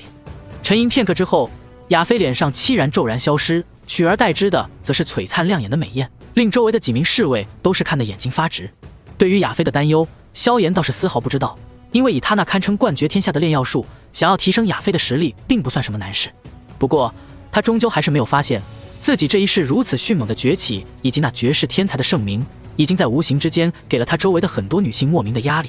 接下来的几天时间里，萧炎也是再度恢复了正常状态，每天除了修炼和培训之外，便是偶尔去后山指点一下萧战3人适应体内的斗气，并且如何熟练使用地阶斗技。当然他还是暂时以背后师门的名义来提醒，不过饶是如此，也是令萧战3人惊喜不已，迅速掌控了体内的斗气不说，更是对于手中的地阶斗技越发熟稔。尤其是萧战，以他8星斗灵的实力，加上族文的增幅，最后再施展出地阶斗技，恐怕就是真正的斗王强者，也是不敢再小觑他。而在这般平静的日子过去了大概7天的时间之后，一则消息则是终于令整个萧家都开始紧张了起来。纳兰嫣然和纳兰家族终于是来了。纳兰家族，帝国的3大家族之一，其势力在加玛帝国可谓是极为可怕。在萧炎尚未崛起之前，萧家的分量在纳兰家族面前当真是有些不够看的。虽然如今的萧家已经是今非昔比，可是当听说纳兰家族的人来到萧家之时，许多萧家族人依旧是感到有些很有面子一般。天空之上，一头庞大的狮渊兽划破长空，双翼展开之间足足有着10几丈宽，而在那狮渊兽的后背之上，4道身影也是淡淡的矗立其上。这4人赫然便是纳兰杰、纳兰素、纳兰嫣然，以及一道身穿月白长袍的雍容美人云岚宗宗主云韵。站在狮渊兽身上，纳兰嫣然小手轻轻抱着云韵手臂，俏脸之上也是带着一抹期待之色。对于这位传说中的未婚夫，他心中说是没有几分期待与向往也是不可能的。毕竟如今的加玛帝国小辈当中，论起天赋，或许有那么几个天才的天赋是接近于纳兰嫣然的，可若是说能够以近乎绝对的优势超越他，却是只有那个传说中的少年。女子向来慕强，纳兰嫣然也是想要看看这个家伙究竟像不像传说中的那般优秀。根据前段时间黑岩城那边传来的2次消息，那家伙似乎是在这般年纪便是已经达到了斗师级别，当真是令人感到有些震撼。不过心中虽然这般想着，可是想到青山镇传闻的另一条消息，纳兰嫣然心情却又不是很好了起来。据说那萧炎在青山镇搞出这么大的动静，似乎都是为了一个女子。这个家伙难不成还是个沾花惹草之辈不成？若真是如此，那即便是他天赋再如何了得，我也不会跟这种家伙走在一起的。纳兰嫣然心中各种念头辗转，小脸之上也是忽明忽暗。怎么还没有见到这个小家伙，心情就已经被对方左右了不成？望着自己这宠爱弟子小脸上的表情，云云嘴角不由得露出一抹宠爱的笑容。自从将纳兰嫣然收为弟子之后，他眼中的纳兰嫣然便是个心高气傲的小妮子，没想到在这个萧炎面前，竟然也是会变成这个样子。不过想想也是，13岁便是成为斗师级别的强者，这小家伙的天赋实在是令云云都感到震惊。如果不是因为萧炎背后有着师门，云云甚至都想破例一次，收一个男弟子进入自己门下了。老师，您又戏弄我！被云云如此调笑，纳兰嫣然小脸瞬间变得通红，轻轻摇着云云的手臂撒娇。望着这一幕，那站在前面的纳兰杰和纳兰素相互对视一眼，也是看到了彼此眼角的一抹笑意。看样子，嫣然对于这个萧炎也是颇为的期待啊。以萧炎这一年来所表现出的各种出色天赋而言，除了在青山镇似乎跟某个女子有着不清不楚的关系，似乎便是没了任何缺点。这一点令纳兰杰和纳兰素都是十分的满意，跟别的女人有些瓜葛，这种事情在他们看来也不是什么大事，毕竟他们两人谁没有个妻妾？斗气大陆终究是个强者为尊的世界，三妻四妾实在是太正常不过。只要纳兰嫣然能够坐稳后宫的位置，那些野花野草便是翻不了天。石元寿速度不算很快，但却是胜在平缓舒适。如此再度赶路了半个时辰的时间，一座模糊的城市轮廓也是终于出现在了四人的眼中。就是这里了，乌坦城。当年还是萧炎那小子出生的时候，我才来过一次。望着脚下那模糊的城市轮廓，纳兰杰笑眯眯地摸了摸胡子，然后控制着石元兽迅速朝下俯冲过去。片刻之后，一道还算看得过去的庄园便是出现在了众人的视线当中。在那庄园的门口，赫然便是有着大批的人群，似是已经提前排好队，列队欢迎。敢问那石渊之上可是那兰杰老爷子？石渊才刚刚冲下云层，距离那庄园还有着上百米的距离，一道洪亮的嗓音便是已经遥遥传来。听到这声音的那一刻，那兰杰与那兰素再度对视一眼，也是看到了彼此眼中的惊异。这声音似乎是肖战那个家伙，他似乎突破到斗灵境界了。那兰素脸上露出一抹唏嘘之色，当初第一次来乌坦城的时候，那肖战似乎才刚刚达到大斗师的层次，比自己要弱上不少。没想到10来年过去，后者竟然是跟他一样突破到了斗灵的层次。呵，想必这其中也是有着萧炎那个神秘的师门相助吧。那兰杰笑着点了点头，旋即声音当中同样是夹杂着雄浑斗气传入下方。哈哈，肖战侄儿，好久不见，别来无恙啊。伴随着他的声音，下方的人群再度微微骚动，然后化作整齐的欢迎队形，最后才迎接着那尸渊兽缓缓降落。而在这尸渊兽降落之后，四人的视线便是率先看到了一道身材高大、略带几分笑容的中年男子。那男子的模样，除了肖战，还能是何人？而在那肖战的身后，2名身材挺拔的青年也是略带笑容的静静站立。最后，在这2名青年的一旁，才是一名略带些许懒散、脸庞清秀的黑衣少年。不过，黑衣少年在看到这尸渊兽缓缓降落之后，嘴角却是露出了一抹若有若无的苦笑，苦笑一闪即逝，以至于即便是最为强大的云云都是没有发现。他的目光在萧战和萧炎身上扫了一眼，便是肯定了自己内心的想法。不过，其目光在扫过萧鼎、萧厉之时，眼底却是闪过一抹惊讶乃至震惊之色。以云云的境界，若是不仔细感应，或许萧战的实力还能有些许隐藏。不过萧鼎、萧厉的气息却是被他轻易感知出来。所以，面前这2个不过20出头的青年，竟然都达到了大斗师的层次。20来岁便是能够达到大斗师，这种资质，恐怕也能够算得上是真正的天才了吧。就算是纳兰嫣然，恐怕也就比这2人的资质好上那么一点罢了。这萧家除了萧炎这个堪称怪物的存在之外，竟然还有着2个如此杰出的青年。不过，在目光再度回到萧炎身上，正准备好好打量一下面前这个传说中的少年之时，云云却是发现那少年此刻正也呆呆地看着自己。那双漆黑瞳孔当中，先是有着片刻的呆滞，然后便是露出了惊喜、古怪以及一种莫名其妙的炽热。那种感觉就好像是遇到了许久不见的情人一般，仿佛浇上一些东西，便是会化作熊熊烈火。这个家伙目光怎么总是盯着我？被萧炎认真的盯着，云云眉头微微皱起。这种目光他见了实在是太多了，毕竟他的容貌究竟有着怎样的魅力，他自己也是十分清楚。不过过去加玛帝国的很多年轻人看向自己的目光虽然灼热，可总是有着一种刻意的掩饰之意，而不像这个家伙一般，竟然是这样的明目张胆。目光扫过一旁的纳兰嫣然，云云却是发现萧炎的目光仅仅只是在前者身上扫了一下，便是不再理会，甚至朝着自己看过来时，嘴角竟然还勾起一抹笑容。看来这传说中的绝世天才也不过是个好色之徒。轻轻摇了摇头，云云便是不再理会。这种目光他见的实在是太多了，虽然这个小家伙很大胆，但他也懒得跟一个少年计较，更多的想法还是要替自己的宝贝徒弟来看看这个少年到底是怎样的人。不过目前而言，似乎也不过如此。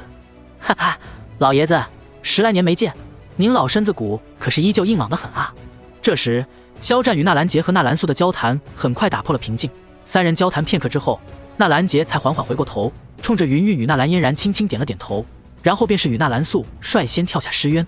而见此情况，云韵也是微微点了点头，磅礴斗气直接拖住纳兰嫣然的身体，带着她一同跳下尸渊。一大一小两个美人同时出现，瞬间便是引起了四周的轰动。那原本将崇拜目光看向纳兰杰这位斗王强者的很多萧家族人，很快便是将目光放在了云韵与纳兰嫣然的身上。没办法，以云韵那堪称倾国倾城的姿色，加上那雍容华贵的高雅气质，对于男人的震慑，恐怕就是现在的薛儿都要稍逊一些。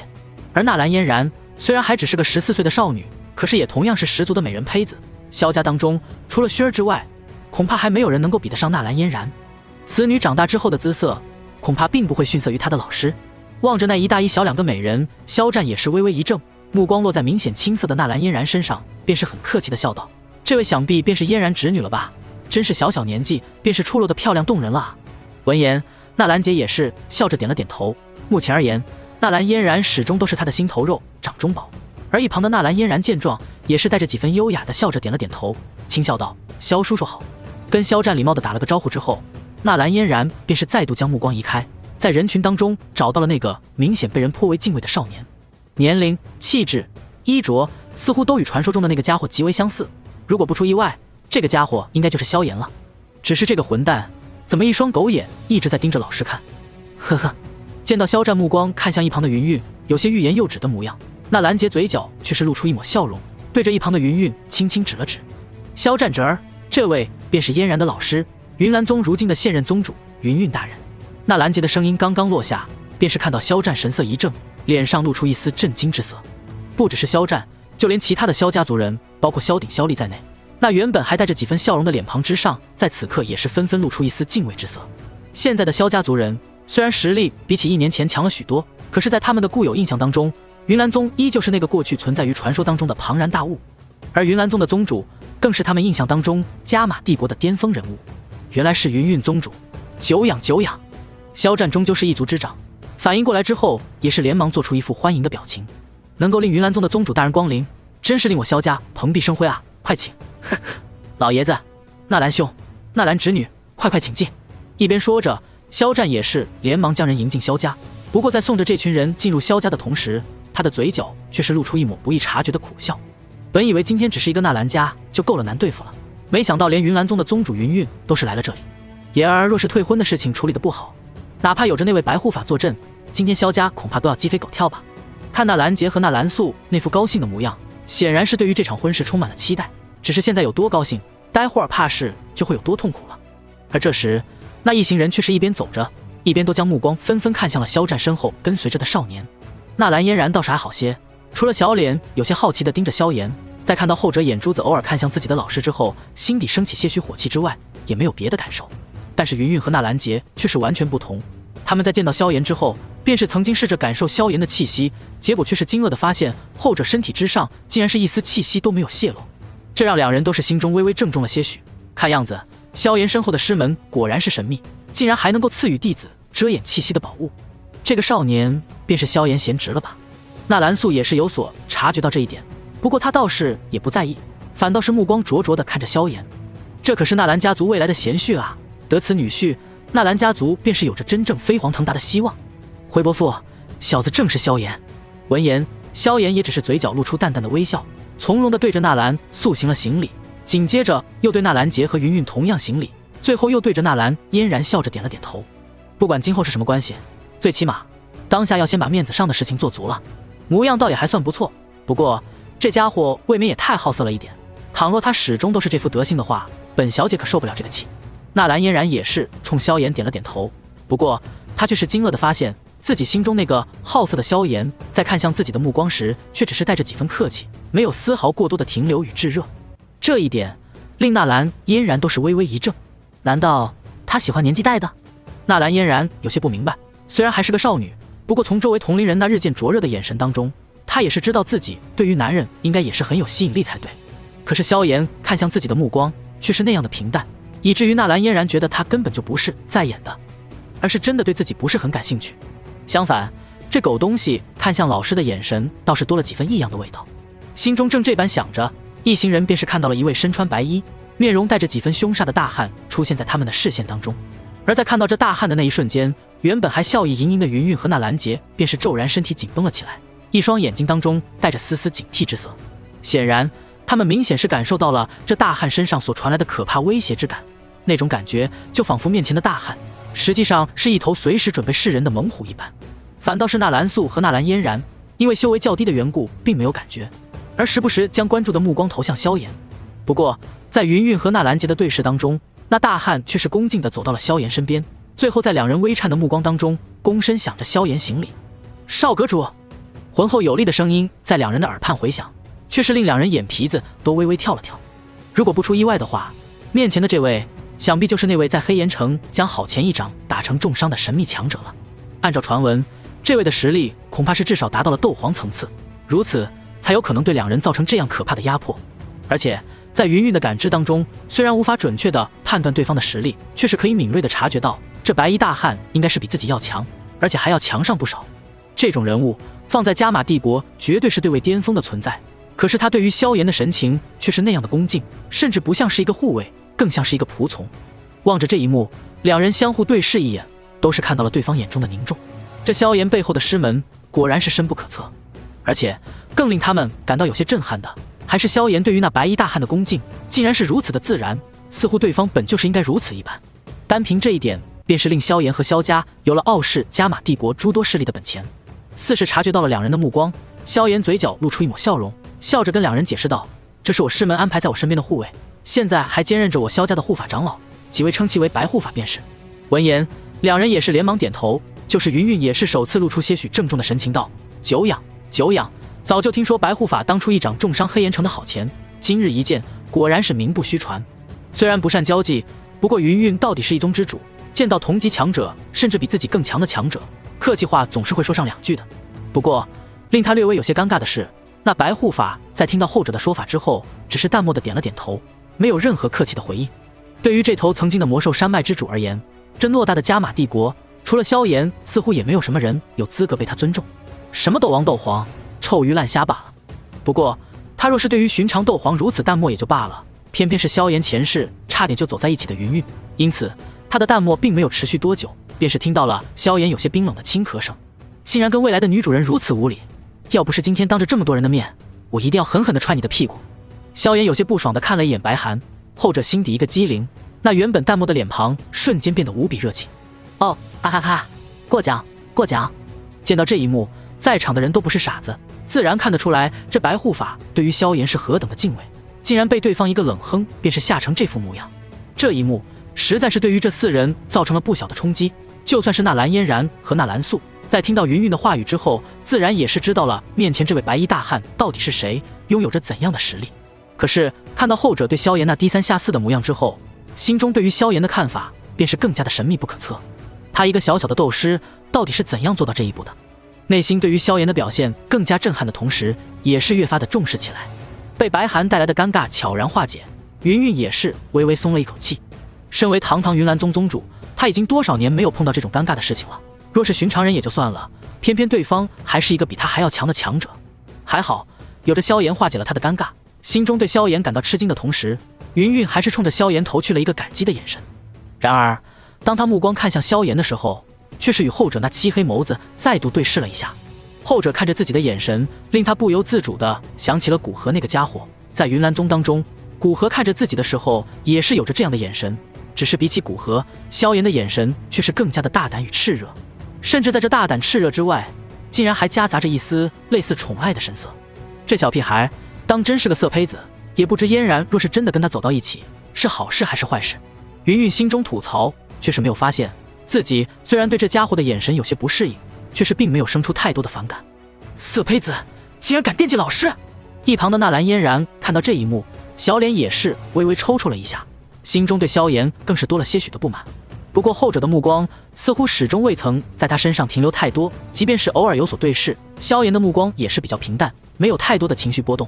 有了白寒的加入，一行人便是再度热闹了几分。纳兰嫣然倒是还好，纳兰杰和纳兰素对于白寒的态度却是分外的热情，隐隐有了一丝讨好之意。不过同时，对于萧炎也是更加的赞不绝口，那种目光几乎就是比看自己的亲儿子亲孙子还要亲了。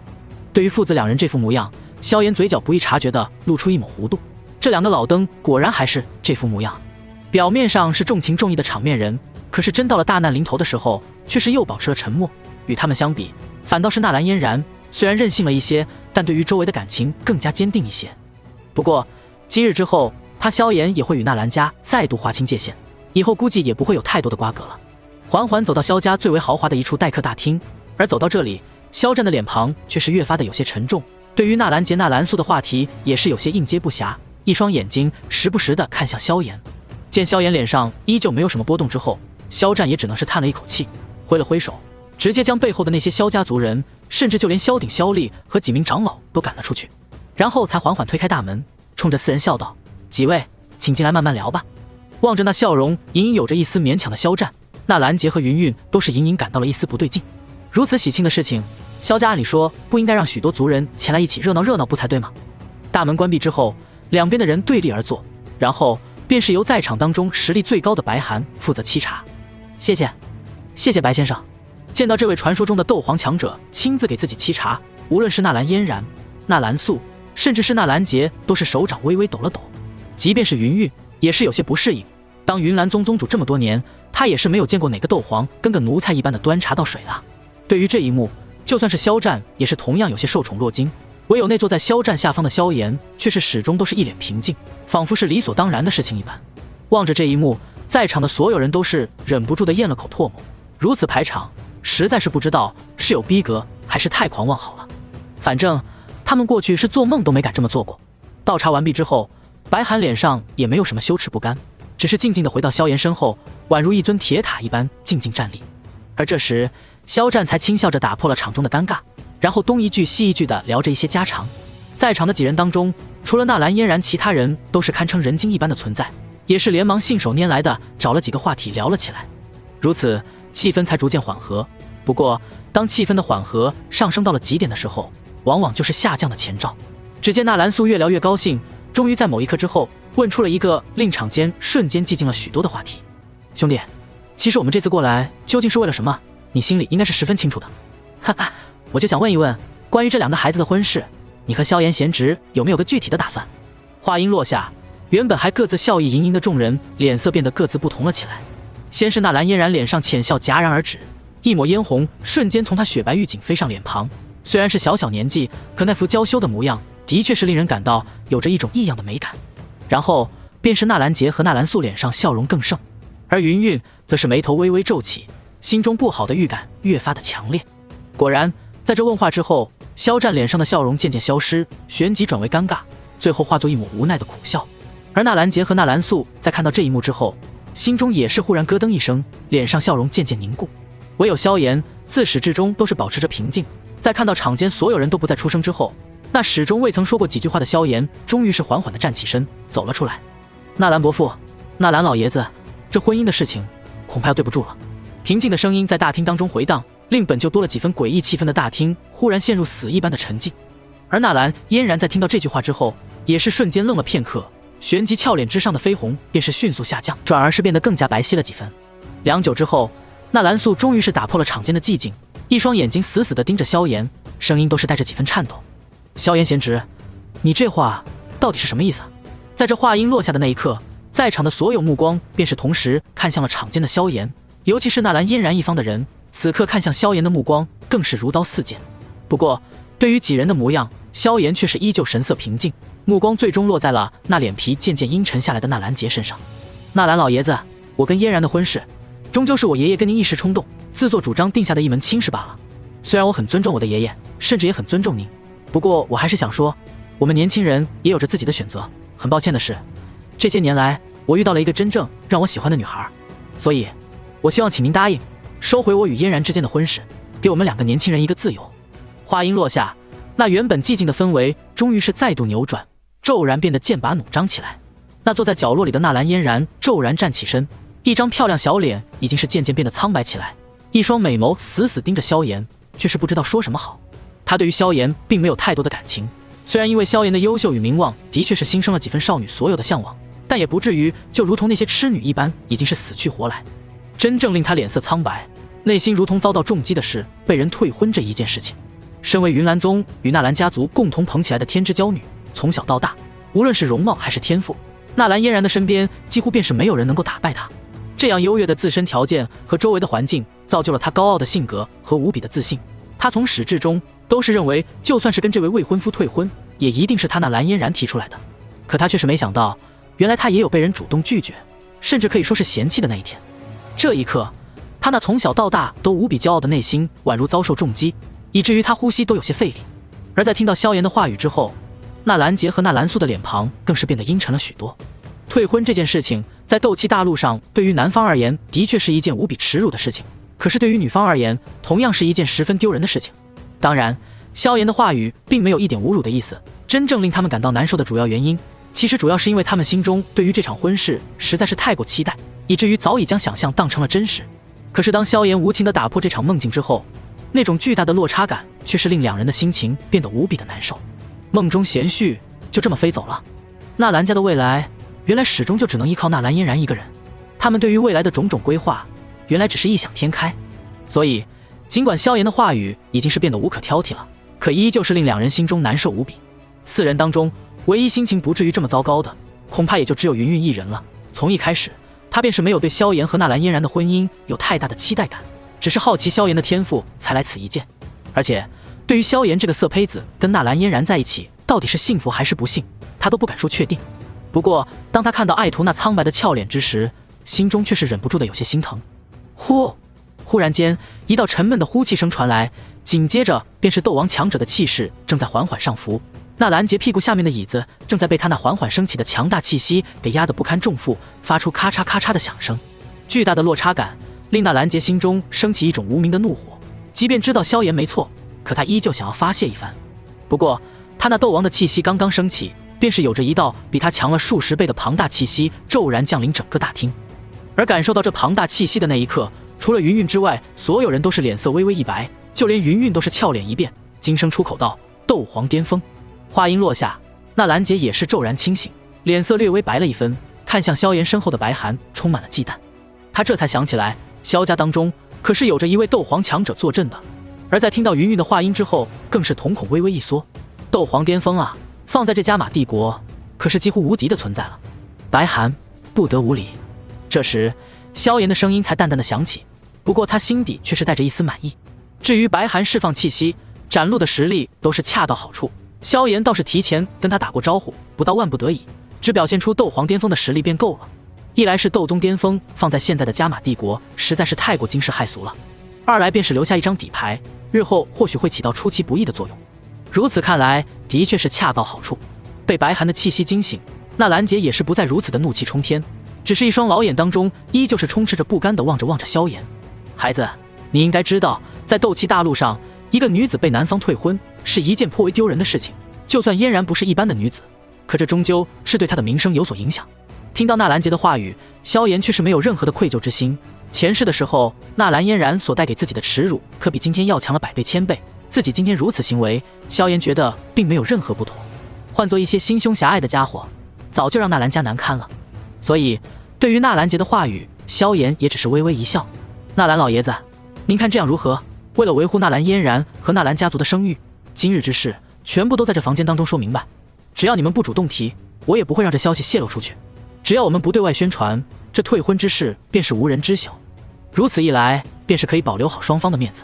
说完这一点，不等纳兰杰开口，萧炎便是再度开口笑道：最多再有3、4年的时间，我便是会跟随老师暂时离开西北大陆，前往中州修行，所以我萧炎的名声也会渐渐的在加玛帝国淡去一段时间。当然，如果你们同意的话，我甚至可以让老师帮忙引荐，给嫣然一个进入中州修行的机会。如此，我们两人都不在加玛帝国，时间长了，自然也就没有了舆论。听到萧炎的话语，在场的所有人都是微微一怔，就连萧战也是忍不住微微一愣。言儿，你说过几年便是要前往那中州？萧战有些懵逼地问道。显然对于这件事情他也是不太清楚，不过所有人心中都是清楚，那中州究竟是个怎样的地方。那里可是号称斗气大陆的中心地带，不但是辽阔无尽，更是有着无数强者位于其中，宗门林立，豪杰无数，繁华程度远超西北大陆。只是想要在那里立足脚跟，同样是一件很不容易的事情。即便是加玛帝国的这些个巅峰强者，去了那浩瀚的中州当中，或许也仅仅只能混个寻常。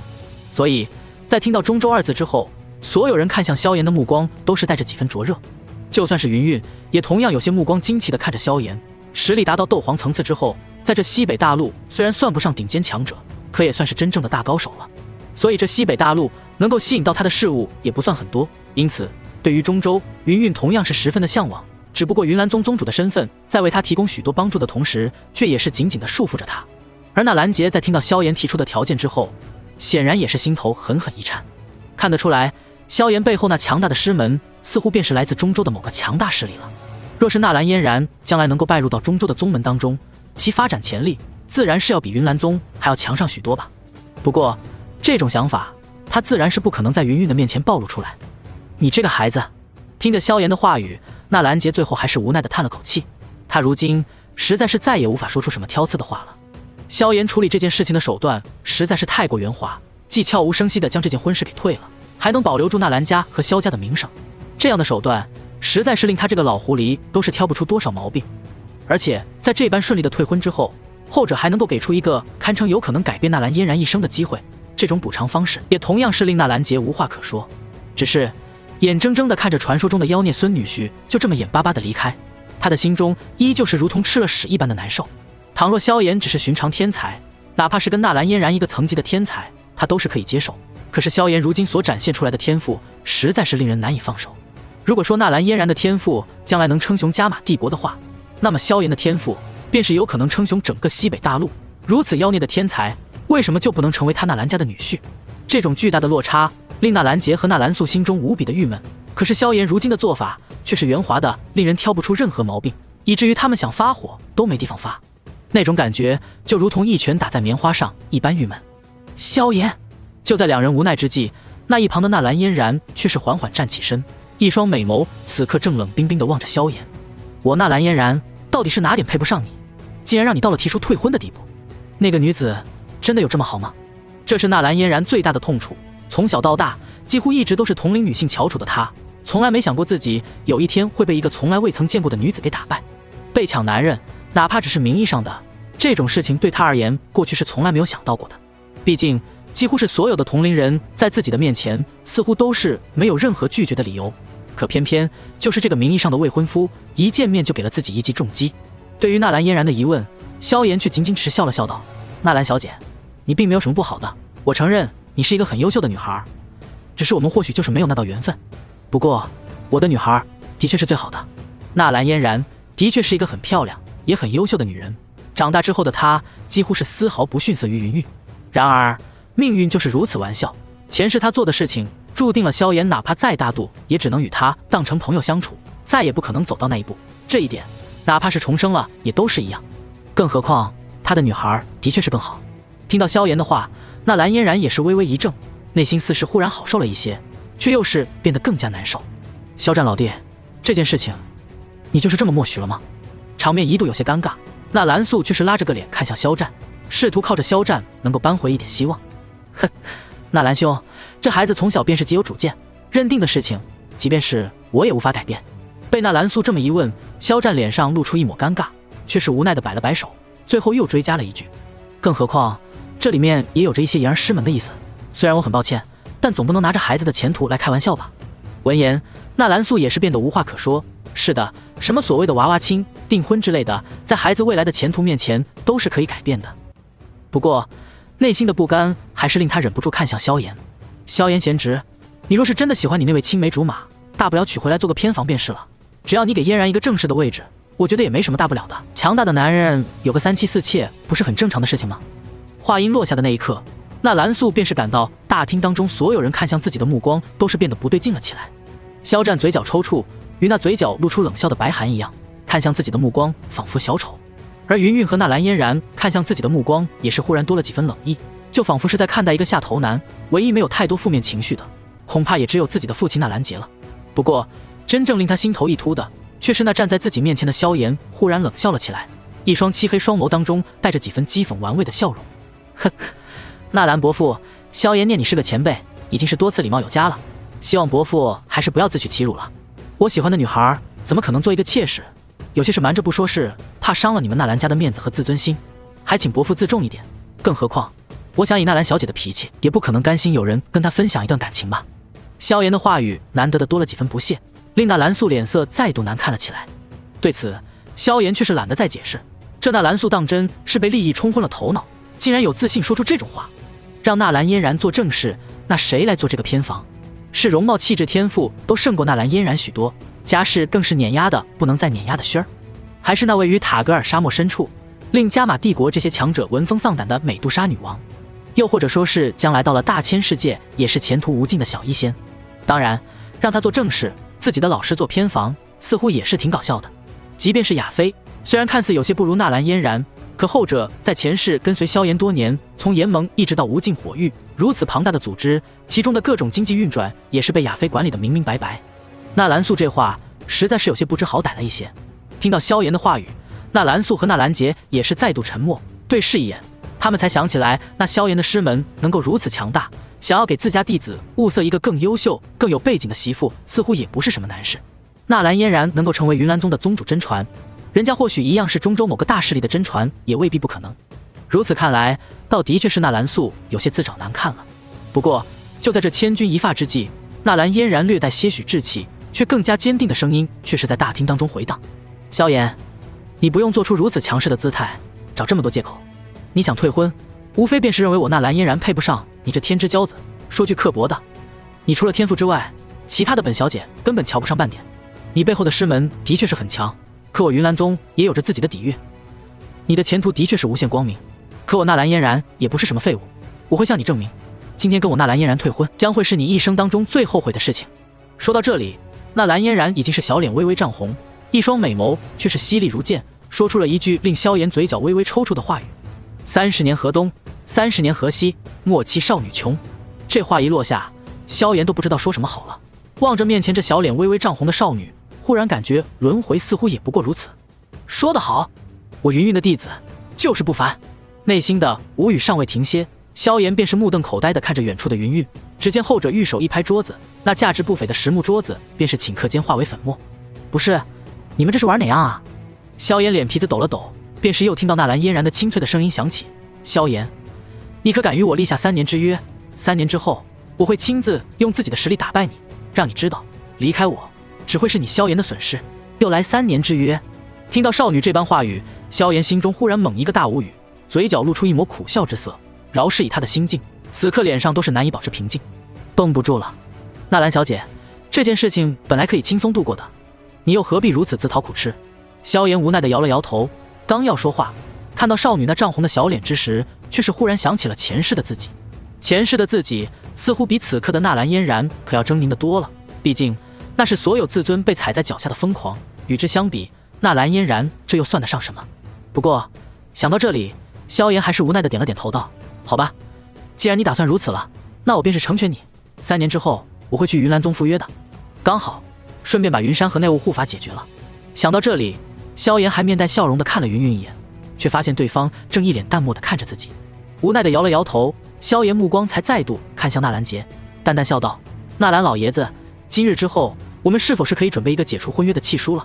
闻言，纳兰杰脸皮微微抽动了2下，最后才长长吐出一口气，正要说话，却是见到纳兰嫣然再度出声：“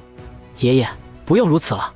话音落下，后者便是从纳戒当中取出笔墨，当场便是在桌子上奋笔疾书起来。墨落，笔停。纳兰嫣然玉手骤然抽出一把短剑，锋利的剑刃在左手掌之上猛然划出一道血口，沾染鲜血的玉手在白纸之上留下刺眼的血印。记住，今日是我纳兰嫣然把你萧炎给休了。你竟然敢休我！萧炎瞪大了眼睛，表示一脸懵逼。不是，这娘们是有病吧？自己今天的这副做法可谓是仁至义尽，挑不出什么毛病了。可是纳兰嫣然也不知道脑袋瓜子到底抽了哪根筋，竟然整这死出。对于后者的做法，萧炎实在是有些不理解。如果真的强行理解的话，恐怕也只有后者那傲娇的小脾气容不得自己如此的丢人吧。想到这里，萧炎只是无奈的笑了笑，仅仅一句话便是令纳兰杰和纳兰素当场有些破防了。哼，休就休吧，反正这事只有在场当中的几位知道，如果奈兰家族不怕难看，愿意主动朝着外界传出这个消息的话，那我也是没有任何意见。话音落下，纳兰素和纳兰杰已经是脸色大变。如今虽然萧炎已经拒绝了成为纳兰家族的女婿，但他的做法是如此的圆滑，算是保全了纳兰家的面子。而若是将这件事情传出去了，不管是不是纳兰嫣然休了萧炎，在所有人的印象当中，那便是萧炎看不上纳兰嫣然，把婚给退了。到时候恐怕不只是纳兰嫣然的名声会从此变差，就连纳兰家族都得跟着丢人。毕竟后者与萧家的关系早就弄得帝国人尽皆知，如今再被退婚，实在是太丢人了。这也是纳兰杰和纳兰素如此不甘的不想退婚的一个原因之一。而且一旦这个消息传出去了，纳兰家族除了脸会丢光之外，恐怕还会遭到一些有心之人的算计，也不是不可能。就算是这退婚的消息真的传出去了，也至少要等到纳兰嫣然成长到斗王斗皇层次，成为加玛帝国的真正大人物之后再说。想到这里，两人更是忍不住低声呵斥了一声：“嫣然，不要胡闹！你一个女子家家的，说什么羞不羞的？”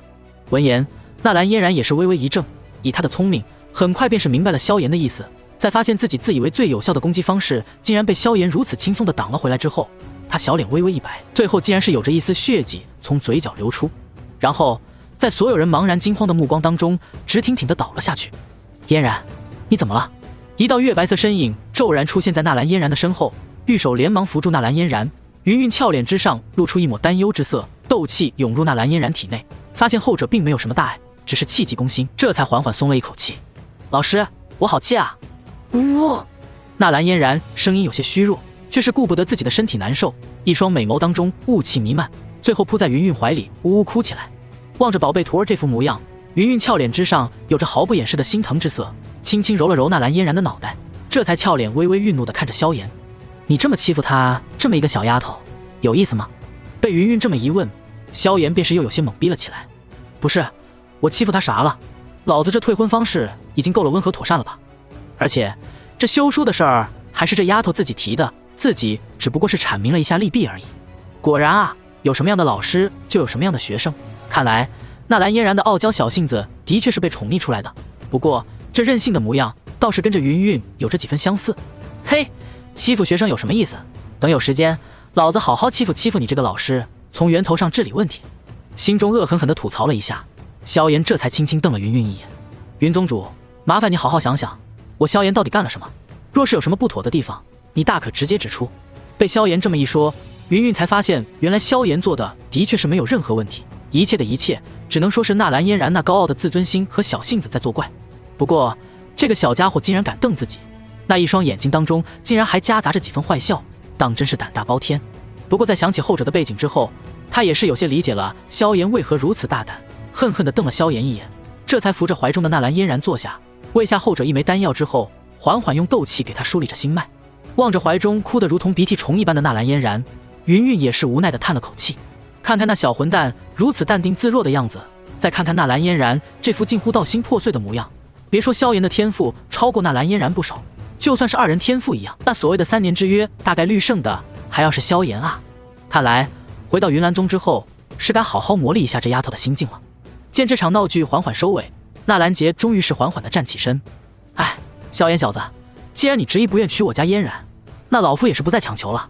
虽然你很妖孽，可我孙女也不差，我相信少了你，她将来遇到的夫君也是不会差到哪里去的。”纳兰杰缓缓说着，脸色却是不怎么好看。不过好歹是当了这么多年的家主，不至于太过失态，最后只能无奈地叹了口气。既然这婚事并不像我们想象当中的那般愉快，那我们也就不在萧家多多逗留了。老夫如今只有一个要求，便是希望在嫣然成长到斗王之前，这退婚的事情只有我们屋里的这几人知道。等这丫头将来成了斗王，那个能够对外界的风波有了足够抵抗之后，就算是那些家伙都知道了，也没有什么大碍了。听到纳兰杰的话语，萧炎还没有发话，萧战便是已经连忙起身，面带愧疚地拱了拱手，正要说话，却是被萧炎又摁了回去。嫣儿，你这是干什么？萧战微微一愣，而纳兰杰与纳兰素的目光则是终于露出一抹寒意。难不成这小混蛋现在就要把这件事情公布出去？那他刚才说这些话不都是在放屁吗？正欲开口询问，这两人便是看到萧炎缓缓开口了：“我老实知道这件事情对于纳兰家造成了不小的负担，所以也是给了我一些东西，作为给纳兰家族的一些补偿吧。”话音落下，萧炎便是屈指一弹，足足6枚丹药直直地落在了纳兰杰身边的一道桌子之上。丹药，看到这些丹药的那一刻，纳兰杰嘴角微微抽搐了一下。作为一个强者，他现在很想爽快的不屑一顾的将这些丹药尽数还给萧炎，大喊一声他纳兰家不需要什么狗屁补偿。然而想起萧炎的老师是自己这个斗王一辈子都没见过几次的7品炼药师之时，纳兰杰还是忍不住的将目光看向了这几瓶丹药：紫心破障丹、二文清灵丹、七炼生灵丹、斗灵丹。看到这些丹药的那一刻，纳兰杰便是知道自己的尊严已经是保不住了。6枚丹药分别对应了从大斗师到斗王3个阶段，每一阶段都是2枚丹药，而每一枚都是可以让这个阶段的强者直接或间接暴涨至少1星的修为。尤其是那最后的2枚斗灵丹，其价值已经足以令帝都几大势力都眼馋无比。就算是丹王古河一次性掏出这些东西，恐怕也得算得上是家底被掏空了大半吧。这样的利益让纳兰杰怎么能够拒绝的了？不过在心动之余，他心中的苦涩却是更加浓重。倘若萧炎成了纳兰家的女婿，那么这些利益在多年之后或许将成为细水长流，而不是如同眼前这般近乎是一次性买断。可惜的是，他现在没有任何办法，萧炎的选择他干预不了一点，萧炎的背景更是令他不敢触碰。随便拍出来个护卫便是一位斗皇巅峰，随便丢出来一点赔礼便是堪比古河的半个身价。这种势力的强大已经是超过了他的想象。无奈地叹了口气，纳兰杰正要开口，却是看到萧炎又有了动静。这些丹药只是第一道赔礼罢了，我早就听说过老爷子身中烙毒多年，既然如此，那便是帮助老爷子驱除体内烙毒，当做第2道赔礼吧。话音落下，不光是纳兰杰，就算是纳兰素，乃至那本在云韵怀中哭诉的纳兰嫣然，都是骤然将目光死死地盯着萧炎，甚至就连云韵都是忍不住将目光看向了萧炎。你能帮助我驱逐体内的烙毒？纳兰杰死死盯着萧炎，声音微微颤抖。要知道，这烙毒已经缠绕了他不知道多少年，是丹王古河都治不了的顽疾，令他多年来饱受折磨，甚至恐怕再过几年，他纳兰杰便是要陨落在这烙毒当中了。虽然早有心理准备，可若是能够多活一些念头，他自然是无比乐意。萧炎，你若是能帮我爷爷治好烙毒，我便是委身给你当个妾室都可以。听到萧炎的话语，纳兰嫣然也是激动地看着他，红润小嘴不知道怎么想的，鬼使神差的就说了这么一句。萧炎看了一眼纳兰嫣然，有些尴尬地说道：当妾室就算了，还是退婚吧。老师，我真的好气啊！纳兰嫣然的小脸在短短几分钟的时间里大悲大喜，然后又大悲，扑在云韵怀里，泣不成声。他想不明白自己什么时候连当小妾的资格都不够了。云韵心疼地摸着弟子的脑袋，目光却是再度恶狠狠地瞪向萧炎，却发现后者正不怀好意地看着自己。难不成这小混蛋想让我当妾室不成？荒谬的想法从脑海当中浮现，便是被云韵再度提出脑海。只是不知为何，其玉脸之上却是露出一丝淡淡红润。好了好了，别哭了。见纳兰嫣然哭得死去活来的，萧炎有些心疼云韵的怀抱了。那地方以后还得留给自己和自己的孩子呢。你这么一把鼻涕一把泪的，弄脏了怎么办？想到这里，萧炎也是连忙说道：除了帮你爷爷治病之外，我还有第3个补偿，那就是将来可以给你免费炼制1枚7品之下的任意丹药，就算是破宗丹也可以算在其中。谁稀罕你的狗屁破宗丹？老师，他实在是太欺负人了。纳兰嫣然的呜呜声忽然变得模糊起来，仔细一看，原来是云韵的玉手不知何时堵住了他的嘴巴。哼，萧炎，嫣然年纪小不懂事，这个补偿我这个当老师的先替他记着。云韵俏脸上露出一抹尴尬到极致的笑容。破宗丹，那可是破宗丹啊，6品丹药当中近乎至尊一般的丹药，是古河根本炼制不出来的丹药，是他这个斗皇强者听了都要无比心动的丹药。有了这枚丹药，对于突破斗宗到天堑到底有着何等巨大的作用，他自然是无比清楚。为了纳兰嫣然将来能够在这一步上省去数十年苦修，云韵出卖了自己的灵魂，向萧炎强颜欢笑起来。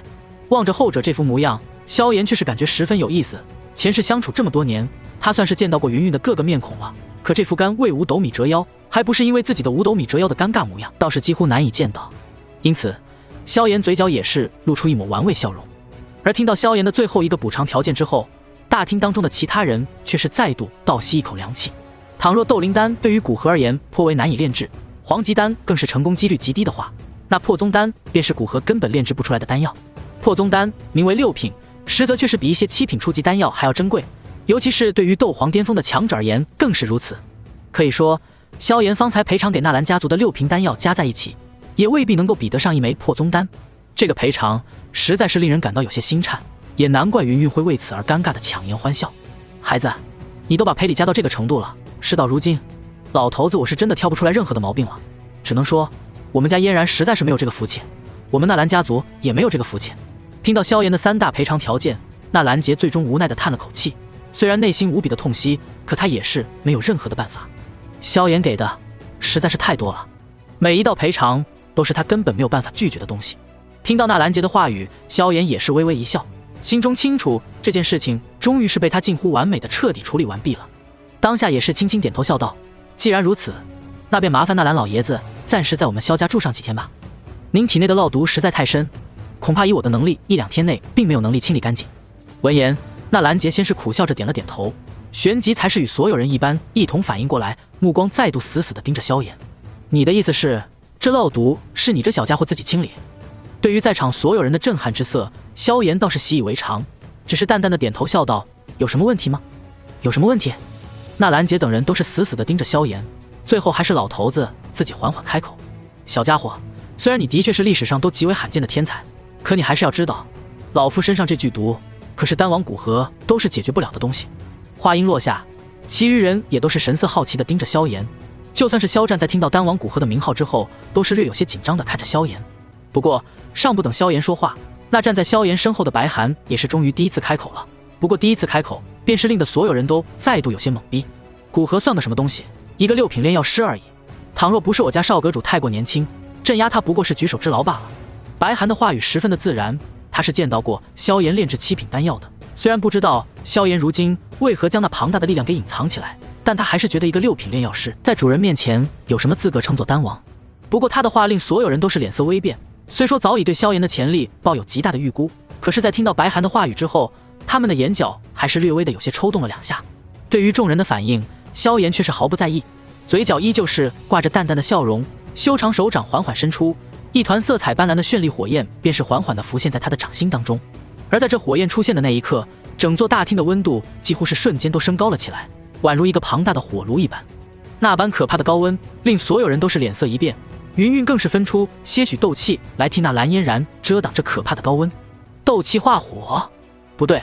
他虽然不是炼药师，可也是见过许多高阶炼药师的人，清楚地知道斗气化火根本不可能拥有如此可怕的威力。就算是古河的本命兽火，也是根本没有这般可怕的威力。这道火焰在萧炎手中虽然不算很大，可是威能却是令他都感到了一丝忌惮。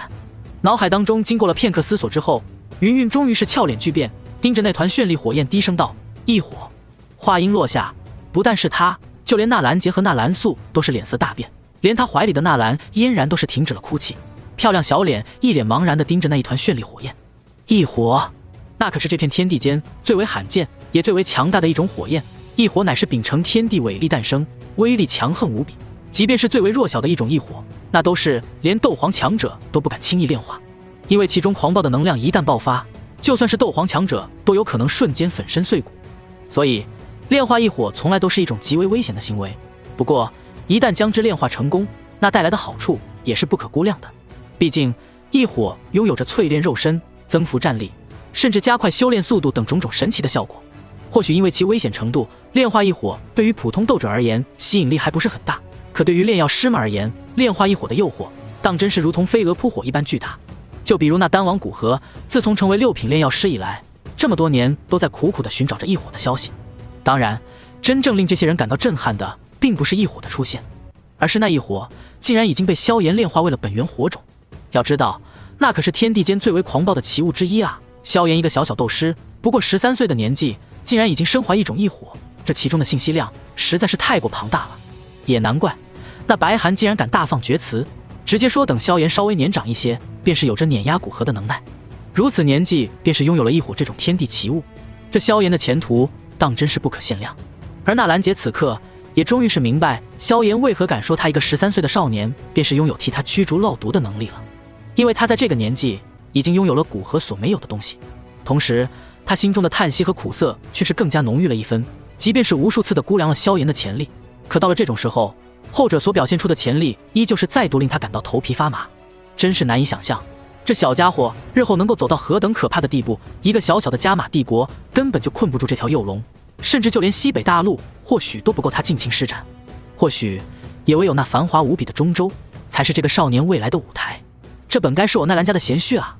最后无奈的苦苦叹息一声，一场闹剧终于是缓缓结束。当日，肖战便是命人给安排了2个上好的别院，分别是纳兰杰和纳兰素一处，纳兰嫣然和云韵一处。萧炎可以不在乎这些人的面子，可是肖战还没有达到这个境界。好在萧家这1年来，因为萧炎的原因在不断壮大，不但庄园的范围扩大了许多，就连其中的许多建筑都是新建和翻修了一些。在肖战刻意的安排之下，纳兰家族的人还是被十分隆重的宴请了一下。对此，纳兰杰和纳兰素虽然心中十分苦涩，可还是装模作样的去吃了一些东西，甚至双方还都表现出了十分热情的模样。毕竟他们纳兰家实在是不愿意让这退婚的消息被传递出去。好在这场晚宴人数并不算多，为了不让纳兰家的人不要太难看，肖战也仅仅只是叫了几个家族核心成员参与一下。第二天，萧炎也是终于来到了纳兰杰的住处，开始为其驱逐烙毒。对于驱逐纳兰杰体内的烙毒，萧炎前世便是已经有了足够的经验。不过那时的他为了驱逐烙毒，甚至导致一部分烙毒落在了自己的体内。好在当时有着青莲地心火的护体，才让他将那烙毒改成了带有杀伤力的黑纸。不过这一世，萧炎虽然依旧仅仅只有斗师的实力，异火也仅仅只是排名不高的万兽灵火，可因为对于火焰那已经如同大道一般的掌控能力，便是没有丝毫让那烙毒落在自己的体内，而是在驱毒一次之后，便是直接将之驱逐成一滴毒血留在某个玉瓶当中。如此剧毒也是炼制一些毒丹或是制作暗器的宝物，出其不意之下，就算斗王强者都要吃大亏。萧炎或许是用不到了，可是萧家却是用得到。有了那近乎于道的控火之术，萧炎驱逐烙毒的速度更是比前世要快上不少。原本要半个月才能驱逐干净的烙毒，或许3、5天的时间便是能够彻底驱散。当然，因为速度手段更为快捷了一些，纳兰杰在这驱毒的过程当中自然是痛苦无比。可怕的痛苦让他这个斗王强者都是满头大汗，可对于这老家伙的痛苦，萧炎却是没有任何的惋惜。他的心中清楚，在自己为纳兰杰驱毒完毕之后，他与纳兰家的瓜葛从此便是近乎没有了。对于前世做法几乎如同墙头草一般的纳兰杰父子，萧炎没有去恨他们，已经算是颇为大度了。与这种人物交好，倒还不如与纳兰嫣然相处。至于纳兰嫣然那边，虽说婚约的事情是彻底断了，可萧炎也不可能与他完全断绝关系。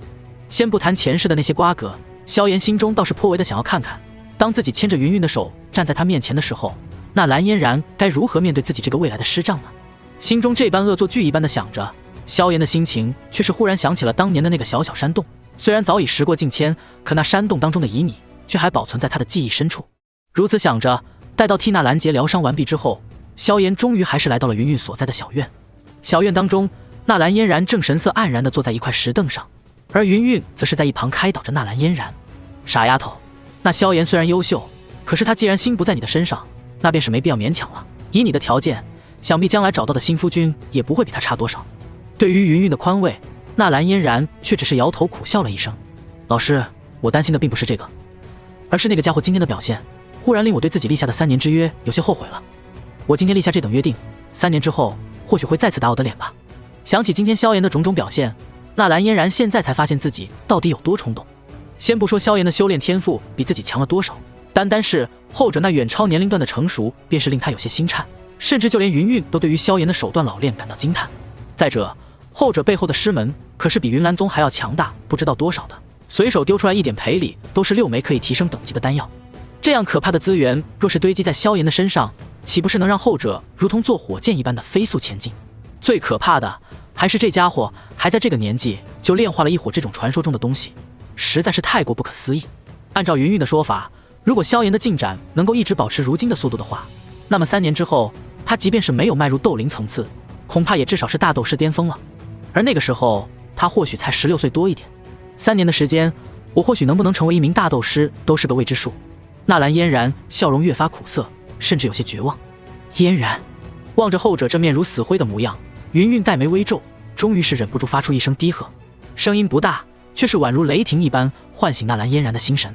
你记住，修炼是为了强大自己的实力，用来保护自己和守护身边重要之人的一种手段，不是用来攀比的东西。萧炎固然是绝世天才，可你也是我精心挑选的弟子。你要知道，你今天所拥有的东西，已经可以令很多人羡慕乃至嫉妒了。记住，你可以让萧炎成为自己的一个目标，可却不要让他成了你的心魔。云云的声音终于是令纳兰嫣然有了几分清醒，沉思了片刻之后，才缓缓吐出一口气，漂亮小脸之上露出一抹心悸之色。多谢老师提醒。看着纳兰嫣然终于恢复了几分清醒之后，云云这才缓缓松了一口气。萧炎的做法的确是保留了纳兰家和纳兰嫣然的自尊心，可对于心高气傲的纳兰嫣然而言，这个家伙的出现却是打碎了纳兰嫣然的自信心。这倒是不能怪纳兰嫣然心境太过脆弱，实在是萧炎的表现有些太过逆天。他的天赋背景对于同一时代的天才们而言，简直就是一场降维打击。与他生在同一个时代，的确是这些天才们的不幸。或许他们穷极一生，也只会与这个家伙的距离越来越远。别说是现在的纳兰嫣然，就是同样年纪的云云，遇到萧炎也会被瞬间打击的失去自信。说曹操，曹操便是到了。只听见一道敲门的声音响起，师徒二人都是微微一怔。云云灵魂力量微微探查之后，便是感受到了门口的萧炎。我去看一下。纳兰嫣然正要起身，却是被云云按了回去。算了，还是我去看吧。话音落下，便是不给纳兰嫣然反应的机会，连步几个闪烁，便是已经走到了门口。他真的怕萧炎再给纳兰嫣然随便扯上两句，把小丫头的道心彻底干破碎了。萧炎公子，不知道你来这里有何贵干？难不成你是来找嫣然的吗？打开房门，云云神色略微有些淡漠地看着萧炎。虽然说萧炎做的已经是无可挑剔，可是身为纳兰嫣然的老师，他还是不愿给萧炎太多热情。嘿嘿，回答错误。望着这张熟悉的俏脸，萧炎眼神再度变成了云云感到有些不自在的那种模样。那温和的宛如看待情人一般的眼神深处，竟然带着丝丝的宠溺。我来这里正是找云宗主你本人的。望着这张前世因为自己而被折腾的心力憔悴的美丽容颜，萧炎也是略微有些心疼。前世的时候，因为自己的年少轻狂以及魂殿云山等问题，他最终与云岚宗成为了生死仇敌，而这个无辜的女人却是夹杂在两边，多次经历着那种割舍的痛苦。一边是自己的宗门和老师，一边是萧炎，无论是哪一边都是令他受伤的一方。最后萧炎亲手斩杀云山，解散了云岚宗，虽然报了血海深仇，可却是令这个女人真正变成了无家可归。萧炎心中清楚，云云虽然对花宗也有着感情，可那里终究不是他真正的家。前世的自己毁了他一个家，却没有给他另一个家，所以这一世他总不能再让这个可怜的女人再次陷入这种矛盾当中了。而想要解决这种矛盾其实也不难，只要他足够强，强到一手遮天，强到云山在自己面前只是一只蝼蚁，只有摇尾乞怜的选择，那自然便是不会再有这种矛盾。事实上，即使是现在，云山在萧炎眼中也真的只是一个蝼蚁而已。真正让他不敢现在就暴露太多实力的原因，归根结底还是那魂殿。心中思绪种种闪过，萧炎却是看到云云的俏脸正在缓缓变得有些冰冷。小家伙，你找我最好真的有事，不然就算你背后师门强大，敢对我如此不敬，我也会让你吃点苦头的。美眸缓缓眯起，云云笑容略带些许冷意。被一个少年一直用如此目光盯着，就算云云还算心境不俗，可终究是感到有些不爽。当下看着萧炎也是更加的有些不顺眼。这女人怎么说翻脸就翻脸？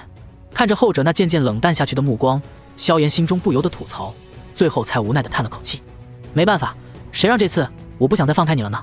心中的思绪掠过，萧炎轻轻弹了弹那戒，一枚上乘的白玉瓶子出现在手中，最后才缓缓递给云云。诺，这是给你的。眼神有些好奇地看了一眼萧炎手中的白玉瓶子，云云俏脸稍微缓和了一些，不由得问道：这是丹药？萧炎点了点头，笑容温和，随手接过这瓶丹药。云云俏脸之上略带一丝好奇之色，不由得问道：没想到萧炎公子竟然还有这份心，不过我很好奇，这里面存放的到底是什么丹药？玉手把玩着玉瓶，云云有些好奇地问道：哼，也不是什么珍贵的东西，就是一枚黄极丹而已。对于云云的疑惑，萧炎笑呵呵地回答着。不过这话音落下，云云俏脸之上的平静便是再也保持不住，就连那原本随意摆弄的玉手都是忍不住微微一颤。黄极丹，6品高级丹药，同时也是对于大部分斗皇强者而言仅次于破宗丹的宝贵丹药。服用之后便是可以令斗皇强者直接提升1星的修为，少数机缘逆天之人更是可以直接提升2星的修为。要知道，修炼到了斗皇的阶段，每提升1星所需要的能量都是十分庞大。无论你之前是何等的天才，可是想要成为在斗皇阶段提升1星的修为，单靠苦修至少也要有个3-5年的时间。而大多数的斗皇强者往往都是需要10年甚至更久才能晋升1星的修为，所以这一枚黄极丹便是可以省去很多强者10年乃至20年的苦修时间。就算云云天赋很好，又有着云岚宗的资源支撑，可想要在斗皇这一级别进步1星，依旧是需要个3到5年。而而这黄极丹便是可以令他省去这些年的苦修，尤其是黄极丹的药效，即便是对于很多斗皇后期的强者也是同样管用。倘若是一位7星斗皇在吞服了黄极丹之后，便是必然能够成为一名8星斗皇，而若是后者能够捕捉到那极为渺小的一缕运气，那便是有希望直接踏入9星斗皇。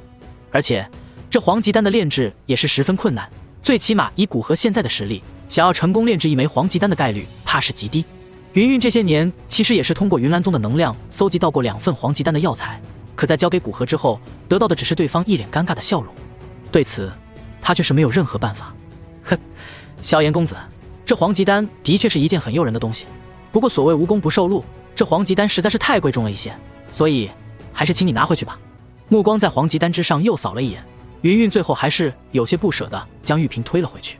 内心深处，他对于这黄极丹自然是十分渴望的，可是这东西越是贵重，反倒是令他不敢接受，因为他深知天下没有白吃的午饭。今日若是接受了这萧炎的黄极丹，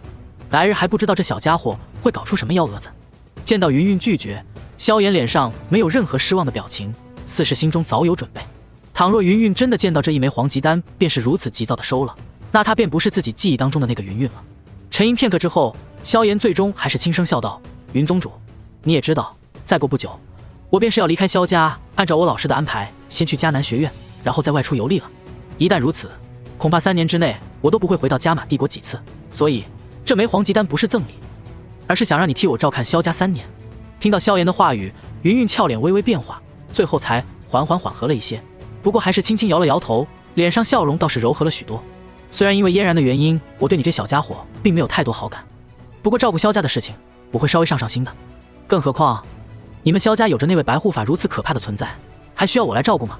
这黄极丹你还是收回去吧。望着后者这副倔强的模样，萧炎也是忍不住露出一抹苦笑。这个女人还是跟前世一样啊。不过萧炎却早已不是前世那个少年，只见他手掌快速伸出，速度之快令云云都是有些躲闪不及的将那纤长玉手抓住，然后将黄极丹硬生生的塞进对方的手中。让你拿着你就拿着，哪来这么多理由？实话跟你说吧，你们云岚宗的师祖云破天与我师门有旧，所以这黄极丹赠予你，也有一部分我师门的意思。玉手被萧炎握着，淡淡的温热从其上方传来，云云都是忍不住的微微一个愣神，旋即一丝淡淡绯红浮上玉脸，正欲发火，却是发现萧炎手掌已经非常从容的收回。再度看去，少年依旧是笑容温和，那从容的模样丝毫不像刚刚在握着自己的手掌。你小子！云云美眸微微眯起，眼中闪烁着丝丝危险的光芒。这么多年来，自己还是第一次被一个男子握住手掌，而且还是面前这个13岁的小屁孩。不得不说，这少年当真是胆大包天。不过在想起萧炎背后的师门之后，他却是黛眉微微皱起，不由得问道：我云岚宗的师祖云破天都已经作画了500余年，不知道你背后的师门？听到云云的问话，萧炎却是神秘一笑：我师门与云破天的瓜葛倒是有些复杂了，不过3年之后我登上云岚宗之时，自然会与你以及云山说个明白。当萧炎这话音落下的那一刻，云云明显是娇躯一颤，美眸微微瞪大的看了一眼萧炎。自从他接管宗主之位后，云山便是直接进入了必死关的状态，如今已经接近20年不曾现身。很多加玛帝国的强者都是以为云山已经突破斗宗失败陨落，可是萧炎为何能够如此笃定云山竟然还活着？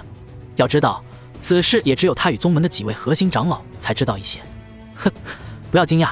我知道的可是比你想象的还要多。就算没有纳兰嫣然这层关系，我离开西北大陆之前也会前往一趟云岚宗的。见到后者俏脸之上的惊讶，萧炎只是微微一笑，最后转身离去之前却是略带几分霸道的说道：那黄极丹你拿好便是，不需要有什么负担，再退回了我可要生气了。说罢便是不再理会这个女人，自顾自的离开。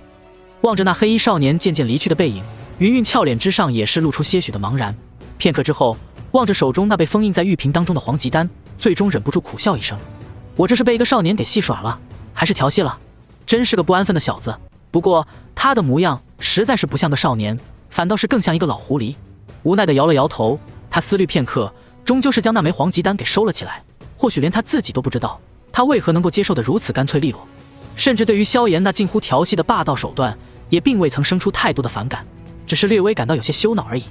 回到小院之后，他便是见到纳兰嫣然一脸好奇地看着自己，娇俏小脸上充斥着古怪。老师，那个家伙是来找你的吧？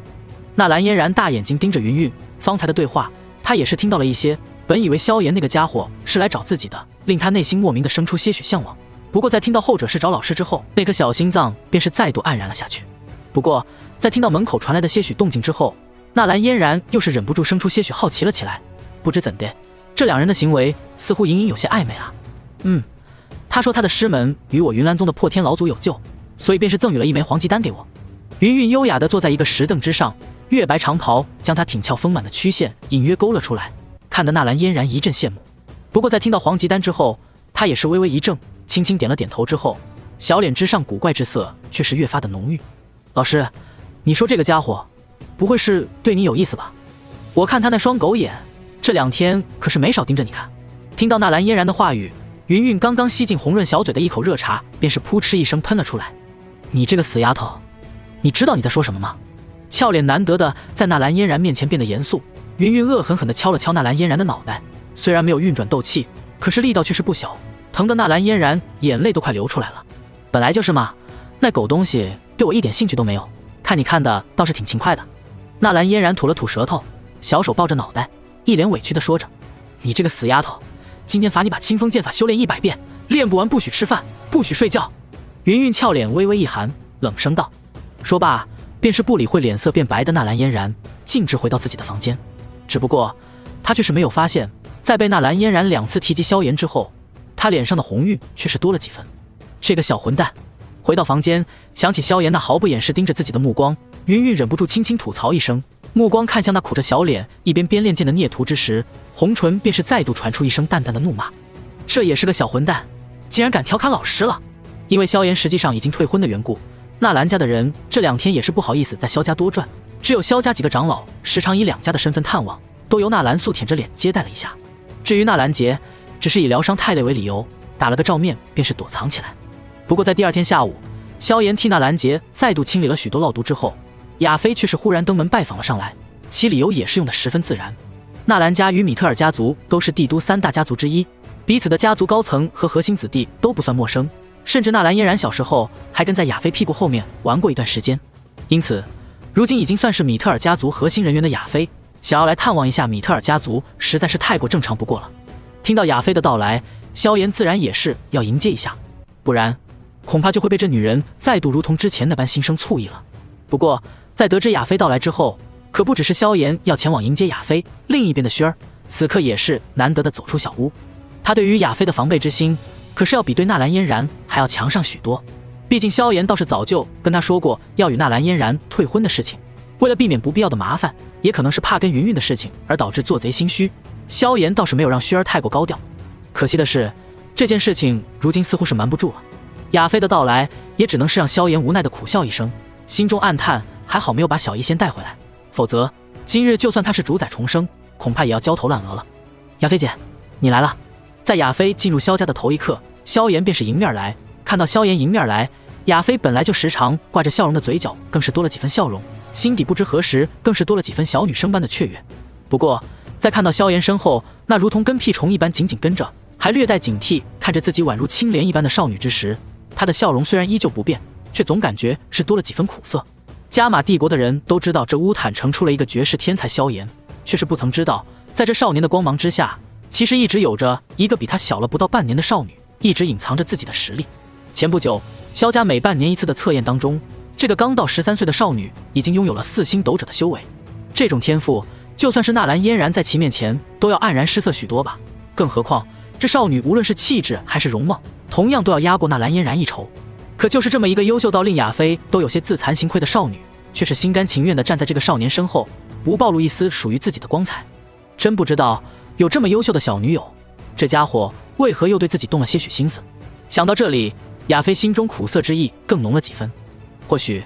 他才是将来能够陪伴萧炎天长地久的人吧，而自己或许只是这少年青春年少的一缕春风吧。带我去看一下纳兰家的人吧，你带着这个萱儿妹妹，就不怕你那未婚妻纳兰嫣然吃醋吗？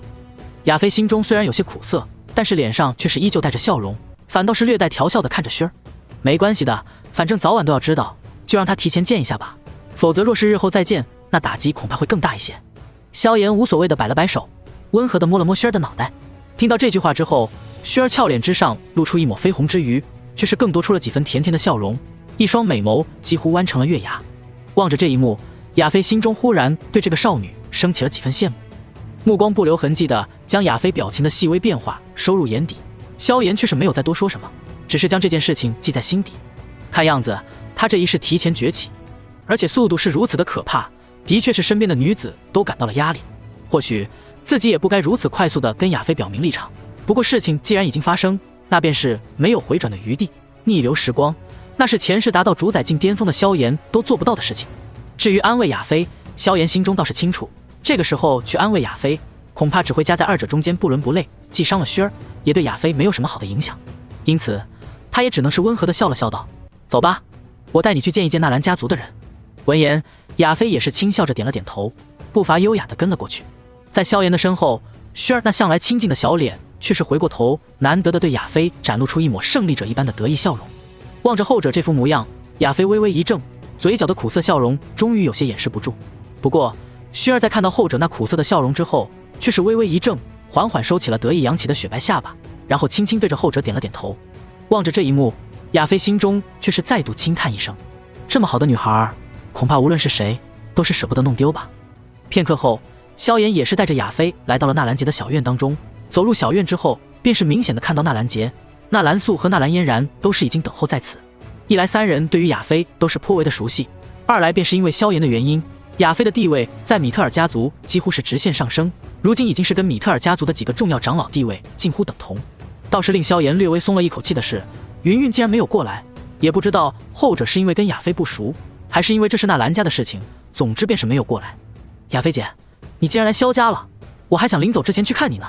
见到亚飞到来，纳兰嫣然小脸之上的喜悦笑容倒是不像是掩饰，当初他年幼之时倒是没少跟亚飞接触，二者的关系虽然还没有到了那种极为亲近的程度，但也算还是不错的朋友。不过他脚步刚刚迈出2步，便是骤然僵住，目光缓缓地看向了萧炎身后那一道宛如青莲的少女身上。昏黄的下午，阳光倾斜地散落在少女身上，令后者那虽然略显青涩的身影，依旧是带着令人惊艳的朦胧。在那朦胧光晕之下，则是一张清雅美丽到近乎无可挑剔的完美小脸，3000青丝倾散而下，则是为少女再度添加了几分出尘的气质。而在看到这少女的那一刻，纳兰嫣然头一次在美貌上感到了一种莫名的压力。事实上，不但是纳兰嫣然，就连她身后的纳兰杰和纳兰素都是脸色微微一变，不由得被这个阳光之下的女孩给震惊了一下。实在是这女孩的容貌和气质，即便是以他们2人这么多年的见识，都是未曾见到过。而且后者如今还只是13、14岁的模样，便已经是如此惊艳，这若是今后长大了，那又得是何等的惊世骇俗。他是谁？纳兰嫣然看了一眼亚飞，见后者一脸苦笑，又看向萧炎，后者则是始终都是那副嘴角噙着温和笑容的模样。这个女孩给他的压力着实是不小。抱歉，这就是我跟你们说过的，我的那位青梅竹马。当着纳兰嫣然等人的面，萧炎无奈地笑了笑，手掌却是一直握着薰儿的小手。本来不想让你们这么早见面的，不过也是太巧了一些。亚飞姐，你先跟这几位聊着吧，有什么事情吩咐一声便是，我就不打扰你跟纳兰老爷子他们叙旧了。话音落下，他冲亚飞微微笑了笑，后者也是轻轻点了点头，然后这才带着薰儿离开。萧炎哥哥，这样做是不是有点太伤他了？离开小院之后，走出很远一段距离之后，薰儿才有些不好意思地看着萧炎。这不是伤他，这是提前给他做好准备，免得到时候他遭受的打击会更大。萧炎无奈地摇了摇头，不过当着亚飞姐把你带过去，的确是有些不太合适，应该在他们来的那一天就把你带出来的。听到萧炎的话，薰儿有些开心，又有些羞涩地贴着萧炎，双臂轻轻抱着萧炎的一个胳膊，轻声道：就算萧炎哥哥不这样做，薰儿也不会有什么意见的。听到后者那自顾自的话语，萧炎却是轻轻敲了一下他光洁的额头。你要是真没有什么意见，又怎么会对亚飞姐那么耀武扬威呢？望着萧炎那故作生气的模样，薰儿却是小脸微微一紧张，竟然难得的变得委屈了起来，那副渲然欲泣的模样令萧炎不由得顿时心疼起来。妮子，跟你开玩笑呢，虽然我跟亚飞姐的感情的确不一般，不过并不代表她在我心中的地位就能超过你。一边说着，萧炎也是轻轻捏了捏那挺翘的小鼻子。还有，今天如果不是当着亚飞姐的面，需要给他们纳兰家留些面子，我今天就要明目张胆地告诉纳兰家的人，你就是我萧炎未来的媳妇。这话一落下，薰儿原本还有些渲然欲泣的模样骤然转变，那张绝美的小脸在此刻也是变得通红了起来，双手紧紧抱着萧炎的手臂，不再说话。看着小妮子这副羞涩的模样，萧炎嘿嘿一笑，刚刚走出去2步，却是看到远处的竹林顶端一道身穿月白长袍的身影正有些淡漠地盯着自己。这道身影除了云韵，还能有谁？我靠，这女人不去陪那蓝嫣然，也不闭关修炼，站在竹子上面干什么啊？不知为何，萧炎忽然有些莫名的心颤了一下，不过很快便是恢复了平静，甚至还冲着云韵微笑着点了点头。而一旁的薰儿在有所感应之后，也是不由得看了一眼那竹林之上的身影，一时间四目相对，两人竟然都是看到了对方眼中的惊诧和一丝警惕。好漂亮的女人，这丫头的姿色当真是令人感到惊艳。两个不约而同的声音在两人的心中响起，转而便是再度移开目光，分道扬镳。对于这两人的心理活动，即便是萧炎也是难以猜测。不过无论如何，他在对着云韵点了点头之后，也是不会再做出什么别的举动，依旧温和地带着薰儿离开。直到将薰儿快要送到门口的时候，萧炎感受着那胳膊上渐渐升起的一抹柔软，嘴角才露出一抹古怪的笑容。13岁的年纪，也是到了女孩子初步发育的时候了吧？薰儿，你长大了。萧炎忽然语重心长地说道。萧炎哥哥在成长，我当然也是一直要跟着萧炎哥哥的脚步了。听到萧炎的声音，薰儿俏脸上也是绽放出一抹动人微笑。不过片刻之后，看着萧炎那灼灼的目光以及嘴角古怪的笑容，他看了看那被自己抱着的手臂，终于是反应过来了。流氓，不理你了。晶莹如玉的俏脸上几乎是瞬间变得近乎血红。薰儿轻轻拍打了一下萧炎的胸膛，然后便是如同逃窜一般的跑回了自己的小院。嘿嘿，望着薰儿消失的背影，萧炎却是难得露出一抹坏笑，这才悠哉悠哉的哼着小曲儿返回自己的房间。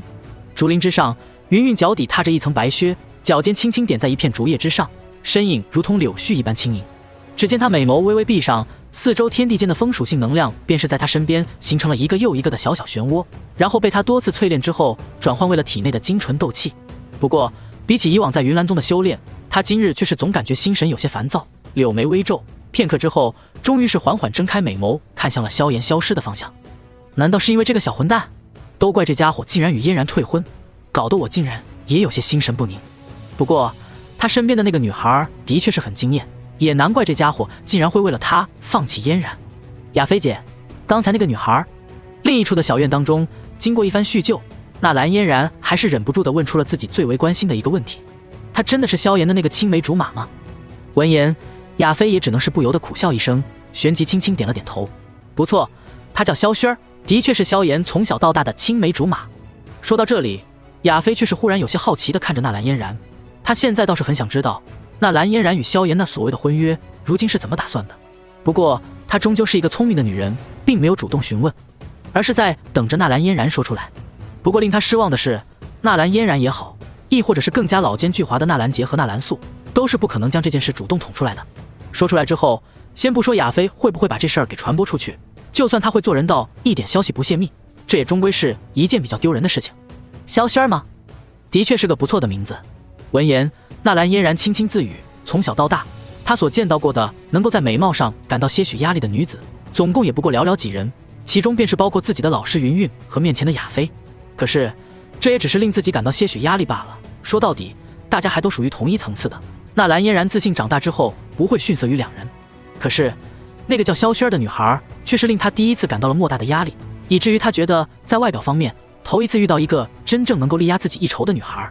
如此漂亮的女孩，难怪能让那个色胚子如此的着迷。心中思绪万千，纳兰嫣然最后终究是悠悠地叹了一声，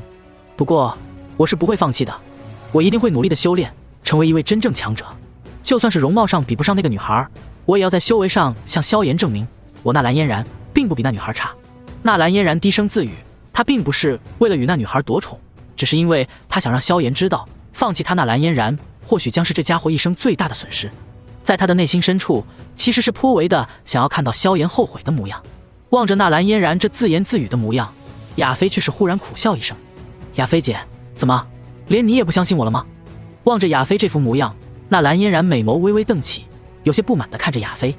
没有没有。亚飞轻轻摇了摇头，那副欲言又止的模样却是令纳兰嫣然心中有些着急。你是不是有什么话想说？你倒是说啊。看着纳兰嫣然这副着急的模样，亚飞最终还是无奈地轻轻叹了一口气，轻声道：若是真的想要超越那个女孩的话，那你可一定要拼命修炼了。闻言，纳兰嫣然也是柳眉微蹙，不明白亚飞在说什么。难不成那个少女的天赋竟然也比自己还好不成？她纳兰嫣然虽然不是绝世天才，可在帝国当代的年轻人当中，也是数一数二的人物。一个小小的乌坦城萧家，难道真的能够同时出现2个天才不成吗？不过，就在他怀疑的时间里，亚飞却是已经缓缓开口了。那个小丫头最近好像刚过了13岁的生日，而她的修为据说已经达到4星斗者了。无奈的声音传出，却是如同一道惊雷一般，在纳兰家族3人的耳畔炸响。13岁，4星斗者！纳兰嫣然小脸瞬间苍白了几分，脚步轻轻倒退了2步，最后一屁股坐在身后的一个石墩之上。同样的，他身边的纳兰杰和纳兰素也是一脸的呆滞。刚刚13岁便是已经成为了4星斗者，这岂不是意味着这个少女同样是在12岁甚至更早就已经成为了一名斗者？虽然纳兰嫣然也已经是一名真正的斗者了，可是后者的年纪却是比萧炎还要大了好几个月，而他在2个月前才刚刚成为一名斗者，如今尚未步入2星斗者的他，则是已经真正的达到了14岁的年纪。别看两者之间成为斗者的年龄差了不到2年，可这其中天赋的差距虽然不至于是天壤之别，却也不容小觑。最起码在完全相同的修炼条件下，那萧薰儿的修炼天赋要比他那蓝嫣然要快上至少3成不止。而这3成的差距或许在一时之间难以看出，可在几年10几年之后，二者之间的等级或许便是已经差出了一个大阶别了。怎么可能？他的天赋怎么也这么可怕？纳兰嫣然喃喃自语，小脸却是越发的苍白起来。他那被萧炎打碎的自信心好不容易重新建立起来，可是在见到薰儿之后，却是再度被打碎了一次。而一旁纳兰杰和纳兰素震撼之余，却是同样有些想要骂娘。凭什么？凭什么他一个小小的乌坦城萧家，竟然在同一时期出现了2个堪称妖孽的天才？傍晚时分，纳兰嫣然失魂落魄地回到自己的小院当中，而云云在看到后者这副模样之后，也是忍不住黛眉微皱。嫣然，你又怎么了？老师。纳兰嫣然看着云云，精致小脸上露出一抹凄凉笑容。我的道心碎了。你前2天去那兰家的院子里照看，都说了些什么？2天后，萧炎和萧战等萧家众高层将那兰家的人送走之后，才将那同样来到萧家的亚妃给抓住，好好询问起来。自从这女人那天下午去了一趟纳兰家族的小院之后，萧家与纳兰家原本缓和的关系便是再度变得有些怪异起来。纳兰杰和纳兰素还好，只是看向自己的目光更加无奈与苦涩，可是纳兰嫣然与云云却是完全变了一副模样。尤其是纳兰嫣然，过去虽然看向自己的眼神颇为的不顺眼和不服气，可好歹还是带着几分少女的傲娇神态，主打一个不服。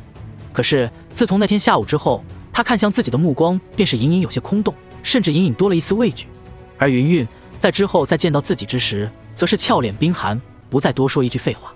这让萧炎心中有些不爽的同时又有些疑惑，思来想去，也只能是想到应该是亚妃那天下午跟这些人说了什么。我就是把你那个小女友前段时间突破到4星斗者的事情告诉他们了。这件事情就算我不说，他们若是用心打探的话，应该也会知道吧。被萧炎目光灼灼地盯着，亚妃也是不由得有些心虚。你把薰儿的信息都告诉他们了？闻言，萧炎也是微微一怔，最后才无奈地叹了口气。看样子，即使我收敛着一点，还是对纳兰嫣然造成了不小的打击啊。希望他能够走过这一关吧。摇了摇头，萧炎便是打算招呼萧战等人回家。如今他也是替纳兰杰清除干净了体内的烙毒，还给纳兰家了如此丰厚的赔礼，加上那破宗丹的许诺，萧炎觉得自己做得够可以了。比起前世纳兰嫣然对待自己，简直是好了千百倍不止。若是如此，这丫头还觉得自己吃亏的话，那就是她的不是了。当然，以萧炎前世对于纳兰嫣然的了解，这女人应该也不至于这么容易就被挫败的。不过就在这一行人准备返回家族的时候，亚妃却是忽然又拉住了萧炎的手臂，同时也是对着萧战等人连忙道：萧战族长，麻烦几位先等一下。闻言，萧炎也是微微一怔，这才看向身边的亚妃，望着后者那明艳脸庞上的笑容，不由得有些挠了挠头道：怎么了？他的话也是萧战等人想要问的。呵呵，你们送走了纳兰家是不假，不过帝都当中却是又来了几位客人，点名道姓的说明了要来你们萧家做客。闻言，萧炎也是微微一怔，片刻之后才微微反应过来，看样子自己的名声传出去之后，可不只是纳兰家的人动心了，似乎帝都那边的其他许多家族对自己也是颇为的上心啊。亚妃姐，你便是不要卖关子了，直接说是哪个家族过来便是，既然是你引荐过来的，那我多少是要给他们一个面子的。萧炎笑呵呵地看着亚妃，声音颇为的温和，却是令亚妃微微翻了一个白眼。别整得这么煽情啊，你那小女友若是在身边的话，你还敢这么跟我说话吗？说罢，便是不在乎萧炎那尴尬的摸了摸鼻子的模样，笑呵呵地冲着萧战等人笑道：这一次帝都来的几位可都是皇室当中的嫡系贵胄。这话音落下，终于是令萧战几人都是脸色微微一变，唯有萧炎却是依旧神色如常。现在的萧家虽然比之前强了10倍不止，可终究是势力连乌坦城都不曾探出的小家族，就算是萧战等人也是尚未适应家族的强大，对于云岚宗、帝国皇室这等庞然大物还是心存敬畏。不过这种情况用不了多久，便是会随着他们的实力越发的强大而有所改变。如今激活了斗帝血脉的萧战，恐怕用不了1年的时间，便是有可能跨越斗王壁障。就算是萧鼎、萧立走到斗王这一步，也最多就是3年的时间。到那个时候，他们就会知道，原来所谓的云岚宗、加玛皇室都不过如此，原来是皇室的人。既然如此，那看在雅菲姐的面子上，就让他们来萧家坐坐吧。萧炎笑呵呵地说道：“别，我可没有这么大的面子。不过既然你萧炎少爷答应了，我可就带他们过来了。”闻言，雅菲这才浅浅一笑，目光扫过萧战几人，见他们都没有意见，这才扭着水蛇一般的腰肢离开。望着那笑盈盈离去的雅菲，萧炎却是无奈地摇了摇头。经历了薰儿一事之后，这女人跟自己的距离感却是再度树立了起来。这其中或许有着一些隔阂感，可更多的恐怕还是自己和薰儿给她带来了不小的压力吧。毕竟萧炎与薰儿联合起来，可是连那蓝嫣然的道心都被搞得破碎了。雅菲或许还不至于如此，但想来其在感情上的压力却也是不小。都是心高气傲的女人，没有谁愿意跟别人分享自己的男人。在萧炎的提醒之下，萧战等人也是迅速反应过来，连忙调动众人回到家族，然后便是再度在那最为豪华的大厅当中摆设好欢迎仪式。大约是1炷香的时间之后，雅菲也是带着一行人来到了萧家。对此，萧家高层自然只能是再度表现出热情的招待。皇室的人比起纳兰家族，自然是排场更足，面子更大一些。为首之人是一高一矮2名女子，在2名女子的身后，则是一名有些苍老，但腰板却是十分挺直的老者。这老者不但是身材十分挺拔，而且一双眼睛也是炯炯有神，看样子倒是丝毫不逊色于纳兰杰。在其身后，则是还有着10人的护卫队。望着那一大一小的2个美女，跟随萧战出来的萧炎，在看到他们2人之后，却是微微有些错愕。只见大的身材高挑丰满，一头如墨发丝被随意束成高高马尾，穿着一身紧身的白色长袍，浑身上下明明有着一种与雅菲有些类似的成熟风情，却是因为那颇为严肃的脸庞而显得有些冷艳。不过这种冷艳当中，确实又有几分类似云韵的高贵威严。精致的容貌虽然不如云韵雅菲，可却因为那英姿飒爽之余的高贵威严而显得别有一番味道。而小的那个，除了身材有些娇小玲珑以外，一张同样带着几分贵气的娇俏小脸上，却是隐隐暗藏着几分古灵精怪。不过真正令所有人都感到颇有吸引力的，还是那少女身上所穿的衣服，赫然是一件一品炼药师的长袍。以后者那看上去比萧炎也是大不了几岁的容貌来看，显然这也是一位天才炼药师。竟然是妖夜妖月这对姐妹。目光在2人的身上扫过，萧炎略微有些错愕，他倒是没有想到皇室第一次派人过来，便是把这对姐妹给派过来了。而那2姐妹身后的老者，似乎是皇室的某位斗王强者，实力地位倒是的确不逊色于纳兰杰。萧战族长，萧炎少族长。雅菲缓缓地走到萧炎、萧战的面前，给双方相互介绍了一番。这2位是帝国皇室的妖夜、妖月2位公主，也是皇室这一代最为杰出的2位公主。而这位则是加玛帝国的兵府亲王，是一位货真价实的斗王强者。话音落下，萧战等萧家高层脸上都是露出一抹惊异，连忙对3人行礼。毕竟现在的他们，从名义上说还是加玛帝国的臣民，见到皇室之人，自然而然便是需要低调一些。皇室当代最为杰出的2位公主，还有一位实力达到斗王的亲王来此，足以看得出加玛皇室对于这趟的萧家之行是多么的重视。萧族长不必如此客气，呵呵，你们萧家马上就要一跃成为帝国的又一座高山了，可用不着这般行礼了。见到萧战等人要行礼，妖夜却是连忙出手扶住萧战等人，然后才带着好奇而惊异的目光看向了那一旁唯一一个没有行礼，只是淡淡点头示意的少年。想必这位便是我们加玛帝国最近风头最盛，传说中最为妖孽的天才少年萧炎了吧？果然是双目如炬，贵不可言啊。对于萧炎那近乎无礼的做派，妖夜却是只字未提。按照帝国礼仪，平民见了帝国公主应当是单膝跪拜，贵族或者世家见了则是应当鞠躬行礼。萧家虽然不是贵族，却也是真正的世家，自然是不用行跪拜礼，但鞠躬礼倒是应该的。不过自从萧炎身后有了那令皇室都感到畏惧的师门之后，他便是早已跳出了这个阶层。事实上，加玛帝国真正有身份地位的家族或是个人，都只是给皇室一个面子，并且缴纳一定的赋税罢了。他们对于皇室倒是的确不怎么在乎，毕竟斗气大陆是一个个人武力值可以凌驾于国家之上的世界。见到妖夜目光扫来，萧炎也是微微一笑，终于是走出来，伸出手与妖夜、妖月以及那两人身后的老者兵府亲王握了握手。诸位远来是客，还请到我萧家一坐吧。萧炎的手与两名公主短暂接触便是松开，恰到好处而不失礼节。望着少年那双清澈的没有丝毫欲望的漆黑双眸，妖夜心中对于萧炎的评价也是再度上升了一个档次。反倒是一旁的亚妃在看到这一幕之后却是微微一怔，方才萧炎的行为虽然礼貌含蓄，可却同样证明了他似乎对这皇室姐妹没有丝毫的心动之意。那一双眼眸当中虽然带着笑容，却也有着一种隐隐的距离感，而不像是看着自己时那般化作一种炽热和温和。原来这小家伙不是见到什么美女都会变成这个样子啊。望着这一幕，亚妃心情莫名的好了些许，不过想起萧炎身边那个优秀的令人有些自卑的女孩之后，心中却是又有了些许莫名的压力。初步交涉一番之后，萧炎等人倒是也同时带着皇室一行人来到大厅做客商谈。虽然彼此不是很熟，不过萧战、萧炎以及妖夜等人都是人精一般的存在，话题却是从不缺少。而妖夜在这个过程当中也是一直观察着萧炎，却发现萧炎的目光似乎一直未曾在她们姐妹身上停留太久，反倒是时不时的将目光看向亚妃，略带几分暧昧。难不成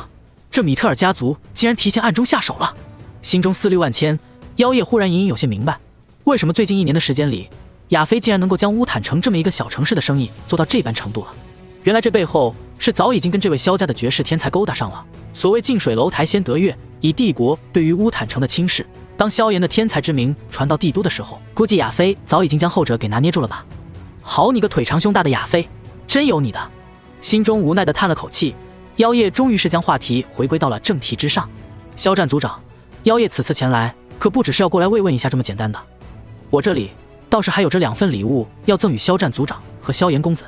如果说妖夜此行真的有什么收获的话，那便只有他能够从萧炎的话语当中探查出对方似乎对于所谓的权势之类的并没有什么兴趣，这一点才让他微微松了口气。虽然心中大概率知道皇室想要拉拢萧炎实在有些困难，不过在知道萧炎对于加玛帝国没有多大野心之后，这最基本的目的总归是达成了。听到妖夜的话语，萧战与萧炎都是微微一愣，片刻之后才见到妖夜终于是缓缓地站起身，修长双腿向前2步，屈指一弹，一道金色的卷轴便是出现在他的玉手当中。乌坦城萧战听风。话音落下，虽然是知道皇室如今不能拿萧家怎么样，萧战还是有些情不自禁地站了起来，微微鞠躬，左手抱胸，念在萧家多年坐落乌坦城，家族世代有人加入帝国军队屡立战功，且为帝国经济做出卓越贡献，故而将乌坦城直接赐予萧家为封地。萧家当代家主萧战为乌坦城大公爵，钦此。这话一落下，不光是萧战，就连萧炎和亚妃都是隐隐有些懵逼地看着妖夜。事实上，一个小小乌坦城在这3方的眼中都算不得什么重要东西，可是加玛帝国建立以来，虽然爵位曾经多次颁发，可封地却是赐予的极少。而这一次皇室竟然直接将乌坦城赐予了萧家，这般动作无疑是将示好做到了极致。毕竟一旦发出这道诏书，那便是意味着乌坦城从今以后便是萧家的私人领地了。哼，萧族长干嘛愣着？难道是对这封赏不满意吗？见到众人的表情，妖夜浅笑一声，率先打破平静。闻言，萧战这才回过神来，尴尬地笑了笑，却是将目光看向了一旁的萧炎。父亲，你就收着吧，啧啧，从今以后你可就是乌坦城大公爵了。见到萧战这副有些不安的模样，萧炎无奈地笑了笑，目光看向妖夜之时也是多了几分笑意。这个女人在政治上的敏感性倒是丝毫不弱于亚妃在经济上的敏感性。前世的时候，萧炎也是将这妖夜兄妹带到了那大千世界，妖月后来也是成了一位炼丹宗师，而妖夜则是在管理斗气大陆和无尽火域上做出了不小的贡献。心中思绪掠过，萧炎却是看到那妖夜忽然再度取出一枚纳戒。萧炎少族长，这枚纳戒是我皇室对你的问候礼。问候礼。闻言，萧炎也是微微一怔，而萧战等人尚还未从方才的乌坦城大公爵的问候当中回过神来，便是已经看到妖夜将那枚纳戒拿出递给了萧炎。这枚纳戒通体呈现玉白色，单是看其色泽便是可以察觉出其不俗。以萧炎的眼力去看，虽然不至于达到高级纳戒的层次，不过在中级纳戒当中倒也算得上是极为不错的了。至于高级纳戒，恐怕就算是以加玛皇室的财力能有个2、3枚便是不错了。反倒是萧炎手上已经是有了2枚，一枚是来自白寒兄妹贡献的一位人类斗宗的遗物，另一枚则是已经超越高级纳戒范畴的古岩戒。望着妖夜那诚恳的表情，萧炎倒是没有拒绝，他心中却是清楚，自己今日若是拒绝了这枚纳戒，那才是会令皇室真正的心生怀疑。于是萧炎也是不再犹豫，直接接下了那枚纳戒，灵魂之力扫过其中之后，却是为其内部的收藏而感到叹息。妖夜公主不愧是女中豪杰，出手竟然是如此大方。萧炎啧了啧嘴笑道，算上这一枚纳戒本身，加上其中珍藏的各种药材，这枚纳戒的总价值恐怕是要超过300万金币，这样一笔数字怕是足够购买一枚斗灵丹所需了。加玛皇室出手当真是无比大方。呵呵，只要萧炎少族长喜欢就好。虽然萧炎少族长的将来未必会一直留在加玛帝国这个小地方，不过若是加玛帝国能够走出一位名震大陆的超级强者，那对我加玛帝国的好处也是不言而喻。这些东西便当是我皇室对于萧炎少族长的投资了。妖夜那成熟英武的俏脸上露出一抹恰到好处的笑容，令萧炎再度暗中点了点头。这个女人的确是个做大事的人。见到萧炎收下礼物，妖夜的眼中没有丝毫的不舍，反倒是有着些许的庆幸。直到半晌之后，才拉着那眼珠子一直滴溜溜盯着萧炎的妖月，来到萧炎的面前。萧炎少族长，我皇室赠予了这些东西，除了想要跟你们萧家结下一个善缘之外，倒是还想要求上一份机缘，不知萧炎少族长能否给个机会。话音落下，萧炎目光扫过那皇室小公主妖月，心中微微一动，便是隐隐猜出来这妖夜到底想要干什么。果不其然，只见妖夜已经拉着那古灵精怪的小萝莉站在萧炎面前。我这妹妹虽然天赋比不上萧炎少族长这般妖孽，可在加玛帝国的年轻一代当中也是足以排得上前3，如今不过16岁，便已经是一名真正的一品炼药师。他的老师曾经说过，妖月的天赋应当是要比起古河还要略胜一筹，所以妖夜斗胆代替皇室向你身后的师门问一句，能否将这丫头也送入阁下的师门当个记名弟子。话音落下，大厅当中终于是初步的有了些许紧张的氛围，不只是萧战等人看着萧炎，就连妖夜、妖月，甚至皇室前来的那位兵府亲王也是略带紧张的盯着萧炎。唯有那站在萧炎身后不远处默默的充当着侍卫模样的白寒却是无所顾忌。首先这跟他屁的关系都没有，其次他自然是清楚不过萧炎本人的实力了，什么传说中的可怕宗门、超级炼药师，主人本身就是最可怕的存在。而经历了短暂的寂静之后，在妖夜与妖月有些期待的目光当中，萧炎最终却是轻轻的摇了摇头。抱歉，两位公主，虽然我的师门的确很疼爱我，不过这件事情我还不能替老师做主，所以我也是不能暂时答应你们。听到萧炎的话语，妖夜和妖月都是微微一怔，最后才无奈的苦笑着摇了摇头。抱歉，倒是我们太自作多情了。妖夜苦笑一声，而他身边的妖月也是嘟着小嘴，漂亮大眼睛当中带着浓重的失落。他的天赋的确是非常不错，比起当年的古河绝对是有过之无不及，但若是没有一位优秀的老师教导的话，那他的前途恐怕最多也就只能止步于5品6品了。炼药师一门，师承实在是太过重要，没有一位良师的教导，很可能一辈子都在走弯路。就算是前世的萧炎，若是没有药老的教导和焚诀那可以炼化一火的神奇功效，恐怕一生的尽头也就是7品8品了。5品6品虽然在加玛帝国地位已经很高，可是对于妖月而言，如果有着更好的方向，他自然是不甘心只待在加玛帝国的。望着这对姐妹失落的模样，萧炎却是摇头一笑，不要着急，虽然我不能把你们直接介绍给我的老师，可加玛皇室既然对我萧家如此大方，我自然也是不能吝啬。这样吧，5年之内，只要妖月公主能够在5年之内达到4品炼药师的层次，我便是可以想想办法替你介绍一位不错的老师。说到这里，萧炎也是忽然清了清嗓子，笑着道，这位老师的品级绝对不会低于7品。话音落下，便是看到这姐妹两人突然陷入沉寂，片刻之后，不等那妖夜掀起笑容，妖月便是惊呼一声，哇塞，萧炎你真的是太棒了。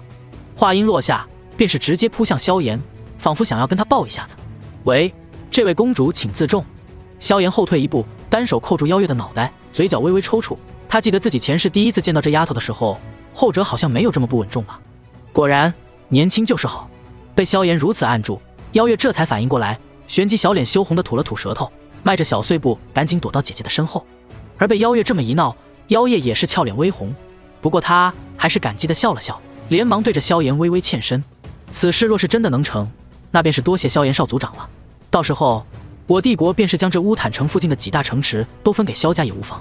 一名7品炼药师，就算是放在中州也不是一般人物，放在这资源相对贫瘠的西北大陆，已经是近乎处于金字塔顶部的人物了。这种人物就算是加玛皇室也是丝毫没有面子请得动，可是萧炎却是敢说能够为妖月请到至少7品炼药师级别的老师，这实在是令妖夜震撼之余又有些激动。震撼的是，萧炎的能量似乎比他想象的还要强大，激动的是，若是妖月能够拜到如此等级的老师，将来或许同样有希望问鼎七品。到时候，皇室有着一尊如此人物坐镇，加玛帝国的势力也是可以真正的在整个西北大陆都崭头露脚了。对于妖夜这副画饼一般的许诺，萧炎却是笑笑没有说话，只当后者在说笑话。他萧炎当然不会对加玛帝国生出野心，因为在不久的未来，整个斗气大陆都是他的。到时候，加玛帝国只会在他的念旧情之下缓缓壮大。可是再大，不还是要依附于斗气大陆吗？而那时的萧炎，或许已经再度拥有翻手之间覆灭一个位面的伟力。这种力量层次是现在的嘉刑天、云韵，甚至药老、古元、浑天帝都根本想象不到的。不到斗帝，连仰望这一层次的资格都没有。就像现在的妖月，如果不能在5年之内达到4品炼药师，他也是没有资格仰望7品、8品炼药师。妖月小公主，别忘了我说的话，你可是要在5年之内达到4品，我才能给你介绍7品炼药师的老师。若是达不到，我萧炎也是没有脸把你介绍给人家了。萧炎呵呵笑道，他对于妖月的天赋也是颇为了解，之所以这么说，就是怕这丫头听到之后得意忘形，直接摆烂了。30岁之前，无论是对于斗气修炼还是炼药师的修炼，都是最为迅速、最为快捷的一个时间段。这也是为何很多强者在过了30岁之后，境界增长就会大幅度下降的原因。30岁之前不成斗王，终生无望斗尊。虽然不是绝对，可也是无数强者摸索出来的一条规律。知道了，谢谢萧炎哥。躲在妖夜身后的妖月轻轻扮了个鬼脸，丝毫没有后者比自己年纪小的觉悟。望着后者那副嬉皮笑脸的模样，妖夜忍不住回头狠狠瞪了妹妹一眼，然后才略带歉意地笑了笑。不过在他的心底，却是对于萧炎所拥有的能量越发的感到震撼。一名7品炼药师对于加玛帝国而言，简直就是传说中的存在，甚至就算是周围几大帝国，都是找不到一位现成的7品炼药师。这种人物已经近乎站在了西北大陆的顶端。可是萧炎却是能够如此轻易地说可以给妖月介绍一位7品炼药师当老师，这到底是何等可怕的背景？或许他的老师并不只是7品炼药师呢？可怕的念头从心头划过，妖夜的心中则是更加的震惊万分，看向萧炎的目光竟然是隐隐多了些许的敬畏。而这些东西对于萧炎而言，的确不算是什么。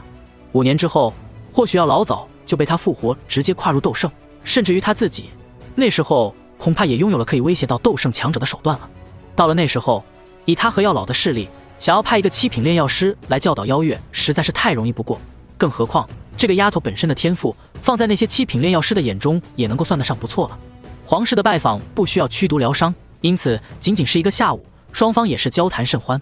傍晚时分，这些皇室成员带着还算满意的答案离开了萧家，最后还是亚妃做东，将他们留在米特尔拍卖行好好招待了一番。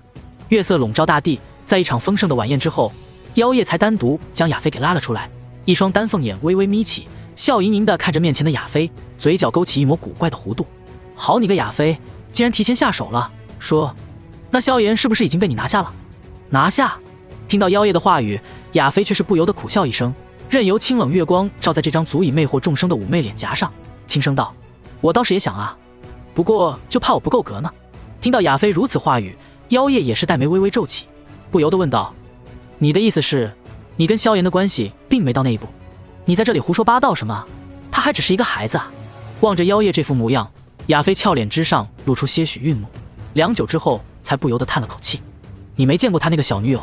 根本不知道这家伙身边的女孩子到底是何等的优秀。不知为何，此刻的妖夜忽然觉得这被清冷月光笼罩之下的妩媚美人，今天却是显得有些孤独和无助。你不会真的喜欢上这个小子了吧？望着亚妃那有些黯然的俏脸，妖夜有些不可思议的道。他和亚妃的关系有些奇妙，但不可否认的是，他对亚妃的能力和美貌都是十分的认可，却是从来没有想到这个女人竟然会有一天真的对一个男人动心，而且还是一个13岁的少年。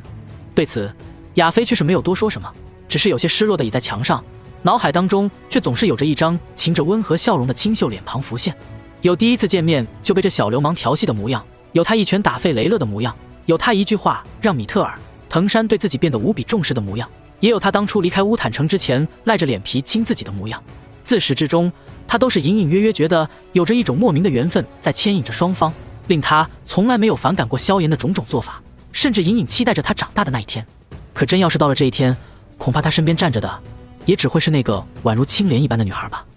他和萧炎之间似乎总是有着那么一层无形的屏障。望着那略微有些失魂落魄的亚妃，妖夜微微张大了小嘴，心中对于萧炎的评价却是又高了一分。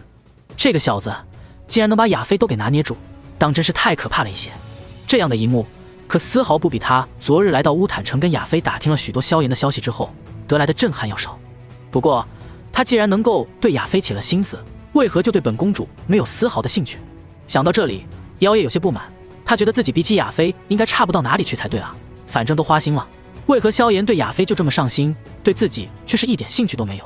这个问题妖夜想了一晚上都是没有想明白。不过他此行乌坦城的目的也算是初步达到了，故而第二天离去的时候心情也还算是不错。此行不但探明了萧炎的意思，更是为月儿博得一个美好的前程，这已经是一个很大的收获了。而随着皇室一行人的离去，乌坦城也是终于再度恢复了往日的平静。不过不同于以往的却是，如今的乌坦城已经真正成了萧家的个人领地，而萧战则是成为了所谓的第一代乌坦城大公爵。这一点倒是令许多萧家的寻常人感到十分的兴奋。从今以后，他们萧家的人在这片土地上总算是可以耀武扬威了。而在这般平静的日子当中，一行队伍也是终于走出黑角域，穿过中间大大小小的10几个国家，最后来到了加玛帝国当中。这支队伍来自迦南学院。迦南学院作为在整个斗气大陆都是极负盛名的高级学府，其在西北大陆几乎算得上是所有青少年心中的一处圣地。只要能够从学院中深造而出，日后的前程几乎是一片平坦，不仅能够扬眉吐气的衣锦还乡，而且还是各方势力争相抢夺的香饽饽。尤其是这座古老学府从不参与任何势力的竞争，只是安心的培养学生，这一点也是令许多势力难以对其产生敌意。迦南学院招生注重的是修炼天赋，而非身份地位，天赋不够就始终难以踏进那扇象征着坦途的大门。当然事无绝对，如果你背后拥有一些庞大势力撑腰的话，那迦南学院也并不会在意学院里面多一个每年给他们贡献大量学费的大款。而且迦南学院因为无视身份地位，任何达到要求的人都可以报名，都可以进入，所以也就导致每次迦南学院的招生都是有着无数人削尖了脑袋都想要进去。在这迦南学院的队伍进入加玛帝都的那一刻，许多年轻人都是已经兴冲冲地将那专门迎接迦南学院的府邸给包围了起来。对此，帝国官方的卫兵也只能无奈地暂时将这些冲动的年轻人挡在外面。所有年轻人心中都是清楚，如果你不是大家族的嫡系子弟，可以接受一个大势力的倾力培养的话，那么迦南学院的确是个极好的选择。即便是那迦南学院的外院，大部分也都是一出来便是斗师级别的强者了，再稍微苦修几年，便是可以迈入大斗师的级别。大斗师在帝国当中或许也算不上什么真正的大人物，可却也是真正的跨越了阶层，到了一个普通人无法企及的高度。找个小城市当老爷养美婢，已经是这些底层少年心中能够想到最奢侈的生活了。在这些少年将府邸团团围住，拼命的想要向迦南学院证明自己的同时，这座辽阔的府邸中央，一条长桌之上却是有着足足13人在此地开会。按照规矩，加玛帝国总共6大行省、72座城市以及下面的诸多乡镇，我们迦南学院的各位都要仔细检查，切莫放走任何一位天才。长桌尽头，一名身穿长袍的老者目光扫过麾下的2排导师，轻声笑着开口道。闻言，这2排的12名导师相互对视一眼，最后才纷纷点头称是。目光扫过这些导师，那名长老最后将目光落在了拍在座位尾部的一名看上温柔如水的女子身上，目光略带着几分笑意。若琳，你这次经过的几座城市当中，有着一个叫做乌坦城的小城市，到了那里你可一定要留心一些啊。这话音落下，不光是那坐在尾部的若琳，就连其他人都是忍不住彼此对视一眼。李长老，您说的该不会是我们自从进入加玛帝国之后就一直有所耳闻的那个绝世天才吧？不等若琳开口，一名笑容还算儒雅的男性导师便是开口笑道。听说这小子今年才13岁，可是其修为已经达到了斗师级别，而且去年就已经成为了一名一品炼药师，如此妖孽的天赋，就算是放在我迦南学院的历史上都是足以排到前3啊。闻言，那名为李长老的老者呵呵一笑，点了点头道，不错，放眼整个西北大陆，也是有些年没有出现过这种堪称妖孽的天才了。哼，若是能够将这小家伙带回去，或许多年之后，我迦南学院便是能够再度出现一位名震大陆的学生啊。说到这里，那李长老的眼中也是带着几分期待之色。迦南学院的历史悠久，历代学员，尤其是内院当中的那些个家伙，在走出学院之后，往往能够成为名震一方的某位强者，在一方地域颇有名气。不过像那种可以令整个斗气大陆都有所耳闻，为之感到震撼的强者，却是已经很久没有出现了。而如今若是有机会把这个堪称妖孽的天才给弄过去的话，或许经过学员的悉心培养，后者便是有希望成为他心中那种名震大陆的超级强者。当然这只是李长老的一种幻想，不等他回过神来，果然便是有着一名地位较高的中年导师笑着开口了：“嘿嘿，李长老，您老可别怪我打击你。如此天赋的妖孽，恐怕早就被某个超级强者盯上了，否则就算他再如何妖孽，也难以在如此年纪达到这一步。要知道，副院长那个小孙女跟他差不多的年纪，也刚刚成为3星斗者而已。”对于这名导师的说法，李长老倒是不置可否，只是依旧笑眯眯地说道：“无妨，总归是要试一试的嘛。若是不成，也没有什么损失；可若是成了，那我迦南学院也是有了莫大的收获啊。”闻言，其他导师也是点了点头。就算那萧炎的身后有着什么师门家族之类的，迦南学院实际上也并不排斥。学院当中可是不缺少一些来自大势力大家族的二代们，就算是很多中州的家族，也是会将自家后代丢到迦南学院来培养。倒不是他们缺少培养的方案和能力，而是唯有这迦南学院当中才有着大量与他们年纪相仿的年轻人，而且天赋才情都是上乘，与实力天赋相当的同龄人比较，更容易激发这些天才的斗志，也可以增长他们的剑长，让他们知道什么叫做人外有人，天外有天。所以很多强者都是颇为乐意将自己的弟子后代丢到迦南学院。不过萧炎的天赋明显是不同于普通天才，像他这样的天赋已经达到了大陆上那些超级势力传承人的层次，因此就算李长老等人也是觉得这迦南学院对萧炎这种天才或许并没有太大的吸引力，所以很多导师也是并没有将这件事看得太重，否则怕是会想尽办法跟若琳抢一抢这条线路。若是自己的门下能够带出一个这种妖孽级别的学生，对于这些导师们而言也是有着巨大的好处的。若琳，这件事情可就要交给你了，你若是能够将那个小家伙带回来，老头子我可是有额外的奖励哦。李长老摸了摸胡子，笑眯眯地看着若琳。闻言，那刚刚担任导师不久的若琳此刻也是不由得站起来，对着李长老抱拳苦笑一声：“长老放心，若琳一定尽力将那个萧炎给带到迦南学院。”内心深处，若琳对于那个传说中的天才有些分外的期待，若是真能将这个家伙带回去的话，升职加薪简直是不在话下。蹭蹭蹭，萧家的演武场之上，萧玉身形不由自主地在地面上倒退好几步，白皙俏脸微微涨红，最后将一块青砖踩出一个裂缝，这才缓缓吐出一口气，望着面前清雅如莲的少女，最后不由得苦笑一声：“薰儿，你的实力真是越来越可怕了，我已经突破到了3星斗者，可是在你手中却是连10回合都走不出去，而且这恐怕还是你让着我的缘故吧。”想到这里，萧玉心中都是有些无语。家族20岁以下的年轻人当中，如今只有他和薰儿踏入到了斗者。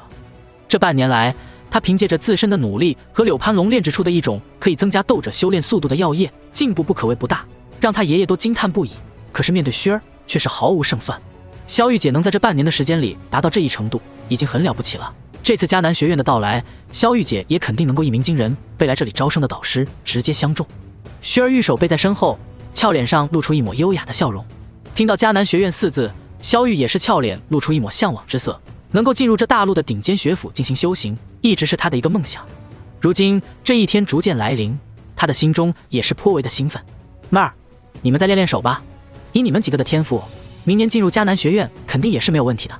萧玉摆了摆手，看了一眼台下那些露出羡慕向往的少年少女，又看了一眼那盘着2郎腿坐在远处观看的少年，无奈地摇了摇头。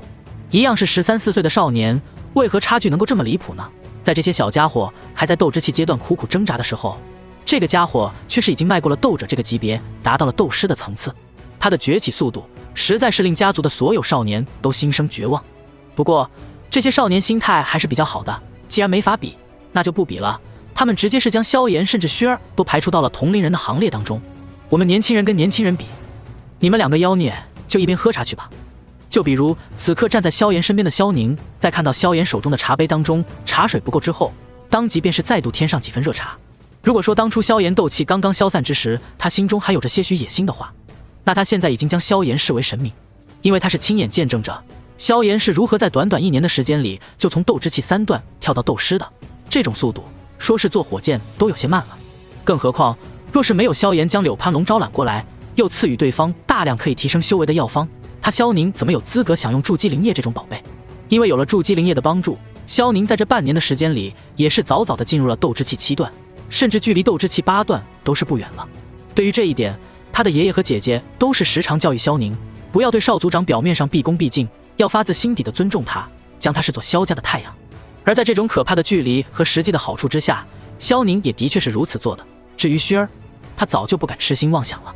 姐，萱儿，你们练完了？见到两女走过来，萧宁眼观鼻鼻关口，乖乖的再度沏上2杯茶。不错。望着萧宁如此懂事，萧玉有些满意的点了点头。一旁的萱儿也是难得的冲着萧宁露出一个客气的笑容。应该的，应该的。萧宁摸了摸头，嘿嘿笑道。望着这一幕，萧炎也是微微笑了笑，脑海中思绪旋转，最后还是情不自禁的落在萧玉那裸露在外面的修长玉腿之上。好看吗？这么喜欢看，要不要再给你摸一摸啊？脑海中想着迦南学院即将来到的事情，一个轻柔的声音却是悄悄落入萧炎的耳中。还有这种好事儿？闻言，萧炎笑着抬起头，便是被2道不怀好意的目光给盯上了。萧炎哥哥，既然玉儿姐姐都不介意，那你就摸吧，萱儿觉得你肯定会很开心的。萱儿小脸上挂着淡淡笑容，却是令萧炎有些背后发凉，当下便是讪讪的笑道：你们在胡说八道什么？我萧炎可是正人君子，怎么会干这种事情？望着他这一脸严肃的模样，萱儿和萧玉却是忍不住扑哧一笑。望着二女笑得颇为开心的模样，萧炎却是神色渐渐严肃了一些，目光最后落在2个女人的身上。迦南学院的人已经从帝都出发了，估计最多还有5天的时间，便是可以抵达乌坦城了。到时候便是会在乌坦城测试你们的资质。虽然说这东西并不绝对，可是一步慢，步步慢。萱儿倒是还好说一些，可是你若是能够在这5天当中再度提升1星的实力，达到4星斗者的话，那一进入迦南学院自然会被重点培养。迦南学院是萧炎当前能够想到对于萧家小辈们拥有最大帮助的地方了。他与萱儿倒是都好说，如果不是因为特殊原因，在不在迦南学院都一样。可对于萧玉等人来说，在觉醒斗帝血脉之前，迦南学院的确是他们最好的去处。而且即便是萧炎拥有着将来直接带飞他们的能力，可也还是希望萧家的子弟能够拥有一些自己的思想和能力，而不是空有实力的废物。所以此番前往迦南学院，除了要得到陨落心炎之外，更是要给萧家的子弟创造一个锻炼的机会。听到萧炎的话语，萧玉的脸庞也是终于严肃了些许。对于萧炎的说法，他心中自然也是十分的清楚。不过以我的修炼速度，恐怕就算是再快，也要2个月的时间才能达到4星斗者吧。虽然是对于萧炎的说法有所理解，可萧玉仍然是忍不住的苦笑一声。他的天赋似乎是决定了他不可能在这短短5天的时间里就能再度突破。哼，这一点倒是算不上什么。你把这个吃了以后，自然便是能够达到4星斗者了。闻言，萧炎只是淡淡笑了笑，屈指一弹，一个玉瓶便是落在了萧玉的面前。斗气丹。望着玉瓶之上贴着的3个大字，萧玉惊呼一声，俏脸之上被惊喜覆盖。虽说萧家如今有了柳攀龙这个炼药师，可柳攀龙所需要供应的人数实在是太多了，加上一份斗气丹的价值不菲，因此萧玉根本没有机会搞到1颗。没想到萧炎随手一掏便是1颗。想到这里，他俏脸兴奋的微微发红，看向萧炎的目光越发的顺眼，玉腿甚至不由自主的朝着萧炎的方向摆了摆。呵呵，萱儿还在这里呢，你这是干什么？望着那修长如玉、近乎完美比例的长腿，萧炎也是忍不住多看了2眼。不过最后还是笑着调侃了一句，令萧玉原本红润的俏脸一下子变得血红了起来。而在这时，那幽怨的如同寒风一般的轻柔声音却是悄悄地传到了萧炎的耳中。萧炎哥哥，萱儿不在这里，你便是要对萧玉姐图谋不轨了是吗？望着那张笑意盈盈的精致小脸，萧炎笑容渐渐凝固，最后尴尬地摸了摸鼻子。5天后，乌坦城终于是传来了迦南学院到来的消息。乌坦城外阳光明媚，两侧的草木还在释放着夏天最后的碧绿，算算时间，似乎距离秋天已经是不远了。而在这样的时间当中，一支颇为庞大的队伍也是缓缓地出现在乌坦城的门口。在这队伍的两侧是一个个身披甲胄、手持执锐的甲士，而在这队伍的中央则是一行加起来大约数十人的队伍。除去迦南学院，现在的加玛帝国境内可没几个人可以令帝国的军队去保护。对于迦南学院的到来，每个帝国都是拿出了颇为崇高的待遇去礼貌对待，毕竟这所学院每年都可以为帝国回流一些颇为优秀的年轻人。这些年轻人在回到帝国后，经过进一步的磨砺发展之后，很多都将成为帝国军政两界的中流砥柱。所以对于迦南学院这些师生的安全，帝国自然是颇为的重视。在这队伍的最前方，赫然有着一个身穿蓝衣、气质温婉如水的漂亮女子，正是此行要来到乌坦城的若琳。望着面前这逐渐出现的城池，若琳俏脸上也是终于露出了些许的紧张之色。听说那个叫做萧炎的绝世天才就在这座城市里，虽然不抱有很大的期望，可他还是很想尝试一下，能不能把这个家伙给拿下。若是能够将这种级别的天才带回学院的话，恐怕只要带出来这一个，他便是拥有了晋升玄阶导师的资历了。若琳本人过去就是迦南学院外院的优秀学员，虽然颇为优秀，可惜跟那些个真正的妖孽还是没法比。所以数次内院选拔赛失败之后，达到毕业要求的他也只能选择留校做个助教。2年助教之后，顺利突破大斗师，然后成功转正，成为一名黄阶导师。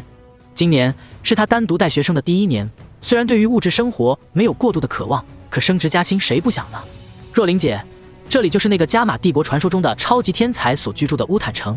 就在若琳若有所思的时候，一个声音却是在她的耳畔响起。只见在她的身边，一名身穿雪白华贵丝袍、一头秀发随意披散的美艳女子，正有些好奇地盯着面前的小小城池。一张比若琳要漂亮狐媚几分的脸庞之上，除了带着几分好奇，在看向乌坦城的时候，还带着些许的不屑。自从来了这加玛帝国，除了那所谓的加玛帝都勉强可以一看，其他城池简直就是一些小土包。果然，西北大陆大部分国家当真都是穷乡僻壤的地方。不过，这种地方竟然能够诞生出这样的天才，倒也实属罕见。不过，就是不知道这天才是不是真的这般妖孽，比起自己的表哥，到底谁更胜一筹？想到这里，女子那一双狐媚眼睛便是多了几分期待，不由得亮了几分。对于她这类慕强的女子而言，最是喜欢看见那些强大的男人争斗，那种优秀异性争锋的画面，最是令他们心潮澎湃。是啊，菲儿，待会儿去了那乌坦城销假，你可要给我好好帮忙，争取一下这个叫做萧炎的小家伙。闻言，若琳也是笑意盈盈。她今年是第一次出来带学生，由于没有足够的人手，所以身后跟着的几个老学员都是其他导师借给她的。不过因为若琳那温润如水的性格，周围倒是很少有人与她不对付。就算是柳飞这等在学院当中极为傲娇的女子，也是对若琳十分友好。放心吧，若琳姐，我一定会好好替你拉拢一下这个萧炎的。我倒是很想看看这个所谓的绝世天才丢到学院之后会掀起多大的浪花呢。柳飞掩嘴轻笑，狭长美眸带着狐媚，令身后的几个男学员眼神炙热。而在后面那些新学员更是有几个眼睛都看直了。这位看似高冷，实则有些火热的学姐，虽然算不得绝世美人，可也算是极为罕见的美女了。平时一直一副冷冰冰的，如同别人欠她钱一般的模样，可是一旦媚笑起来，却又别有味道。这种反差感，倒是令人很想将她狠狠星号一番。当然，新学员们还在歪歪，可是老学员们却都是知道这个女人到底是个什么样的人物。若仅仅是她一个人也就罢了，可是这女人背后的那位，可是如今外院数一数二的大哥级人物。不出意外的话，那位明年进入内院基本上是稳了。因此，除了柳飞身边那个已经达到斗师的雷娜之外，其他人虽然有些想法，却是都不敢多说什么。不然，恐怕尚未得罪柳晴，就要先被雷娜这个霸道的家伙给收拾了。哼，既然如此，那我们就走吧。闻言，若琳也是深吸一口气，带队进入乌坦城，然后便是在为首那名帝国校尉的带领下，直接朝着乌坦城萧家的方向行去。虽然这种机会颇为渺茫，但他总是要尝试一下的。更何况这萧家难道就没有别的天才了吗？所以第一站自然是要直奔萧家。穆校尉，麻烦你带着军队在萧家这片招待地区休息一下，我们人数太多，实在是不太合适一股脑的全部进入萧家。行至萧家门口，已经是有着萧家派出来的一位斗师负责接待，并且萧家也是提前腾出了一大块的空地，提供给迦南学院的师生和军队的人休息。这一点是萧炎早就想好的。柳飞、雷娜，你们2个随我去萧家拜访一下吧。安置好人员之后，若琳才看向被安排给自己的2员大将。柳飞入学1年便是达到了9星斗者，想必最多再有2年便是可以冲击内院大赛了。雷娜更是2年的老学员，实力达到了5星斗师，在同一级当中都是堪称佼佼者，也就柳飞的表哥柳晴等几个极为逆天的家伙才能压得住他。这种人物，明年进入内院的机会应该也是相当之大了。这2人几乎堪称是这些学员当中的代表人物，同时也可以让萧家的人好好看一看他们迦南学院的学员质量。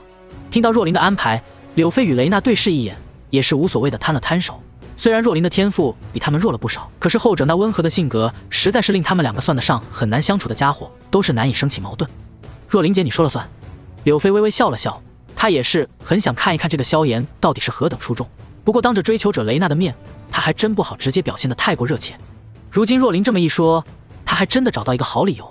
萧家庄园当中，萧炎坐在椅子上，静静听着面前护卫说着来这团队的信息。听完之后，才轻轻笑着点了点头。走吧，我们也一起过去迎接一下我们未来的导师。一边说着，他冲萧玉和薰儿笑了笑。萧战此刻也是早早的来到这里，看得出来，他对于迦南学院也是颇为的重视。果然，在他记忆当中，近年来乌坦城招收学员的果然是若琳。前世的时候，萧玉便是这个时候成为了若琳的学生。不过那个时候他还是冲击斗者失败，跌落到了斗之气8段，以最低的成绩进入了迦南学院。而这一世的萧玉却是已经在同样的年纪达到了4星斗者，这种级别在迦南学院的天赋评级当中是可以被直接评为 A 级的，一旦去了，那便是会受到导师的重点培养。别紧张，以你现在的实力，无论是哪个导师来了，都恨不得要抢着要你的。望着萧玉站在一边有些紧张的样子，萧炎有些忍俊不禁的笑了笑。谁紧张了？萧玉瞪了他一眼，但是眼角却是在微微颤动。对于他这副模样，萧炎只是微微一笑，没有再多说什么，只是拉着薰儿小手跟着肖战前去迎接。对于那个温婉如水的女人，他同样是有些怀念。前世的时候，自己可是没少给这位导师惹麻烦，这一世就顺手帮帮他。跟着肖战往前走了大概几分钟之后，两女一男3人队形也是在一名护卫的带领之下，缓缓出现在萧炎的面前。望着那为首一身蓝色锦衣的温润女子，萧炎嘴角也是缓缓浮现一抹笑容。不过在看到后者身后那2个年轻男女之后，也是忍不住的微微一愣。这2个家伙怎么有点眼熟啊？目光仔细在2人身上打量了一下，萧炎忽然嘴角微微抽搐，怎么这2个货色跟过来了？虽然对这2人的印象早已模糊，可萧炎如今的灵魂力量毕竟是恢复了许多，比起很多五品炼药师丝毫不差。仔细回想，也终于是想起了这2个家伙。这2人赫然便是当年自己在天坟炼气塔闭关时遇到的柳飞和雷娜，尤其是后者，如果不是因为好长老的出现，恐怕得被自己当场拍死在天坟炼气塔。没想到这2个家伙竟然再度出现在自己的面前。哎，希望你们不要再装逼了，我真的不想再收拾你们这些无关紧要的家伙了。萧炎心中苦笑一声。不过他虽然心中如此想着，可是总有事与愿违的事情发生。在他带着薰儿和萧玉出现的那一刻，柳飞和雷娜的目光在他身上扫过之后，也是被萧炎身后的薰儿和萧玉给吸引了过去。雷娜的目光在扫过薰儿时便是露出一抹惊艳，而在扫过萧玉的时候，虽然没有那般波动，但是看到后者那如玉长腿之后，也是有着些许的炽热。而柳飞在看到薰儿的第一眼便是感到了巨大的威胁之感。后者的年纪虽然看上去比他小了许多，可如今这副青涩的模样都是近乎在各方面要压制他了。难以想象这个女孩一旦进入迦南学院会引起怎样的轰动，而若是再过上2年又会是怎样的可怕。而萧玉虽然没有薰儿那般惊艳，可那双长腿也是令得柳飞都有些嫉妒。可恶，怎么会有这么长的腿？而且那个年纪小的虽然更漂亮，可还是太小，或许根本达不到迦南学院的要求。而那个年纪大些的或许也是准备进入到迦南学院了。希望这个小的暂时不要进入迦南学院吧。柳飞心中无奈的轻叹一声，这种样貌气质都堪称十分惊艳的女孩，若是也进入迦南学院，现在小一点还好，可是若是再大一些，那她恐怕都会被后者给映衬成了绿叶。这一点会让一直担当鲜花位置的柳飞十分难受。在薰儿和萧玉的映衬之下，柳飞尚未成为绿叶，萧炎却是成了妥妥的绿叶。饶是以若琳的见识，也是瞬间被薰儿的容貌给吸引，片刻之后才将目光看向了那少女之前的少年身上。哼，乌坦城萧家可真是人杰地灵啊！这位便是萧族长吧？还有这个身姿不凡，一看就有贵相的少年，难不成就是加玛帝国最近传言最盛的绝世天才萧炎少族长？虽然希望不大，但为了将萧炎拿下，若琳在来到乌坦城之前也是做足了准备。伴随着他的话音落下，一旁的柳飞和雷娜也终于是将目光看向了那个少年。清秀的脸庞，和煦的笑容，容貌气质倒也不错，不过相比起他身边的少女，还是被映衬的有些不起眼了一些。不过后者的天赋名头倒是的确是令人惊艳。呵呵，正是犬子。肖战望着若琳呵呵一笑，未等若琳开口，便是笑呵呵地说道：这位导师，我儿对于你们迦南学院向来是颇为的向往，可是老早就等着你们的到来了。话音落下，若琳原本温婉的笑容瞬间凝固，就连她身后的柳飞和雷娜都是微微一怔。这位导师是有什么不合适的地方吗？莫非是我儿年纪太小？听到肖战的话语，若琳终于是回过神来，脑袋瞬间摇得如同拨浪鼓一般，一张向来平和的俏脸之上也是忍不住的露出一抹狂喜之色。肖战族长，你说的可是真的？贵公子真的愿意到我迦南学院修行？一连两问之下，若琳激动的胸口都是在微微起伏。有什么不可以吗？肖战有些莫名其妙的看了一眼若琳，现在萧炎说啥他都听着，所以根本就没有考虑过萧炎进入迦南学院会有怎样的意义。而萧炎此刻也是缓缓站出来，目光看向若琳这副模样，也是忍不住摇头一笑。看样子这一世表现得太过逆天，的确是会令很多人对自己的第一印象有很大的改变啊。没想到连若琳导师都会激动成这个样子。若琳导师，如果没有什么问题的话，那就麻烦你带我去迦南学院了。没有问题，萧炎同学，你只要跟我走上一段流程，就可以立刻跟我们去迦南学院了。望着面前这个少年，若琳都在怀疑自己是不是在做梦，以至于直接忽略了萧炎是如何知道自己的名字的。对了，我应该算是你的学生吧？看着若琳这副模样，萧炎忽然有些哭笑不得，笑着问道：你这是什么意思？难道是觉得我级别不够吗？听到萧炎这句话，若琳忽然有些紧张了起来。他是新晋导师，实力弱，资历低，像萧炎这种天才，一旦回到学园是有资格自己挑选导师的。虽然这样会让他损失很大，可只要能将萧炎带回去，那他的好处便是不会少。重要的是，这是一笔荣誉啊！正当若琳准备开出条件，让萧炎跟自己回去之后，自己选择导师的时候，却是看到那少年忽然笑呵呵地摇了摇头。不，我一见到若琳导师就感觉十分投缘，所以除了若琳导师，其他人我是不会选的。话音落下，若琳只感觉自己的梦幻感越发的强烈，脑子都是微微有些空白。不是，这种天上掉馅饼的事情，原来真的有落到我头上的一天啊！望着那含笑的少年，若琳有些迷茫地摸了摸脑袋。预想当中，要将这位传说当中的绝世天才带回迦南学院，应当是一件十分艰巨的任务才对啊！就算是没有自己想象的那般困难，也不至于如此的轻松吧？他还没有说几句话，后者便是直接选择了加入迦南学院，看样子似乎是早有打算。若是如此也就算了，这萧炎竟然还如此坚定地选择自己。若琳仔细看了一眼自己浑身上下，似乎除了性格和容貌之外，再也没有什么值得这个小家伙动心的东西了吧？可是若是说起容貌，这小家伙身后的少女，哪怕是上还青涩，可也是要压过自己许多了。所以萧炎的种种行为，着实是令若琳都是有些迷茫，甚至于有些怀疑面前的萧炎到底是不是别人假扮的。萧炎同学，你这么主动地加入迦南学院，还主动拜到我的门下，难道就没有什么要求吗？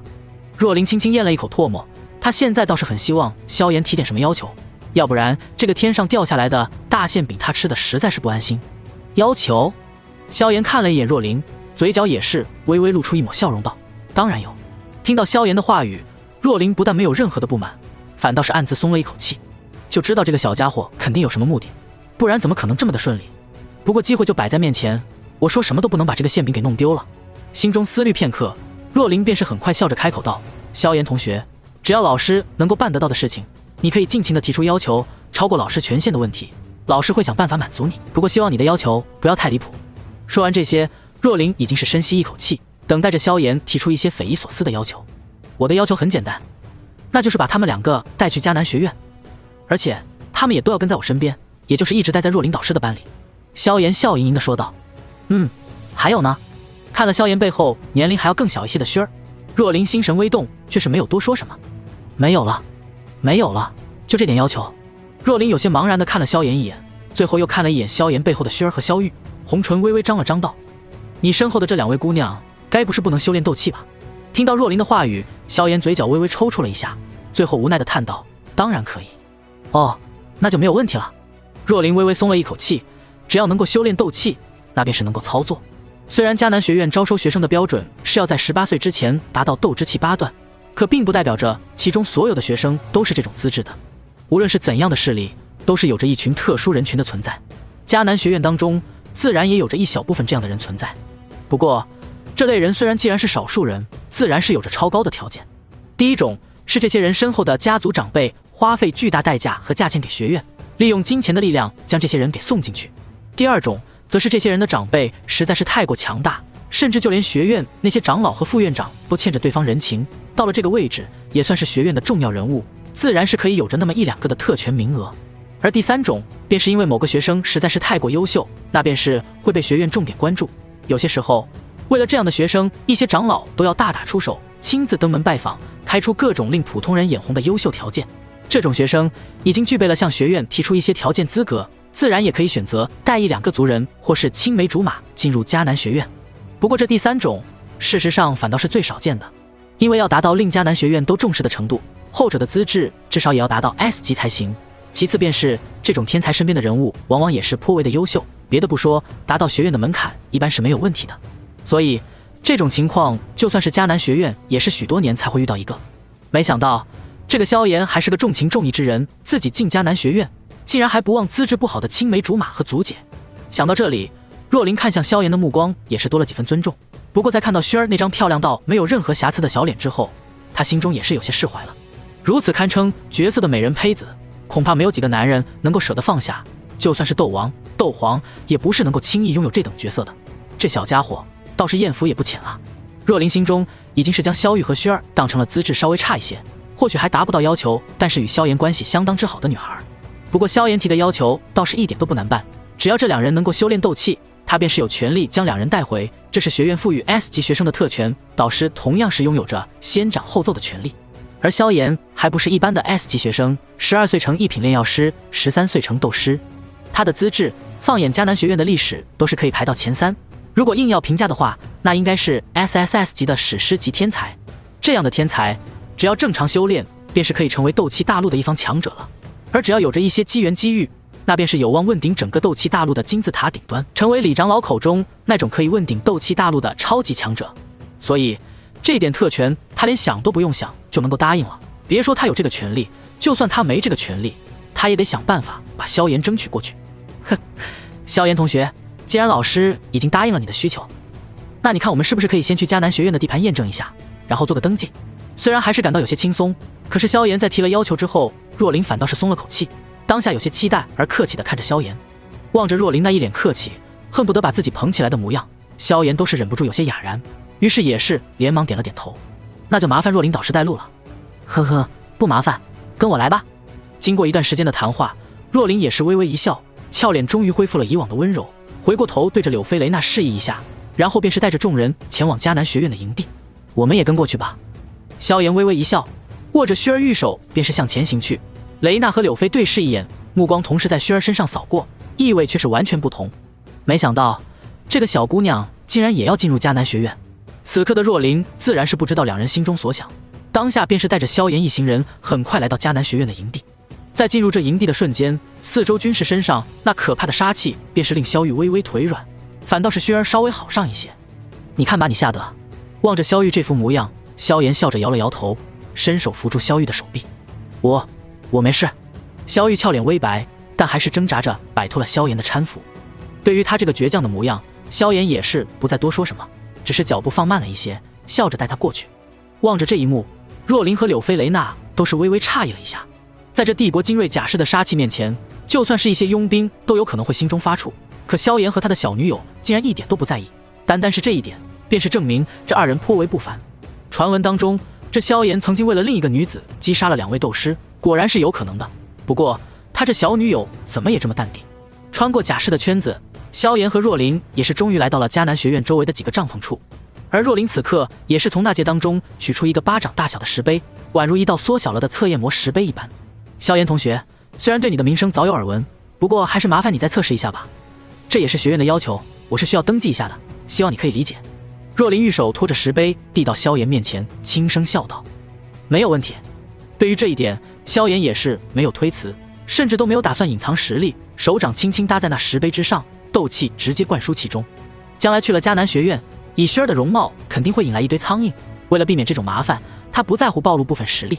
而在他体内的斗气完全灌注进去之后，那石碑之上也是爆发出极为璀璨的光芒，令若琳都是微微有些睁不开眼。片刻之后，4个大字缓缓地出现在了石碑之上。当这4个大字出现在石碑之上的那一刻，不但是若琳，就连萧玉、柳菲、雷娜以及一群围观的学员，甚至是周围几名军官，在看到这4个大字之后，原本还带着好奇之色的表情几乎都是在瞬间石化。6星斗师。简简单单的4个大字如同一块巨石砸入池塘，在众人的心里掀起了滔天的浪花。虽然面前这个少年13岁就已经成了斗师的消息早已在众人的耳中有所耳闻，可当看到这测验石碑之上的6星斗师4个大字之时，他们还是不由得轻轻咽了一口唾沫。13岁成为1星斗师和13岁成为6星斗师，这中间的含义可是完全不一样啊！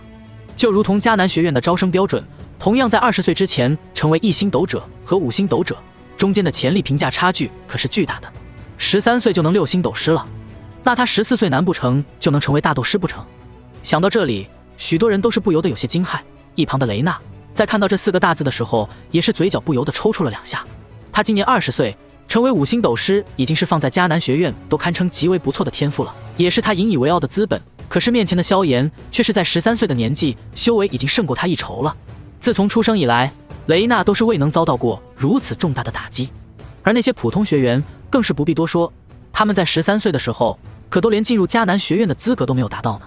若琳张大了小嘴，大脑依旧是有些晕眩，萧炎带给他的冲击实在是太大了。不过好在这是一种令人惊喜的冲击。所有人都懵逼了1刻钟的时间之后，若琳才终于回过神来，看着萧炎嘴角有些控制不住的笑容。淑女，要淑女！若琳内心不断的吼着，嘴角的笑容却是越发的难以掩饰。好，很好，非常好，你先到旁边休息一下吧。一边说着，他的目光也是看向了萧炎身边同样有些懵逼的萧玉道。你们要不要进帐篷里面测试？这句话便是在暗中保护萧玉和薰儿的面子，怕两女因为实力不够会被别人歧视。老师，女生的检测难道需要特殊流程吗？听到若琳的话，萧玉有些微微一愣，脸上的懵逼还没有缓过来，看起来呆呆的。他没听说过迦南学院的检测有什么男女区别啊？当然没有，只要你不觉得有什么，那当然可以在这里检测。哦，那我就在这里检测吧。萧玉有些古怪的看了若琳一眼，按照萧炎跟自己说的，自己现在的潜力也是可以算作 A 级了，应该也不会算很差吧。想到这里，他也是没有犹豫，玉手缓缓放在那测验石碑之上，斗气朝着其中灌注进去。片刻之后，4个大字也是缓缓出现在了石碑之上。而当看到这4个大字的那一瞬间，在场所有人的眼睛便是再度瞪大。4星斗者！若琳呆呆地看着萧玉，本以为这个长腿美少女是个斗气修炼天赋不怎么样的，可是没想到后者竟然在这个年纪就达到了4星斗者的层次。看她的年龄也不过17岁而已啊！17岁4星斗者，虽然算不上妖孽，可也绝对算是天才了，比起柳飞都差不到哪里去。这一刻，他才发现自己错得有些离谱，这是妥妥的 A 级潜力。发达了，这下真的是发达了！乌坦城真是我的宝地啊！很多导师这一趟或许一个 A 级都找不到吧，我竟然……若琳深吸一口气，强迫自己平静下来，目光灼灼地看着薰儿。既然不是像自己想象的那样，那说明这个漂亮的不像话的小姑娘应该也是达到了学员的招生要求，也就是说，这妮子或许至少也是斗之气8段的实力。而看她的年纪，似乎比萧炎还要小一点。如此年纪，如果有着一枚聚气散保证斗者突破的成功率的话，那这小姑娘过2年至少是 A 级天赋，甚至有可能也是 S 级天赋啊！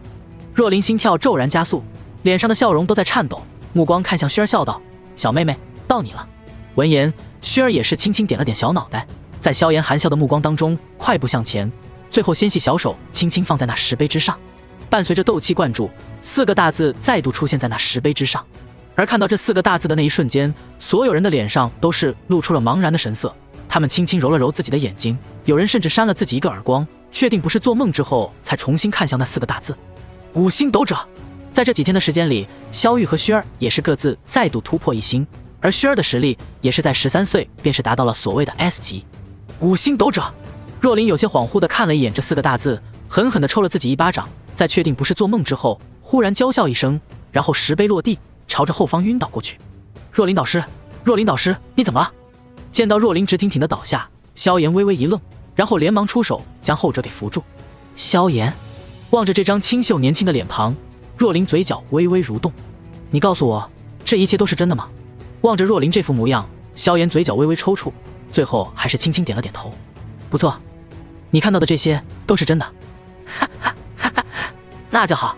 若琳忽然傻笑2声，然后真正的晕了过去。萧炎哥哥，他没事吧？望着这位导师忽然这么晕了过去，站在萧炎身后的薰儿也是有些迷茫，最后有些疑惑地问道：“没事儿，就是太激动了，休息一段时间就好了。”萧炎无语地摇了摇头，随手掏出一枚舒展心血的丹药喂给若琳，然后招呼几个女学员将其抬进帐篷。望着萧炎这副模样，柳飞与雷娜相互对视一眼，却是悄悄地撤到了人群之后。这3个年轻人都是放眼一个帝国都颇为罕见的天才，那个萧玉还算好一点，资质最多也就是你我的水平，可是那个萧炎和萧薰儿却是放眼整个西北大陆都无比罕见的天才。柳飞一双狐媚眼睛盯着雷乐，轻声道：“倘若我们能够将这2人拉拢到自己的导师手中，那我们的导师恐怕会拿出极为不错的赏赐。”听到柳飞的话语，雷娜也是眉头微微跳动。他和柳飞的导师可都是斗灵级别的地阶导师，在外院几乎是各大长老之下地位最高的一批人。他们若是肯全力栽培自己，那恐怕就是今后进了内院也能得到不小的好处。想到这里，雷娜目光扫向远处亭亭玉立的薰儿，眼中更是有着不知名的光芒在跳动。可是咱们这么正大光明的挖若琳的墙角传出去了，可是真的很不好听啊！雷娜目光又转向一旁的邢宁。若琳一个刚刚转正的黄阶导师，对于他们这些有希望进入内院的学员来说，还真的没有什么威慑力。平时大家关系好，主要是因为没有利益冲突，加上后者那温润如水的性子，他们自然也乐得与一个导师交好。可是面对柳飞说的那般诱惑，雷娜显然是心动了。你怎么这么笨啊？只要我们偷偷给这2个家伙奖金利弊，让他们主动转投我们的师门，那若琳还能说什么？柳眉瞪了雷娜一眼，有些不爽地说道：这个没用的莽夫，也就是拳头大一些，而且还不是最大的那个。听到柳飞的话语，雷娜也是眼睛一亮，不由得点头笑道：还是菲儿说的对啊，如此一来，那若琳可就没什么可说的了。哼，以后多动动脑子。柳飞冷哼一声道：若琳一个小小的黄阶导师，手里要资源没资源，要实力也不强，2个资质比普通 S 级还要逆天的学员，他把握不住的给他留一个 A 级的学员，已经是看在他比较顺眼的份上留给他的了。这样逆天的天才，一旦进了学院，就算是那些长老都要心动，他一个黄阶导师不可能守住的。与其如此，倒是不如便宜了我们。闻言，那雷娜脸上笑容更盛，不过最后还是有些迟疑的问道：不过那个萧炎传说背后的师门也是颇为强大，加上他的实力这么强大，我们能够把他唬得住吗？对于雷娜的说法，柳飞也终于是微微皱了皱眉，最后嘴角却是再度露出一抹又冷又骚的笑容。这样吧，这萧炎就交给我了，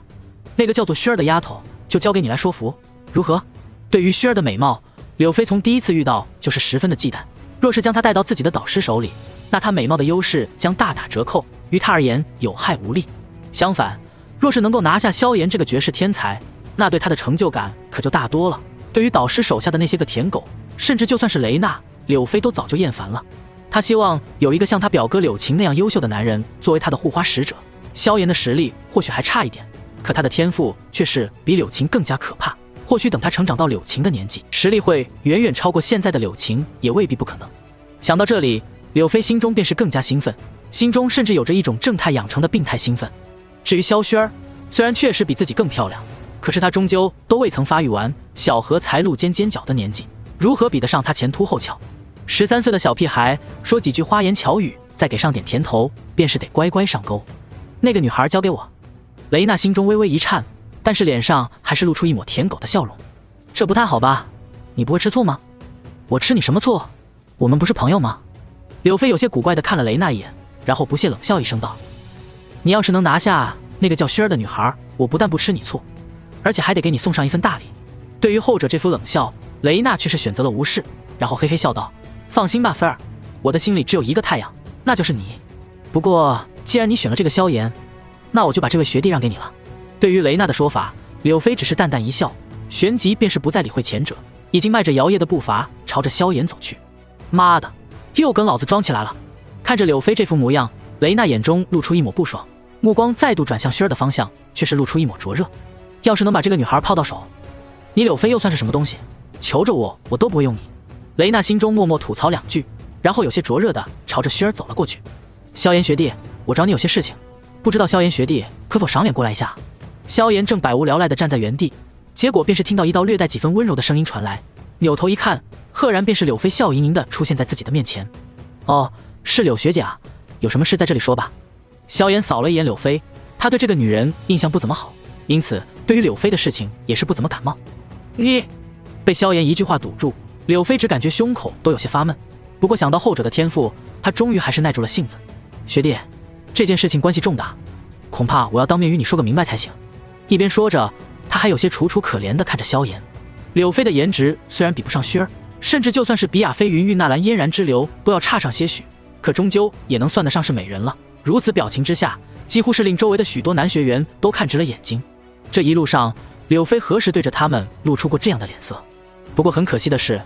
他这一手在对上萧炎之时，却是没有任何的用处。对于他这副模样，萧炎几乎是没有任何的表情，有些淡淡的扫了他一眼，想了想之后，最终还是轻轻点了点头。长话短说，被他如此淡漠的对待，柳飞也是忍不住微微一滞，美貌深处闪过几分恼怒。从小到大，能够对自己容貌如此不在乎的，似乎只有家族和学院那些快半只脚入土的老家伙才会如此。这个萧炎年纪轻轻，竟然也会表现出这种态度。想到这里，柳飞忍不住微微吐出一口气，这才恢复笑容道：跟我来。哼，越是高冷，老娘便是越要将你拿下。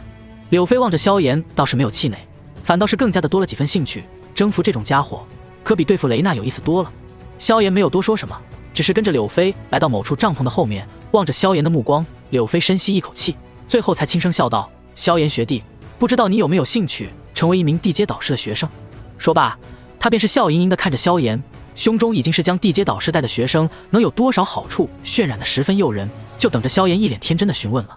然后回应他的却是萧炎淡淡的3个字：“没兴趣。”我还以为是什么重要的事情，原来是跑这里来挖墙脚了。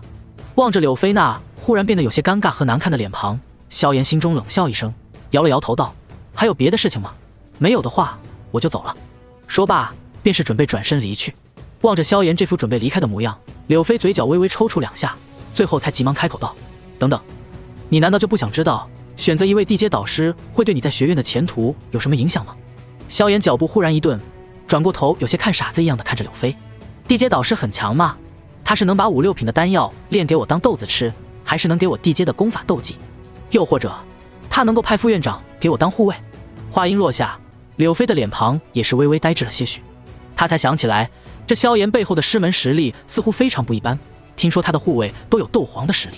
有着这样庞大的师门依靠，一位地阶导师对于这个少年的吸引力似乎的确不大。可是后者这副什么都不在乎的模样，却是令他感到有些难看。正欲开口，萧炎的身影却是已经消失，不再过多的理会他。见到萧炎消失，柳飞站在原地不由得跺了跺脚，一张俏脸已经是变得有些冰寒。走出帐篷后面，萧炎有些无语的摇了摇头，这柳飞果然是这副模样，与他表哥柳晴之间的差距实在是太大了一些。心中正如此想着，萧炎目光正四处寻找着薰儿，目光一扫，原本还算无所谓的脸庞在此刻也是骤然阴沉了下来。只见远处的雷娜正一脸笑容的跟薰儿说着什么，只是她长得便不怎么像个好人，一张脸庞的笑容即便是伪装的再如何和善，却总是令人心生警惕。